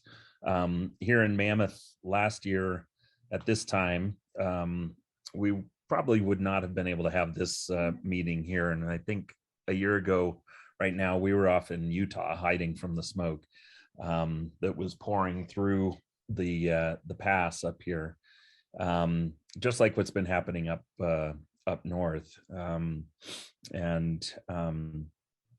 there was considerable concern that there was going to be that the fire might creep its way over into the Lakes Basin and come rushing down through the Valentine Reserve and take out Mammoth. Our house being one of the first ones there.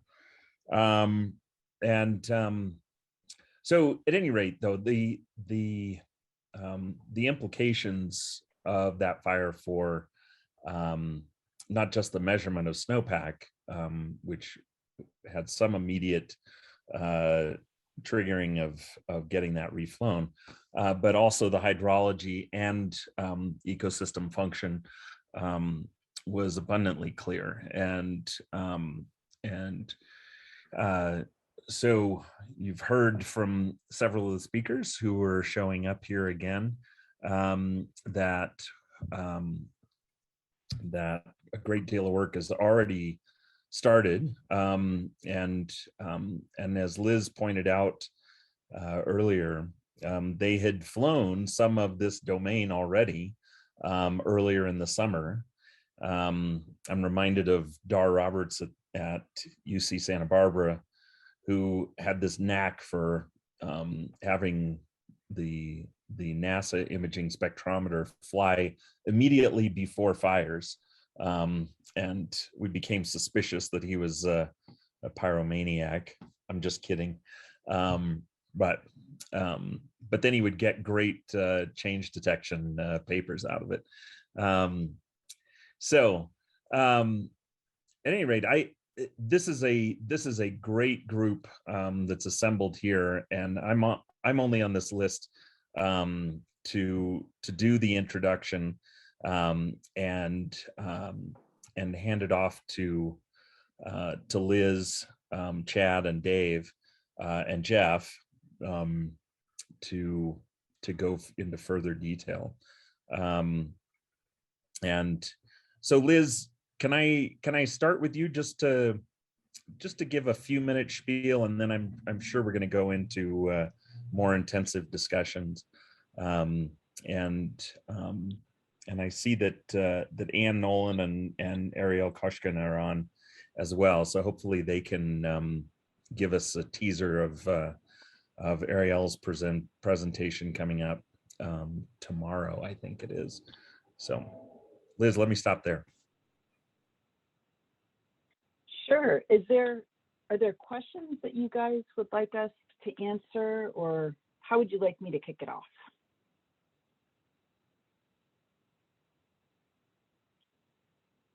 I can't hear you. Can't hear you. Tom is muted. Either way you want. Are there questions that are sitting out there already that were left over? I know that we had, a couple of questions couple questions that Chad got from his presentation too that I wanted to make sure we had addressed. And Van is also on as well, the PI for our lab, so he can talk to.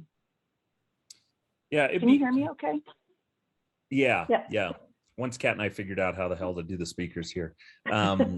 So if you could give a couple of minutes overview of where you're headed. I mean, I realize you just did that, but what you didn't get to cover, and then we'll ask the same of Chad and Dave. But I think mostly we want to have that discussion with the crowd. And Nolan has also offered to share her experience, so I can unmute her so that she can participate as well, if you'd like. Great, yeah. So I can go ahead and start, and Van can fill in here too.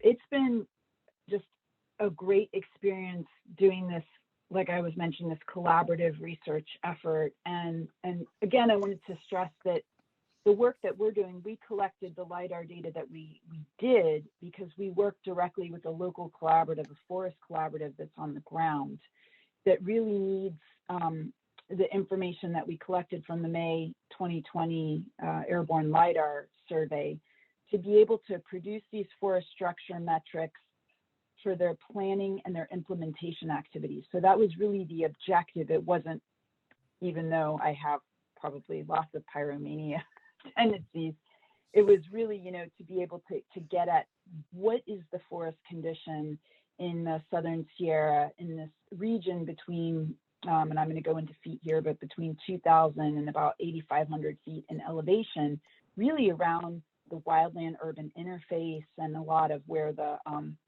forest activities occur, which really kind of goes from oak woodland up to red fir forest in the Sierra Nevada for folks who are familiar. And what is so critical for us is hopefully being able to secure the funding to be able to take a look at this unprecedented data, because again, we're not just talking about the airborne LiDAR that we collected, but for a lot of the folks, the ASO doesn't just collect LiDAR data, which is invaluable for those of us doing forest structure metrics. They collect the hyperspectral data too, and those can be invaluable for being able to calculate NDVI. And those types of measures, when they're done at the fidelity for forest structure, can be really critical for not just detecting individual overstory trees, but can give us information about the mortality status. And that can be really important when you're trying to predict potential fire behavior and be able to evaluate post-fire severity. So we're just incredibly thankful to be a part of this fantastic team and really support, as Dave was mentioning, this expansion of the California, of the snow survey program more broadly.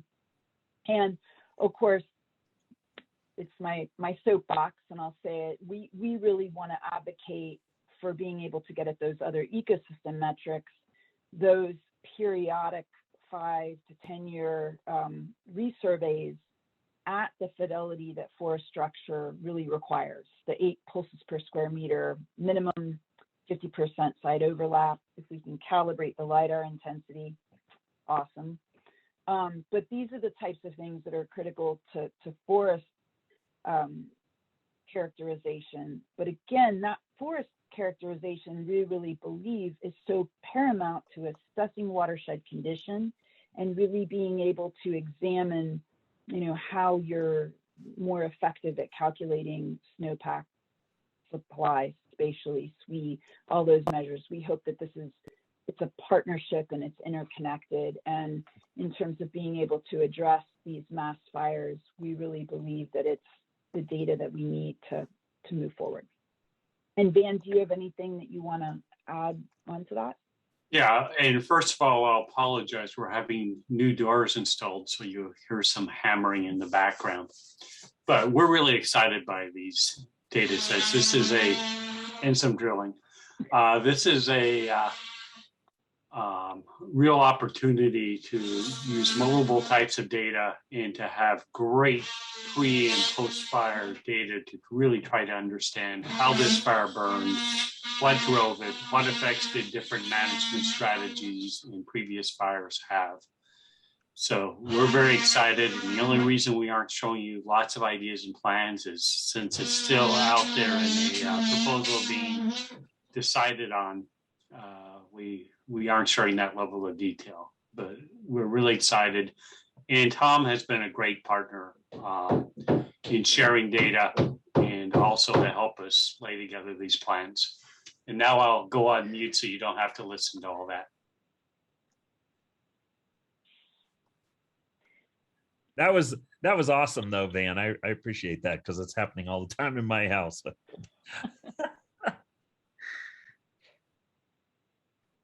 This is Anne. Could I add a few things here? Please do. Okay, great.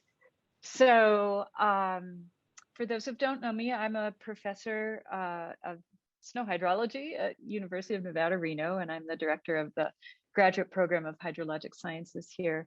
And my work has focused broadly on interactions between snow and forests. And since about 2012, maybe 2011, my students and I have been looking at that sort of intersection of snow, climate change, and fire. And of course, when the Creek Fire came up last year, and then at the ASO workshop, Tom said, "Anne, are you thinking of doing anything in the Creek Fire?" I thought, oh, well, I guess I really should turn my attention there. So I had a grad student, Ariel Koshkin, who's going to be presenting tomorrow at 10:15, I believe. So please see her talk. So we had some ideas about what to do. We knew we wanted to go out and measure at the same time as ASO overflights. We knew we wanted to better understand relationships between burn severity, high burn severity, moderate burn severity, and unburned forests, and albedo and other snow characteristics such as snow depth and snow water equivalent and densities. And so we had a limited number of opportunities to head over from UNR to Huntington Lake area where we did these measurements. And so she made a map of burn severity, and we identified a number of places where we could logistically make these measurements using some very fancy instruments, a field spectrometer, a GPS-enabled digital snow depth probe, and then a traditional, of course, federal sampler, snow tube sampler, and fairly traditional methods for digging and analyzing snow pits. So we went out 3 different times, and I would say the first one was really just a reconnaissance, but the following 2 were kind of multi-day trips where we made loads of measurements in these 3 different categories of burn, and then at the same time as the ASO overflights, or within a day, I think, of the flights.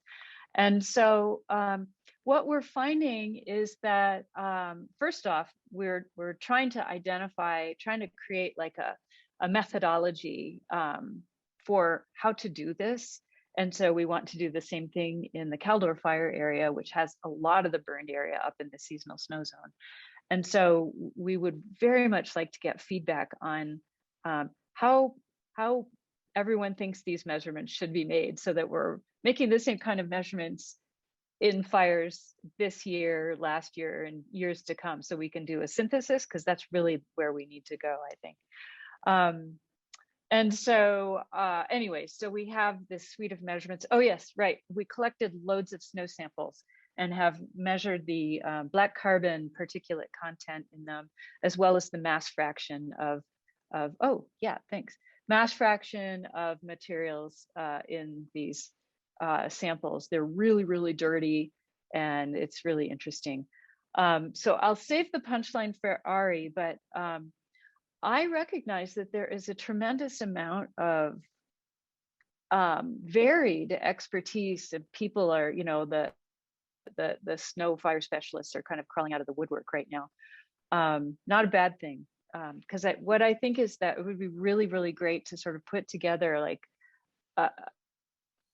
a group of people who are actively working on this and have background or have expertise to contribute, so that we could put together maybe a much bigger, I'm not thinking of a science and technology center, but something, I think we should think big about what we're doing. I think that there is so much interest and so much anticipated impact that we really need to be thinking bigger about this. So I'd be really glad to entertain some comments and questions about that, and make sure to see Ari's talk tomorrow morning. And I'm sure your family is going to be happier that your travel is shorter to the Truckee and the Carson. Yes. For those car impacts. Yeah, it's very exciting. I mean, it is good and bad, but like really just being able to jump off of Highway 50 into the burned forest is going to be amazing. But I have to say, one of the things, I feel like I'm working in a university bubble, and I need to connect our research and really cool findings to the practitioners. And so I really, really want, please reach out to me. Here's my email. Well, I don't know, maybe, yeah. It's anolan@unr.edu. So I would love to hear from people. Thanks. Thank you, Van. And don't go away. I won't. Chad.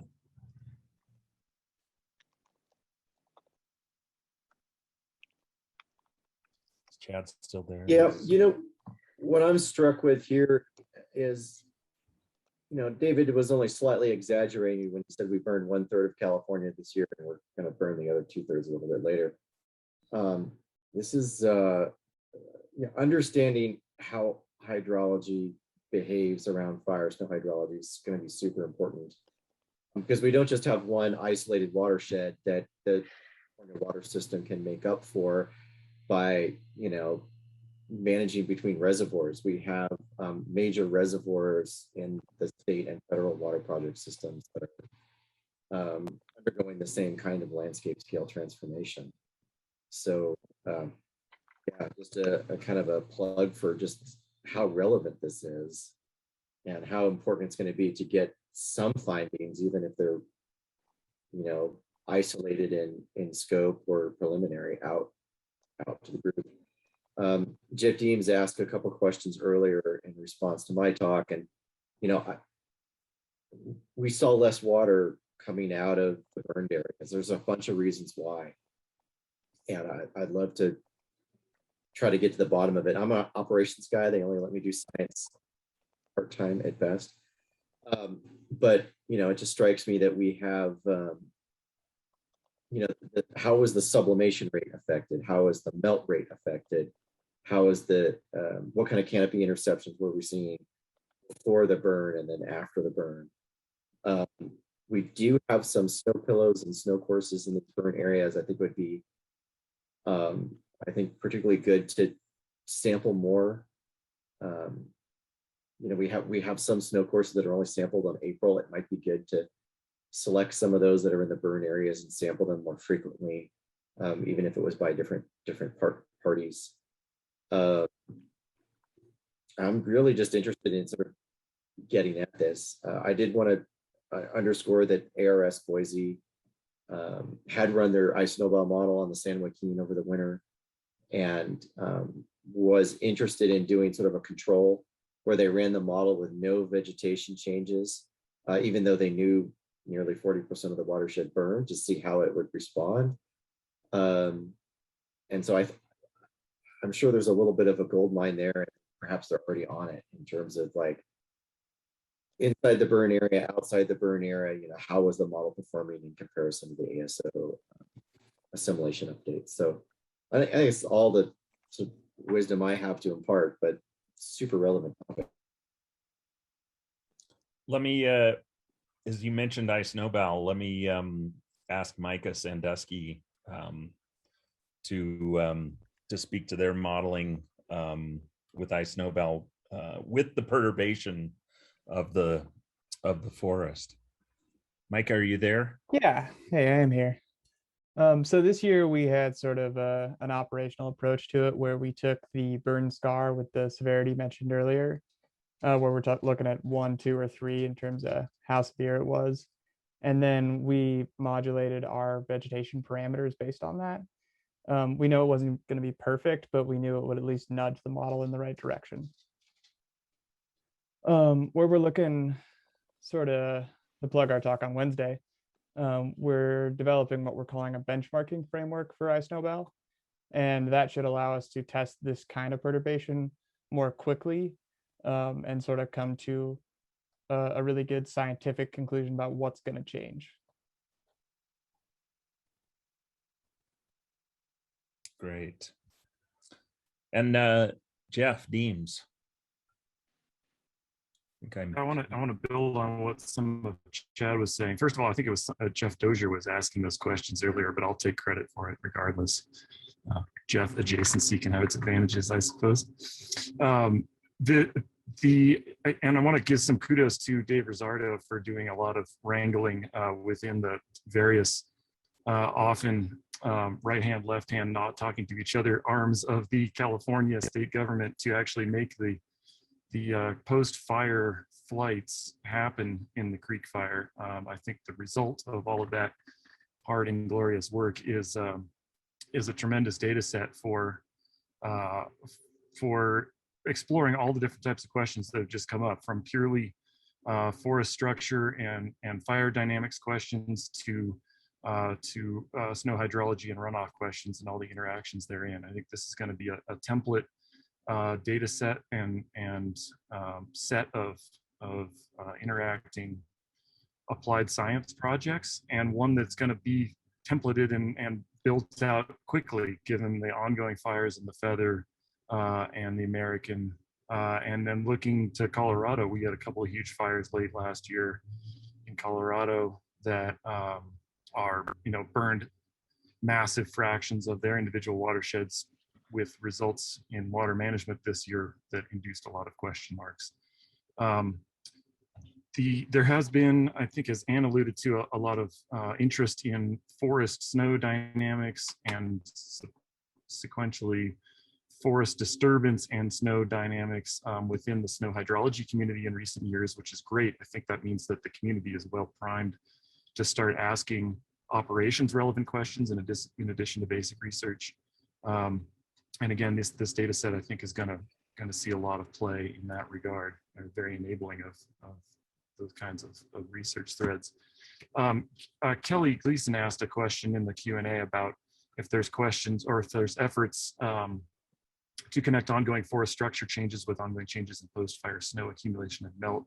Absolutely. We, of course, are coming at that initially from the operations and decision support perspective, that we have to have the best representation of the forest canopy and changes in forest canopy to help us deliver accurate snow products, to help us model the snowpack with iSnowbell, and in forthcoming work to help the WRF Hydro team do accurate snow melt runoff forecasting from those domains.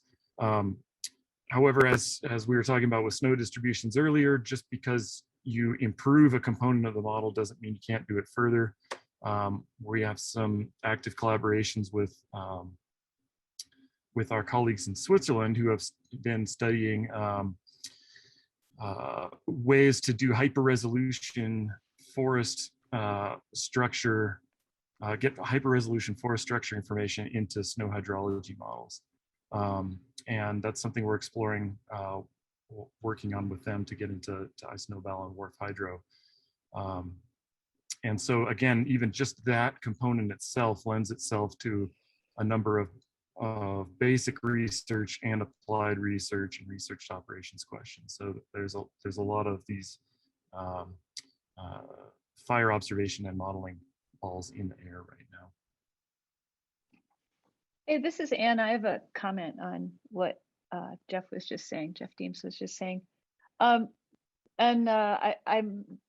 This is heresy, but I feel like hyper resolution is valuable in a research mode, but I don't find it particularly valuable in any sort of operations mode. It's too fine, and I really don't think it adds to our understanding, because hyper resolution is great if you want to know like what a tree is doing, but I feel like really what we need to do is understand what the forest is doing.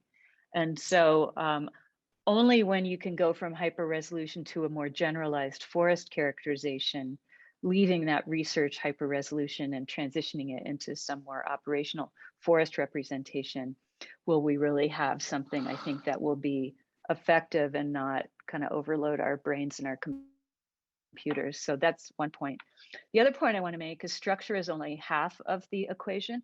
I think that if you know something about the structure, and honestly, I don't even know what we mean by structure. Most of us think about forest density and gap size and height, but I think that structure is a really squishy term. But I think the other half of the equation here is what are the trees, how well are they able to photosynthesize and store carbon during these periods of moisture stress, during their so-called growing season? And to what extent do forests as a whole become vulnerable because of flash droughts or longer term moisture stress? And so I think in that regard, the multispectral or potentially hyperspectral monitoring can really help us understand what is happening with forest moisture stress and vulnerability. So that in conjunction with whatever measure of forest structure, I think is really a way to identify forest vulnerability, and then combined with meteorologic and fire indices, for instance, like fine fuel moisture, BUI, ERC, other metrics like that, I think that we can really start to create maps of forest vulnerability. And in my group, where I continually ask the question, how does snow matter? And I know that it matters before a fire in terms of, to some extent, in terms of creating vulnerable forests and moisture stress forests. And I know that it matters after a fire in terms of helping regrowth after a fire, whether it's grasses and woody shrubs or evergreens multiple years after a fire. So, and of course, the forest impacts the snow itself. So my comments, thanks. Good stuff. And yeah, I'm going to let Liz Van Wagtendonk talk about forest structure here, because that's definitely her and Van's arm of things. But let me respond quickly to your hyper resolution point. That's absolutely true. And you could say the same about snowpack, actually. We measure snowpack at a super fine resolution, one that's arguably too fine to use by most decision makers. But it's only through doing so that we can then coarsen it and have the basin-wide snow information that is accurate and therefore can be the foundation upon which better forecasting is done. A parallel thing exists with forest, and that's what Julia Mazzotti and Claire Webster's and Tobias Jonas have done. They pre-calculate a bunch of forest parameters using hyper-resolution, very high-resolution data, and then use that at a coarser resolution, knowing thereby that the solar and long-wave radiation components are well captured by the model, and they're not having to parameterize straight at that coarse resolution. No, so it's kind of an analogous approach. Totally agree. Yeah, I absolutely agree with you. I was on Julia's PhD review committee, but yeah, I'm absolutely total agreement on that. But I just don't want practitioners to think that hyper resolution is what we're going to be ultimately giving them. / foisting upon them. Yeah. If I could, I wanted to share my screen. I have some slides. I just certainly respect Anne's points and here that we have to put into practice the tools that are really meaningful to the folks that are on the ground.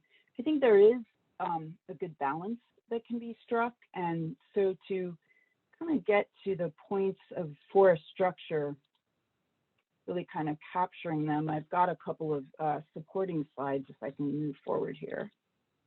So it'll keep going here. When we're talking about forest structure, there's very traditional measures that foresters do, you know, when they go out and they're measuring forest structure at the stand level, you know, at almost kind of a forest community level that are important. And what our lab has done is sort of taken those measures, not from forest mensuration from a logging perspective, but from more of an ecosystem service perspective about what makes forests actually resilient to fire.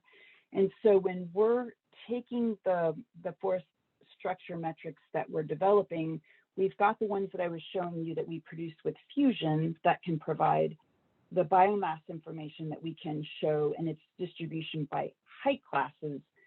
But importantly, what our work is really focused on is assessing the distribution of forest structure by forest structure classes by the patterns of individual tree clumps and openings that are distributed across the landscape. And what we found from work of previous graduate of our lab, Sean Geronimo, and Van and Derek Churchill and many others, is that when fire is operating in the landscape as an ecosystem process providing benefits, that in these dry, frequent fire forests, there are forest structure patterns that are resistant to future fire that replicate themselves across the landscape.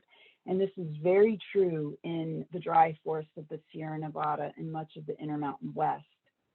And what we can do is when we do have the higher fidelity data, we are able to capture individual overstory trees at pretty high fidelity, and we can really be able to analyze the structure patterns across the landscape.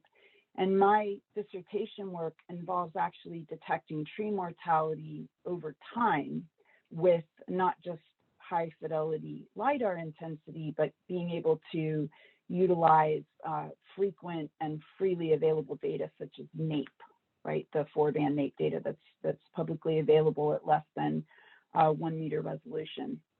And and I can let Van speak to this, we develop tools actually for practitioners that help them do treatments in the field that are at a very high fidelity. So Van, if you wanna maybe speak to that a little bit, because Anne is absolutely spot on. Like, if we can do all the best science at all, you know, very high fidelity, but if we can't translate that information into tools that practitioners need, whether they're on the forest management side and they need to plan and treat areas to be able to make them more resilient, or to be able to address where the potential likelihood of drought impacts, whether it be from insects or other pathogens, are to occur over time, then we're really not going to make the progress that we need. But when we do have pretty high fidelity data, or hopefully can fuse some of these multi-temporal and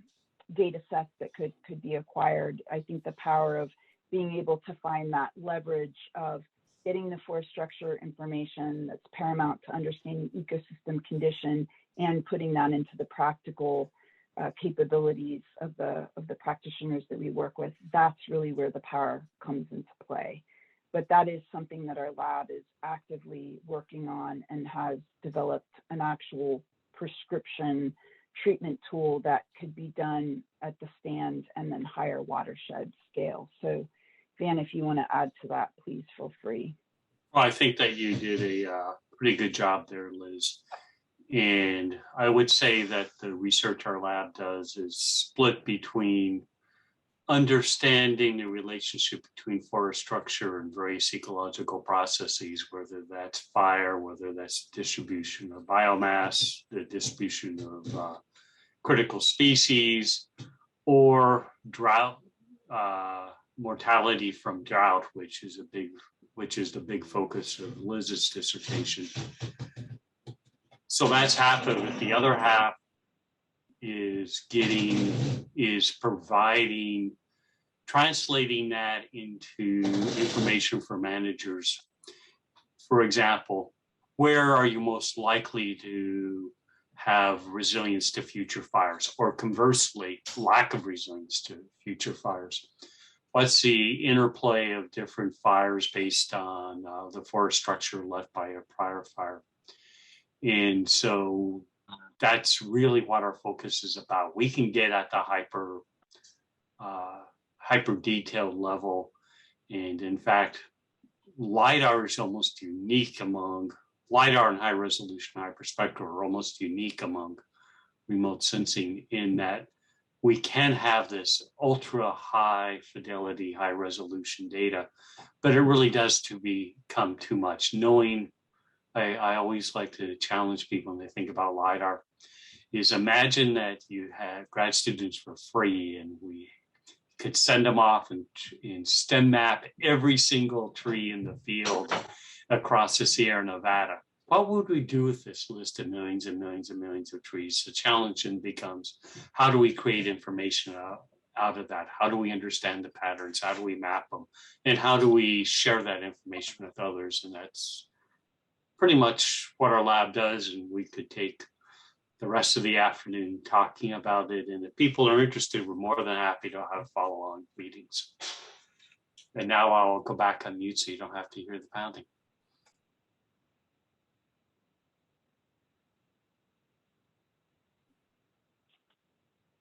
Thanks, you guys.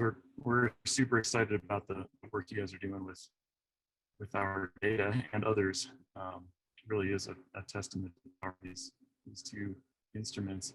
I did see earlier that Lindsay Bearup had her hand up. Lindsay, are you still have a question or a comment?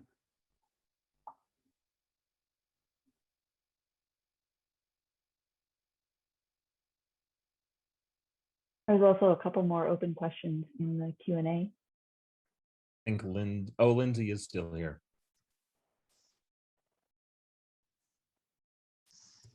But maybe not hearing you. Okay.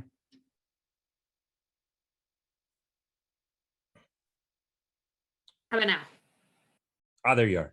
Okay. Switched headsets.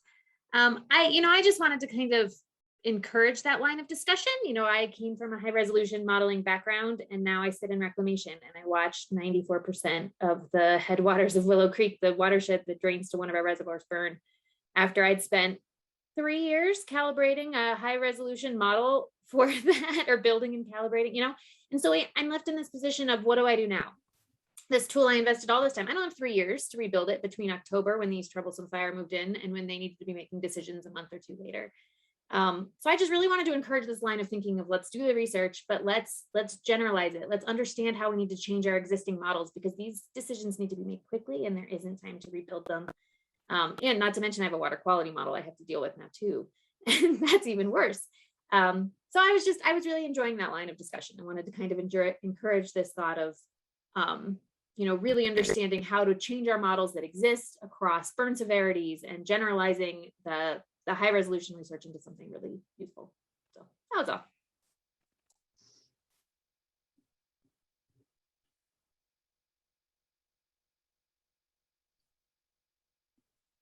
I can contribute a little more by saying that, our response to the creek fire, and I'll keep it confined to our response, which was far from the only thing going on out there. We were trying to prep at the end of December. We fortunately had a late snow onset, as Tom mentioned, I think earlier today, which allowed us to get a flight in December, a snow-free flight. But then quickly we had to decide what to do with our model, with iSnowbow, and perhaps the M3 Works guys can chime in here as well. And that was basically, okay, what are the critical components in the model that we can adjust quickly? Like you said, we didn't have time prior to our operational 2021 snow season to build and test a new implementation, starting from hyper resolution, if that was going to be the tack to take. And so we have to look at, the existing model, what parameters can be tweaked, which ones are meaningful in terms of providing the dynamic range on the critical components of snow accumulation and melt that we're trying to simulate. So we ended up using a combination of various data sets, including obviously the LiDAR data set, for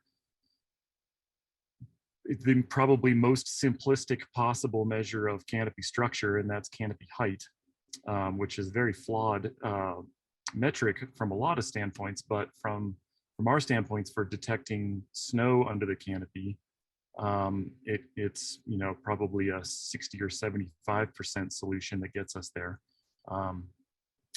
And then also using and jump in here, Micah, if I step astray, some of the burn severity indices as well.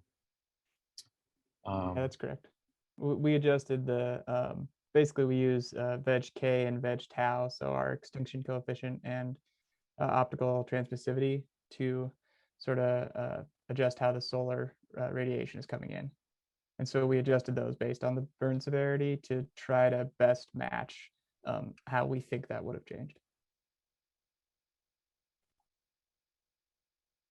So that was kind of our like, we need to do something quick approach. And our longer term approach of, what can we do here to leverage the full extent of these data sets, full power of these data sets, and not just skim the surface is, as I was describing earlier, building up from a more effective measure of canopy structure to a coarser resolution that captures the critical dynamics of primarily radiation balance for the melt season, and then working those metrics into iSnowball and WRF Hydro to enable or to boost their capacity to respond to the physical changes in physical parameters. But yet that wasn't something that was going to happen overnight. So your question is a good one.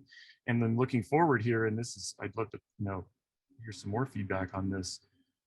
Our idea is to use the creek fire as a template. Say, okay, let's build this thing here and then transfer it to the feather and use it in the feather, where we have pre and post fire snow free data sets, or we will as soon as the fire quits and we can fly it. But we don't have a pre-fire legacy of snow on ASO flights like we do in the San Joaquin. So in the San Joaquin, we've got the full Monty. We can test our models backwards and forwards in various combinations with various parameters, saying, okay, let's match what we can do pre-fire, let's match what we can do post-fire. We have the snow data to back it up. We don't have that in the feather, but we have, the next best thing, and we can take what we learned in San Joaquin and move it over there. And ideally, similarly with the East Troublesome and Cameron Peak and other fires in Colorado. I just want to add one thing on, if that's okay. Yeah. Which is, this is just such a consistent theme, and it's amazing to see that we have, and this is, I'm sure, a theme outside of our operations, but we have a model that we get and we like, but we have this incredibly rich data set, and we can just continually go back to different data points to continue to improve the model. That's just really powerful. Hey, Jeff, this is Liz. I'm really glad that you guys are being able to explore the feather, and just more of a comment than anything else in terms of the research. A lot of what we're looking into with the creek, what seems really critical, I was mentioning the high temporal resolution, the goes east data, and the canyon being so in size. And I think in the case of the creek fire, just as a possible departure from some of the fires that have occurred on the Plumas and in the feather, is that so much of that canyon and inversion really is a critical factor in terms of the fire behavior that we witnessed in the creek. So just thinking about when we can get into how the resultant severity varied with some of those temporal fire weather differences and forest structure, the biomass conditions, that might really be some important lessons too, as you guys or collectively, whomever, can start to take a look at the fires and the Plumas. That's really going to be, I think, important, because just characteristically, these canyon systems and the importance of that inversion could really just be such an enormous, important driver of very extreme fire behavior at certain points in time. So just some food for thought.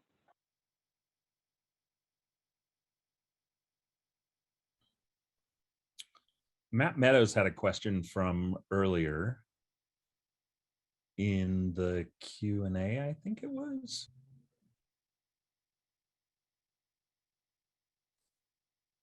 Should we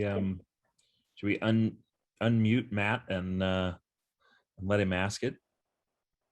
Matt, are you there? Yeah, I'm still here. Great. Unshackle him. Yeah. So a lot of foresters were out walking around the creek fire area, noticing springs running when they shouldn't be. And then after we had our winter, they were expecting the springs to be on, but then they were off. And I started thinking about deep soils that we have in the San Joaquin and Kings, and hydrologic lift redistribution from deep soils up, not allowing or not bringing water up to the surface that would normally express itself in the springs. And I also started thinking about all the water that was lost in the fire, and then the water that wasn't lost being released, say, from dead trees and root systems into the environment. I don't know if this was the right group to ping on how that might play with runoff efficiencies or forecast or anything like that.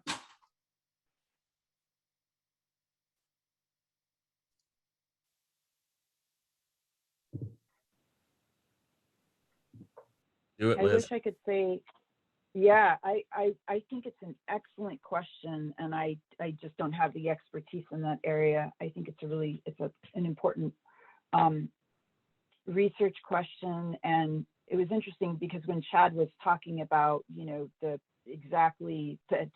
expectations of runoff at certain times, and we just didn't see it. And I'm really glad you brought up the soils, because I think that's such an important characteristic that just doesn't always get enough attention, and very, from what I understand, a very fractured bedrock system. And so I think being able to have those analyses involving soil conditions and flows and springs and the change in timing is so critical to being able to evaluate also how this system is going to regenerate.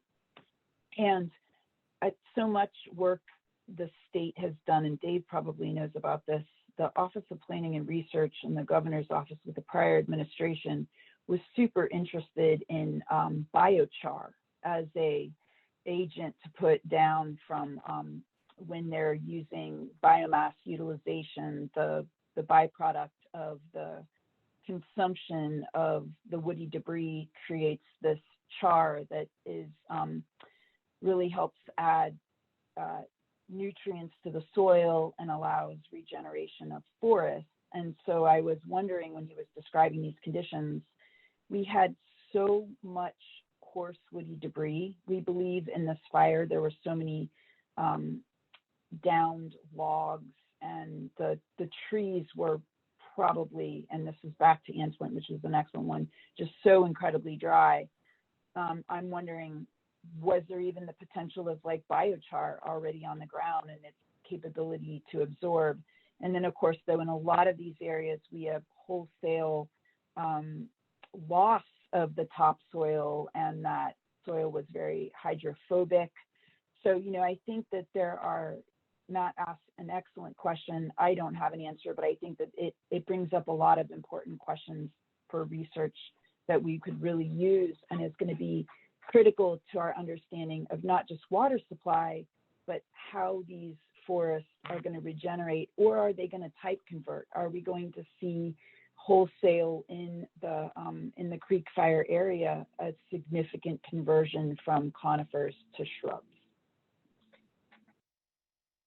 I guess one follow-up question, maybe something just to consider.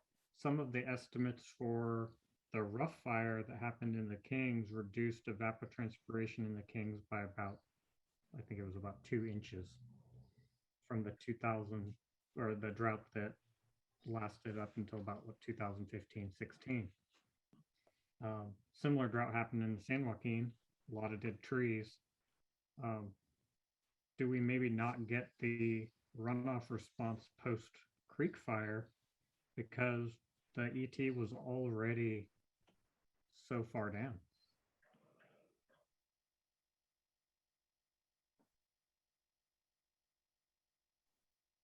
Yeah, these questions are always fascinating. We went through sort of a round of this kind of thing with the beetle epidemics in Colorado in recent years.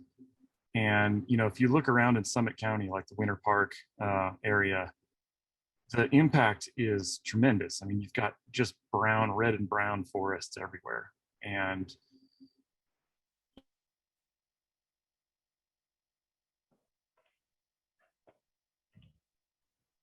Jeff, we lost you. Mm-hmm. Or you're thinking long and hard. Can you shut off your video? Right. There's a question in the, yeah, there's a question in the Q&A for Chad.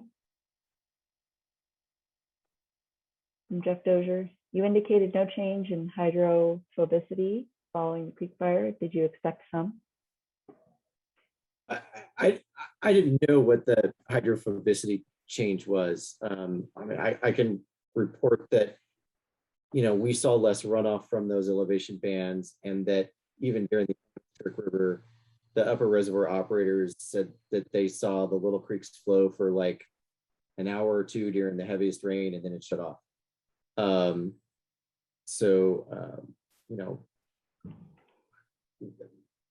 don't know. I'm just as perplexed as the rest of you on this. With all this hydrophobicity, where did the water go? Evapotranspiration should have been a lot less. With all those dead trees, it's hard to believe that the forbs that started to come up would be anything but a small percentage of the evapotranspiration of the previous forest, even if the previous forest was in damaged condition. So I'm left to sort of think that we had a lot of above the soil surface changes going on, loss of the snowpack to the atmosphere is my favorite hypothesis at the moment. But this is quite a tangled web, and I'm just the guy at the bottom of the watershed watching what does or doesn't come out. I'm not the one to ask who's on site.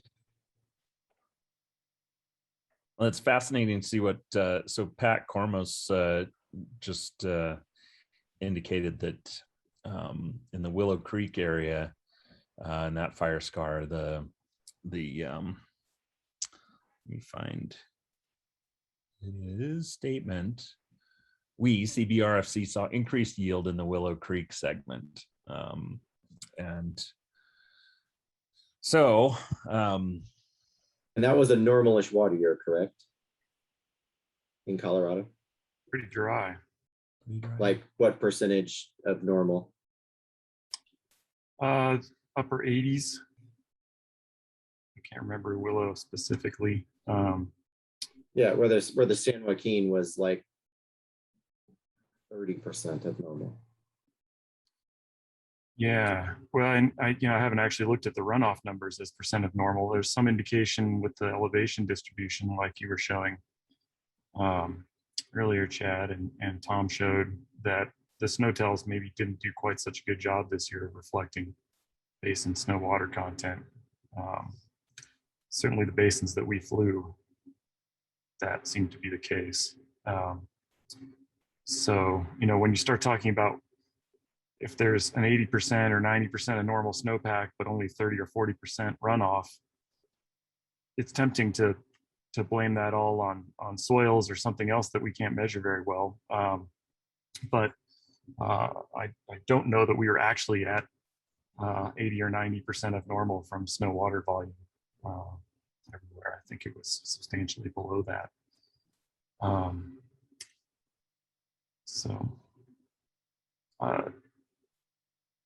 What I was saying earlier when I got cut off, or when I cut myself off, I guess, you know, the pine beetle research has been really interesting, looking for a hydrologic signal out of pine beetle impacted watersheds.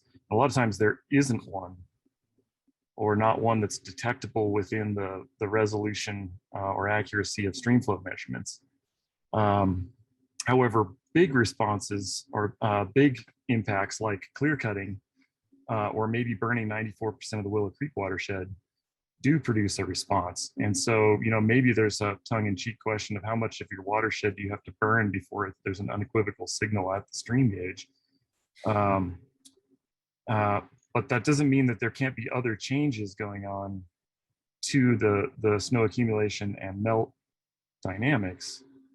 Matt says 75%. There's our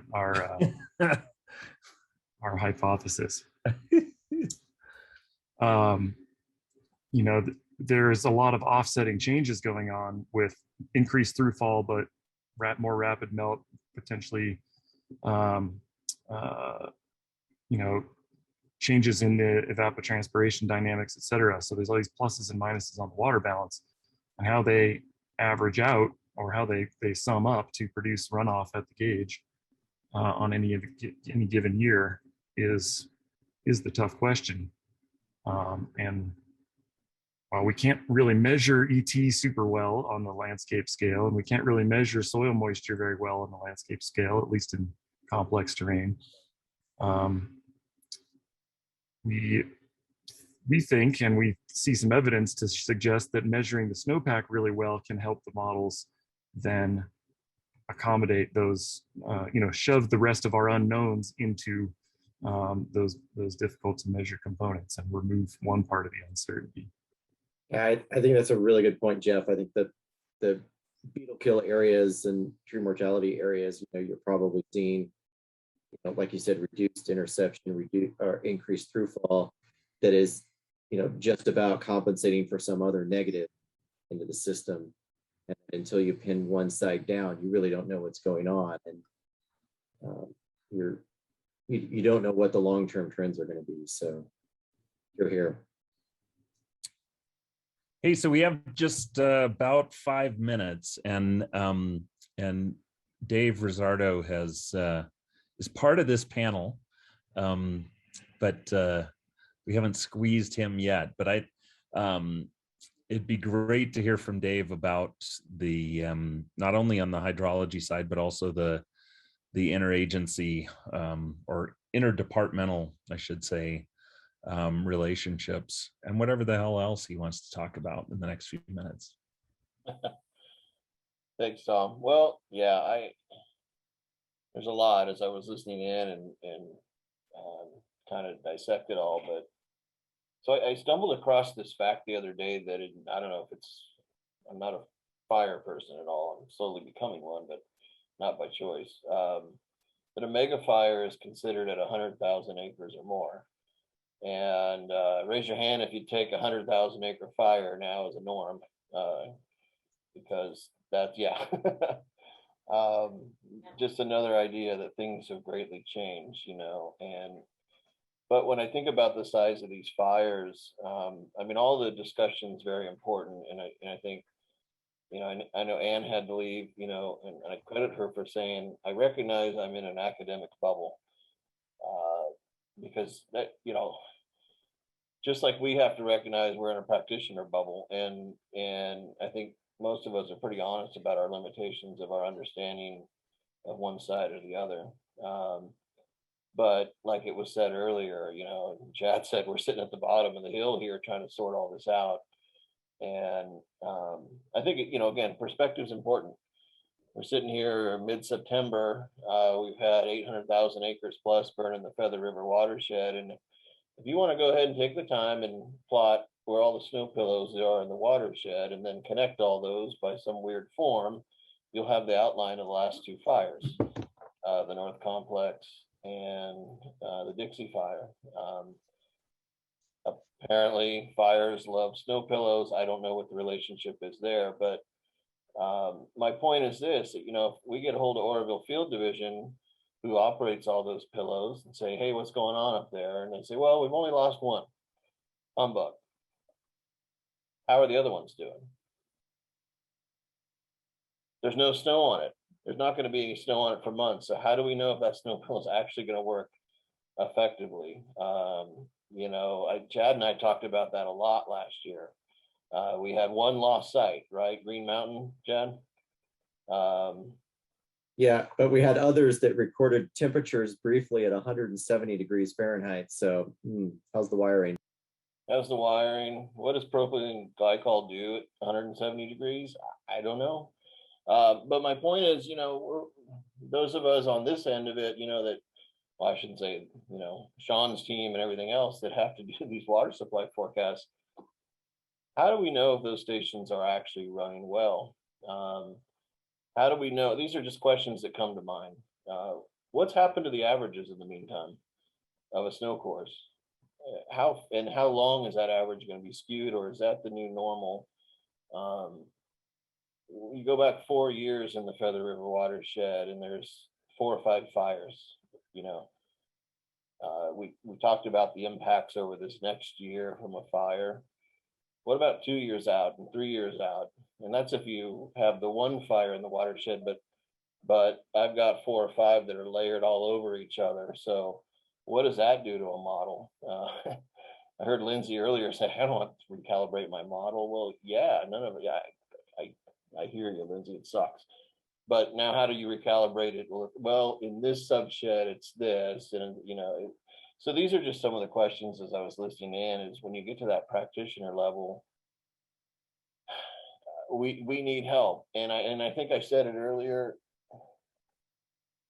the changes are outpacing our understanding, at least at the practitioner level, and I know I this interaction that I have with a lot of these folks here, I think we all sort of had an understanding about 10 years ago about how the watersheds were supposed to work.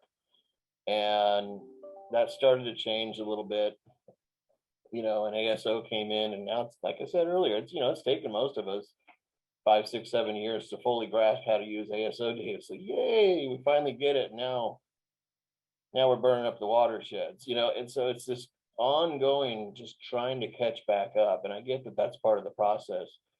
And so, Tom, to your question about the interagency agreement, we can't operate unless we talk to each other and share these challenges. And give me a second to step in Chad's shoes, give me a second to step in Wes's shoes, and vice versa, so that we can try to tackle these challenges together. Now we have that with the Cooperative Snow Surveys program here very well, but it's been very, very nice now to start talking to those in the academic community. Liz and Van have been great. Others have been great. Whereas in years past, the experience was, here's this really long paper to tell you that snow melts in the summer and the spring, and you're like, thanks.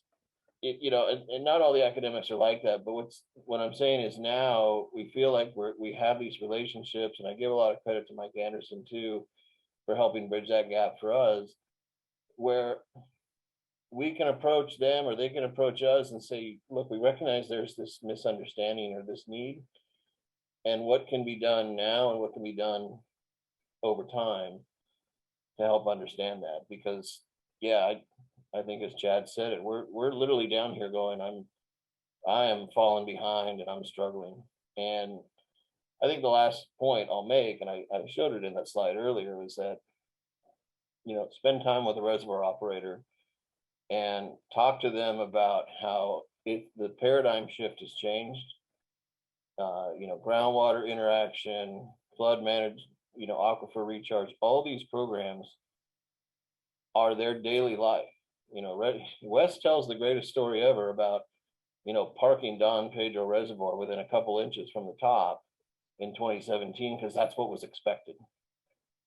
And then ask him if that was expected in 2011, no, and 97 and 86 and those big floods. So that is the reality of what I think reservoir managers have the hardest job in the world. And they're having to now park these things within an inch. And it's ludicrous, but I think we're meeting the challenges, but it's just great, this kind of interaction, because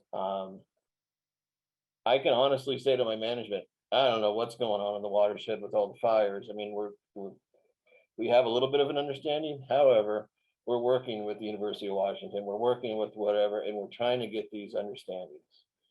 And I think that at least gives them some peace of mind too, to say, okay, all right, we're not just sitting on our hands and, you know, giving up. Like, no, we're not. Anyway, I'll leave it at that. Dave, thank you.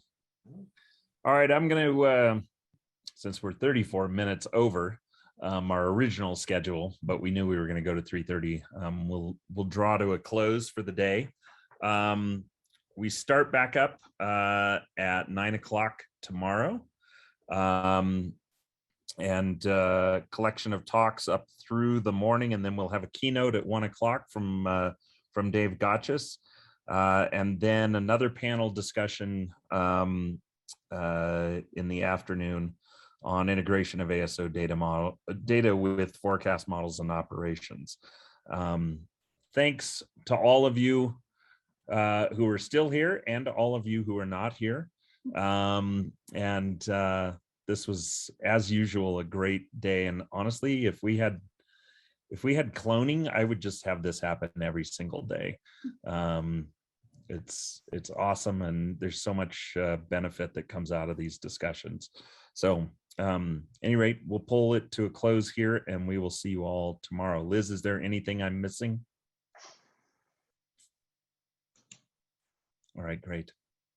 Thank you.